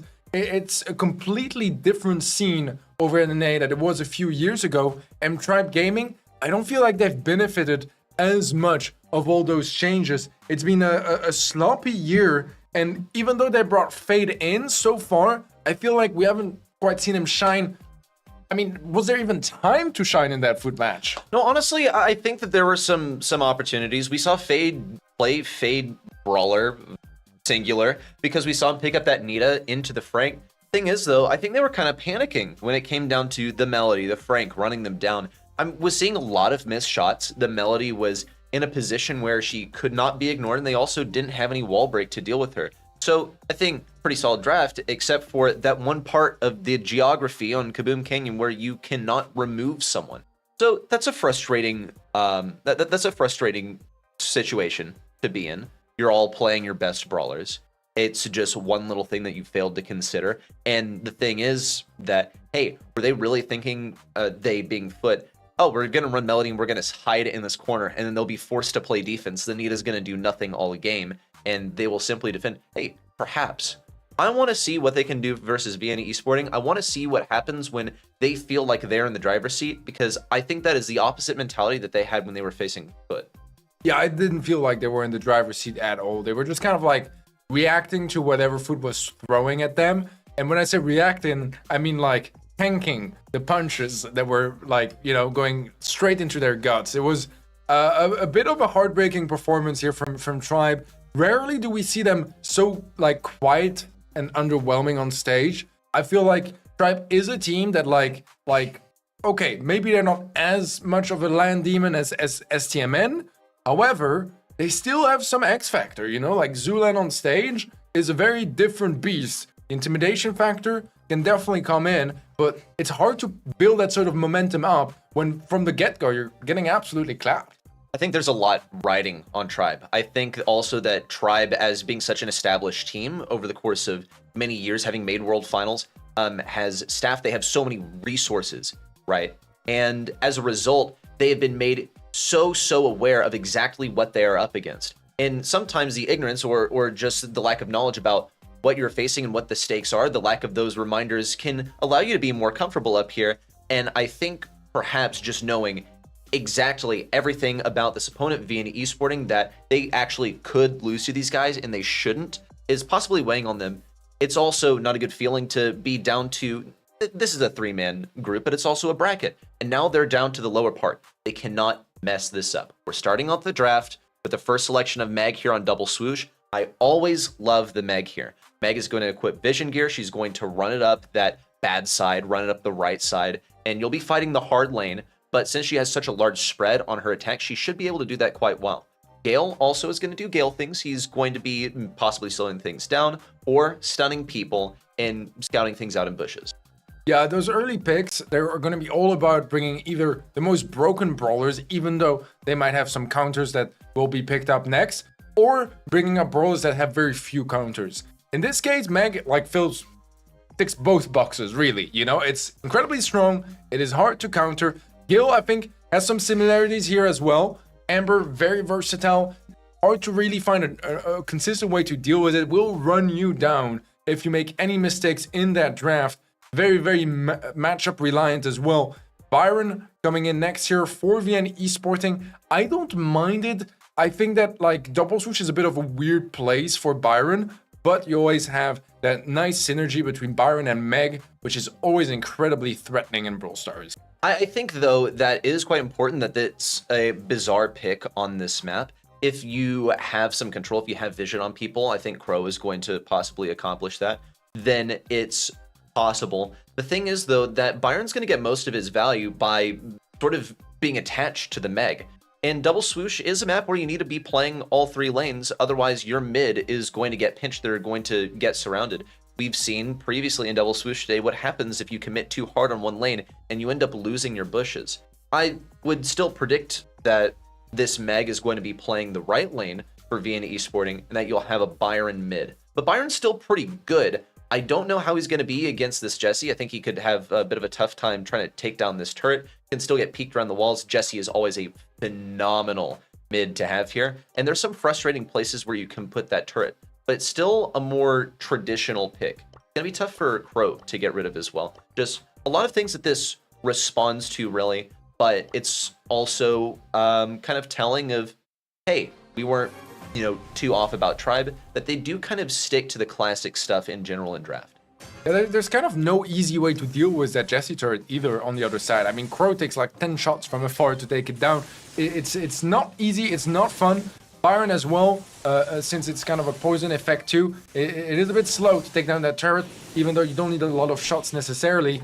So it is a nice pick, I think, to close out that draft. So far early on, getting some good value as well with a few early tags. The lanes are being played a little bit more reserved. I think that Tribe is not really willing to give anything away, and the Crow as well. He knows he's outranged, so he needs to play behind cover.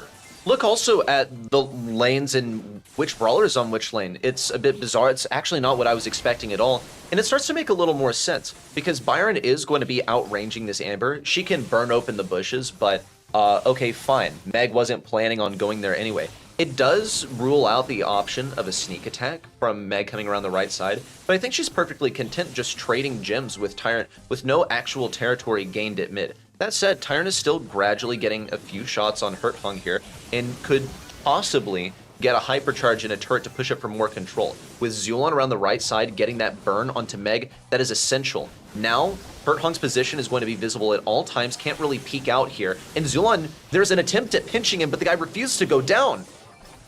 Big pickup from Story on the right-hand side, but the trade from Tyrant is there. Gemcout getting more and more steadily in favor of Tribe Gaming. With that mid control, they're going to get to 9. They get a 10th gem. The only way to interrupt the countdown is going to be either a kill on Fade or onto Tyrant, and the countdown is starting now. Story gets sniped off on the left-hand side. The turret is buying some time as well, and Tribe Gaming are so far away from the action. There's no way for them to push past to Zulon here. They can take him down, but Fade and Tyrant have plenty of room to back up. We see Hurt Hung demeched. Story and Ishan going for whatever they can, but it's not going to happen. It's game 1 going the way of Tribe Gaming, and what a slow, controlled game. Really only one major play was made there, if you ask me, and that was Zulon pushing up against the Byron on the right side, then getting the burn on the Meg, forcing her back, and allowing mid control for Tyrant. It was a very passive game on both sides, but I mean, that completely lines up with Tribe Gaming's playstyle. You know, this is how they like to play. This is also their weakness, right? This is one of the reasons I think they've been struggling, is because the meta has been much more dynamic than what Tribe like to play. And right now, VN, in many ways, they're just really playing into Tribe Gaming's game style, one that Tribe Gaming over the years has perfected. I think also, though, that they sort of spearheaded this charge down the right side. If you noticed early on, Story and Ishan and this Crow double stacked that right lane. They got the early kill on Zulon, but look what happened as a result. Basically nothing. They only got one gem at mid because Tyrant was still holding down his part. They won versus Zulon on this right lane, but they failed to then push in onto Tyrant. We're seeing more brawlers fall for VN Esporting. They lose Story. They lose Ishan on this Crow. Tribe Gaming have pushed them all the way back in their spawn. Now, Tribe aren't super occupying some of these bushes. Zulon on the right side is determined to stay here for as long as he possibly can and afford room to have Tyrant pick up these gems. Fade also dominating this lane versus a Crow. Tribe Gaming with a countdown. VN need a kill on Fade or Tyrant once again, unable to make it happen in game number 1. And with Story falling now, Ishan burning down on the right-hand side. VN Esporting should not be allowed here to interrupt that Tribe Gaming countdown. It's gonna be Tribe opening up the scoreboard with the opening set going their way. Brilliant plays from Tribe, playing their favorite playstyle, and VN not at all trying to switch the pace. I think that was their only win condition. It is a rare case where you see this sort of playstyle actually being possible. And also, let's talk about this draft from VN Esporting, where we saw the Meg and the Byron, the possibility of that synergy, and then it was kind of not utilized at all. Byron being played as just a lane down the right side. Now, look, Byron can be a good lane. Once you hit 4 shots, you can get that super, and you can get those off pretty reliably, auto-aim it. You'll hit it at a super long range. Check out Ishan over here on that Crow. He was diffed reliably by Fade. And it's a little surprising to me that one time that he did double stack the lane with Hurt Hung on that Byron, that he wasn't even the one who secured the kill. It was Hurt Hung, in fact. So I think this was a rough one for Ishan. That left lane was tough for him. It's the bad side. We call it that for a reason. It's just tough to push into, especially versus a Gale. I want to see something different from VN getting into set number 2. We saw against Foot that, like, honestly, it wasn't easy, but they did show a little bit more promise when it came to Brawl Ball. I want to see that sort of aggression they brought in with that Primo. I think that this is the weaker side of Tribe, is that highly dynamic and versatile meta that we've been having for the last like year and a half. I feel like that's their weakness. And that is what VN absolutely need to try to exploit. I don't know why they try to play their slow-paced game and try to match that sort of energy, because like they're facing the experts at that playstyle. You don't want to do that. You want to play under your own terms, and preferably the ones that make your opponents uncomfortable. And that should be facilitated by the fact that like that's the general inter-regional meta. That's like how everyone else is playing. I don't understand why VN are just so happy or like okay with playing Tribe Gaming's game. It's a safe play style is what it is. But see, there's playing to win and there's playing not to lose. And we see VN Esporting just playing this reserved game. And occasionally Tribe Gaming does get the upper hand and they win that lane. And VN Esporting actually, in the times that they did get kills on lanes, they were just kind of content with winning it and then backing up and waiting for Tribe Gaming to come back. There wasn't really that momentum that we need to see, no snowball effect that you see on Double Swoosh. When someone wins that right lane, you as blue team, as home team, should expect your mid to be under immense pressure. But we saw Ishan on Crow in the left lane, never making significant progress over there. And that's a tough lane to play. You can't even see your enemy most of the time. You have to hit them once. And then once you see them, you have to be ready to push in and confidently capitalize on that vision. Yeah, and then your mid needs to be able to like hold on to some control, otherwise their mid is gonna completely chase you out of that positioning. It is challenging for sure. Overall, I just think that the solution for VN here, getting into set number 2, is gonna be to bring in a more aggressive draft. The problem is like when you're a very inexperienced team like VN, you are a set away from being eliminated from the most important tournament of your life. How do you go for an aggressive draft? That just seems very unlikely, and I think that really favors Tribe. Well, we're getting into some sharpshooter-y matchups. We're starting off with an Angelo for Tribe Gaming, and a response of RT from Hurt Hung over here on the side of VN Esporting. Now, RT is yet another very defensive pick. I don't anticipate that this is going to be played super aggressively. Gene also has good potential to be played defensively. It's going to require something like a Max to even make this an aggro brawler, and it's been banned out by Tribe Gaming, so that's no longer an option. So unless VN Esporting have a plan on how to get this blue star early on, it's going to be complicated. Now, they could secure the Carl with that Gene pick. However, it's been banned out by Tribe Gaming. They don't want to play this game where they're fighting against an enemy that plays D and has the blue star off the beginning of the game. Pearl is going to be brought in, and it does open up again, like it's a brawler you want to play for the late game, right? Once you have enough time to set up, get to full heat, get that shield, get that extra damage, and just play max range. If you need to open things up, you can with your super. If you need to try to get like some nice burst damage, you can with a gadget. So there's definitely like a lot of plays to be made with the Pearl, but it's very passive, especially in the start. You're gonna lock in the Bell as well. Great brawler here. A brawler that has fallen off a little bit more in favor of Mandy in the most recent meta. So maybe a bit more of a comfort pick on the side of Tribe. A brawler they're more comfortable on than Mandy. But I don't mind it. I think it's decent across the board. VN Esporting, this is not going to be easy here. They could maybe go for a thrower. It's shooting starters, unbreakable walls, so that's still an option. They could go for the Mandy, try to go for the snipes. Maybe find something a bit more aggressive, but that's not easy either. Byron, I'm not sure about that. It's double healer, right? So they do have a decent amount of sustain, but do you really want to go sit next to that Gene when you're facing a Bell? Not only that, yes, like there's a hazard now to utilizing the magic puffs, but are you really going to do this into Pearl, who's just made of health? Your Bell option has now been eliminated since it was double picked with that Pearl. So what do you even do? Do you plan on out healing them? I see a potentially pretty defensive composition from Tribe Gaming. They know how to inch forward. This is their specialty, is to play for control. As Livy can get this early off the beginning of the game, it all also comes down to the safety of this. Did he decide that he was going to bring the jump to the battle, or is he going to be going for the ability to pierce through walls? It's a question that will be answered as soon as he pops that gadget. Yeah, that transaction of picking up the blue star wasn't like free. It did feed a little bit of that gene pool. but honestly, absolutely worth it. Like, it was not that much that was fed. The Gene will eventually get a pull anyway, so might as well start with that blue star. However, VN, it's all about what they can make out of that sort of value. They're gonna benefit from the magic buffs. Poison gonna be popped by his Livy, trying to get that extra damage plus the extra sustain from his star power. And for now, it keeps him nicely topped off, even though he takes a little bit of damage. There's one hit from Izlivy. Story is staying alive thanks to the heals from Ishan on the left side, but he doesn't seem to be faring too well into Fade. But Fade knows better than to push in too far, given that he is, I believe, outranged by Ishan on this left side. A missed pull and a bit of a latent jump away there from Izlivy. It's a good thing that that one was a bit of a tile off, because Izlivy would not have escaped otherwise. Yeah, I think it's his first jump as well for Izlivy, so better safe than sorry.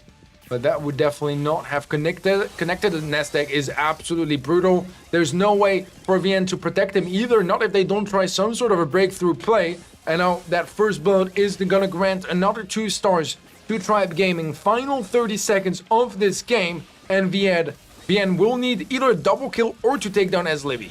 20 seconds left. This is time for VN to make a big push. There's no way that they can respawn and make it across the field in time if they fall now. 15-second countdown active on the screen. We see the super in from Ishan on the right side. No kill on a Tyrant just yet. Izlivy and Fade are cornered on the left and Tyrant on the right, but they have so much survivability. There's one kill. They cannot afford to lose another member. Tyrant on the right side. We see 1-2 pickups for Izlivy in the team. That's a match point coming in for Tribe. Yo, Faye, don't leave Izlivy hanging. All right, he got him. Wow, Tribe Gaming with a strong showing here. Again, both teams with the same exact game plan. Play it slow and steady wins the race apparently. But right now, for VN Esporting, it's not working out. They will get the heals onto the Gene to pick up that blue star. So that is good news for VN, but no, they gotta hold on to that lead. That was what we needed to see from VN this whole time, I think, because we saw Gene simply march in confidently, grab the blue star, and about face. Previously, we saw Story kind of try to contend with Izlivy at mid, but he knows that he can take that damage. The only hazard was, does he get killed by Tyrant? That's where we saw Ishan come in to take the attention for Tyrant. So now VN Esporting lead by this blue star. They're all the way back at their spawn. Some damage coming in from the Vengeful Spirits from Gene, but everyone seems to be relatively healthy. Tyrant, Izlivy now have to back up. There's the kill for Fade onto Ishan. And the Tides of War have now swapped Tribe Gaming in the lead. Why did Ishan not super himself to heal back up and avoid this incoming disaster? What a terrible situation here coming up for VN. They've given up that lead. Now Story does have a pull. I don't know if he knows it, but he misses yet another pull. Why pick up Gene if you can't land those magic hands? Another kill, make it a double now. And surely Tribe Gaming are all set up here to make it to day 2. 40 seconds remain for VN Esporting to pick up a 5-star deficit. A prudent jump away there from Izlivy to avoid all forms of damage and cycling that super for the Byron. The hypercharge in from Fade for the kill with the curve shot. And around the backside, Izlivy picks up the kill. Ishan is the final member to pinch out here, and it's as free as can be. Tribe Gaming lead with 11 stars. Almost no win in sight for VN. VN, this could be their final 12 seconds of the tournament. Unless they get a team wipe right here, right now. That's their only chance, but the Byron is out of the equation. And with that, any further chances for VN to go further in this tournament, it's gonna be Tribe Gaming joining Foot Esports out of this Group D. And finally, some smiles here on the Tribe players' faces after what hasn't been an ideal day, but hey, a win is a win. We know that the most important match for Tribe Gaming, not just for them to win in the grand scheme of things, they have secured day 2. They will have to face a random seed 1 from a different group. But their primary focus was on taking down Foot. They wanted that number 1 seed. So they'll have to settle for their win over VN Esporting, which I think they already expected. What a performance from Tribe in this match. A night and day difference with their performance against Foot Esports.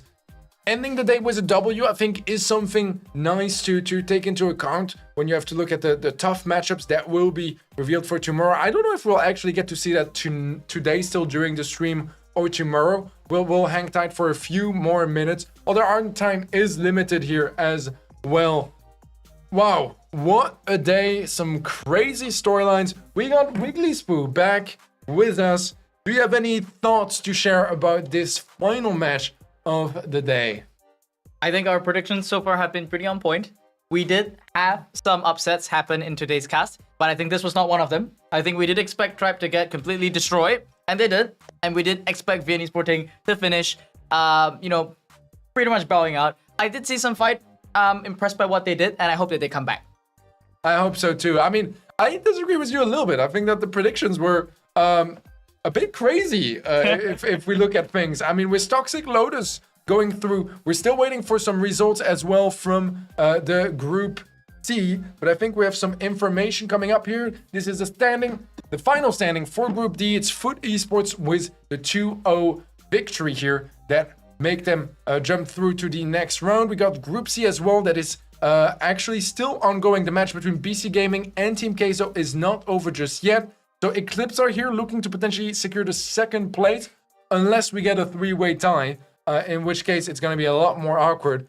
Back with Group D, and again, Foot qualified with Seed 1, Tribe Gaming with Seed 2, VN Esporting, unfortunately, it's the end of their journey. Yeah, at first it did say that VN took the win over Tribe Gaming, so everyone hold your horses. You're cool. If you're a Tribe Gaming fan, you can exhale a deep breath now, knowing that your team is going to go to day 2. VN Esporting, as incredible and entertaining as it would have been, did not pull off a miracle today.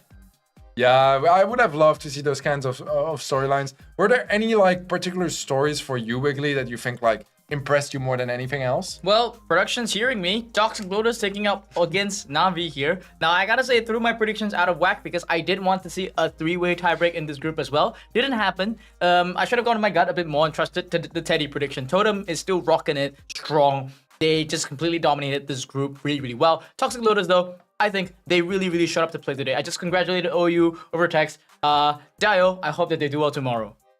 Yeah, it was an incredible day for them. They got to be thrilled with that result. It's good to say Reply Totem winning as well because, I mean, it's been a long time since we've seen them kind of dominating the way they did in that Group B. Toxic Lotus were super impressive. I had a gut feeling that they might just do it. I was kind of scared it would be at the expense of Reply Totem, but, I mean, as a European, I'm happy it wasn't. And finally, Group A here, SCM and EU with a 2-0 scoreline in their group, going through with first seed Luminosity Gaming with second seed, as they did lose to Stamina, but they won against Connections that unfortunately, even though they fought really hard against both of those teams, just didn't quite make it through. I was completely shocked, but also very entertained by the fact that they took a set off of STMN EU. Given that that was one of the earlier matches in this group, I had to reconsider my preconceptions about what STMN EU is going to be capable of. Well, STMN EU come back. That made them look a little bit shaky, but then they confirmed their spot in this group by taking down Luminosity, which I personally expected to be leading this group with a #1 seed. So STMN EU with Nob not able to play, and then Bobby now taking the spot, seemed to be actually a quite strong roster. What an incredible story across the board here for today. Guys, this is gonna wrap up the B stream for this last chance qualifier. There's gonna be no B stream tomorrow because it's gonna be only 4 matches. Those will all be on the A stream. So all our colleagues in Poland will be covering that. It's gonna be super exciting. Make sure you guys check out social media so you see all the announcements for tomorrow's matches that haven't quite been decided just yet. We have to wait for the final results of Group C. It's been a pleasure and it's been an honor to cast with my very dear friends. You guys were phenomenal. I could not have been luckier to be paired with the biggest yappers in EMEA, to fill all the long waiting time, to cast the players' faces and whatnot. It's been a rocky show, but I do want to make it clear that the effort that everyone here has provided to provide this show in the highest form of quality possible has been insane. The amount of work it took to put all of this together has been honestly quite mind-blowing, I think. I'm super happy with some of the results. There's still things that I hope get improved overall. But if you guys have any closing remarks, maybe ready, so you start. Yeah, I mean, thanks for having me here, folks. It's honestly a great thing to be able to cast in person with you. Never cast in person with you. We had moments where we were all three on camera at the same time. We got to yap and talk about absolutely nothing while we're waiting for tech issues to be resolved. It's a fun time, and I'm glad to be here in Cologne. This is not the last you've seen of us if you plan on tuning in tomorrow, because I don't know if I'll be able to drag you guys along. I want to be in the front row and be in all of the camera shots. So that's my objective for tomorrow. You've not seen the last of us this weekend. I want to end off. I want to thank everybody for watching. This has been a crazy show for us to watch, to produce, and it's been a crazy show, I think, for you guys as well.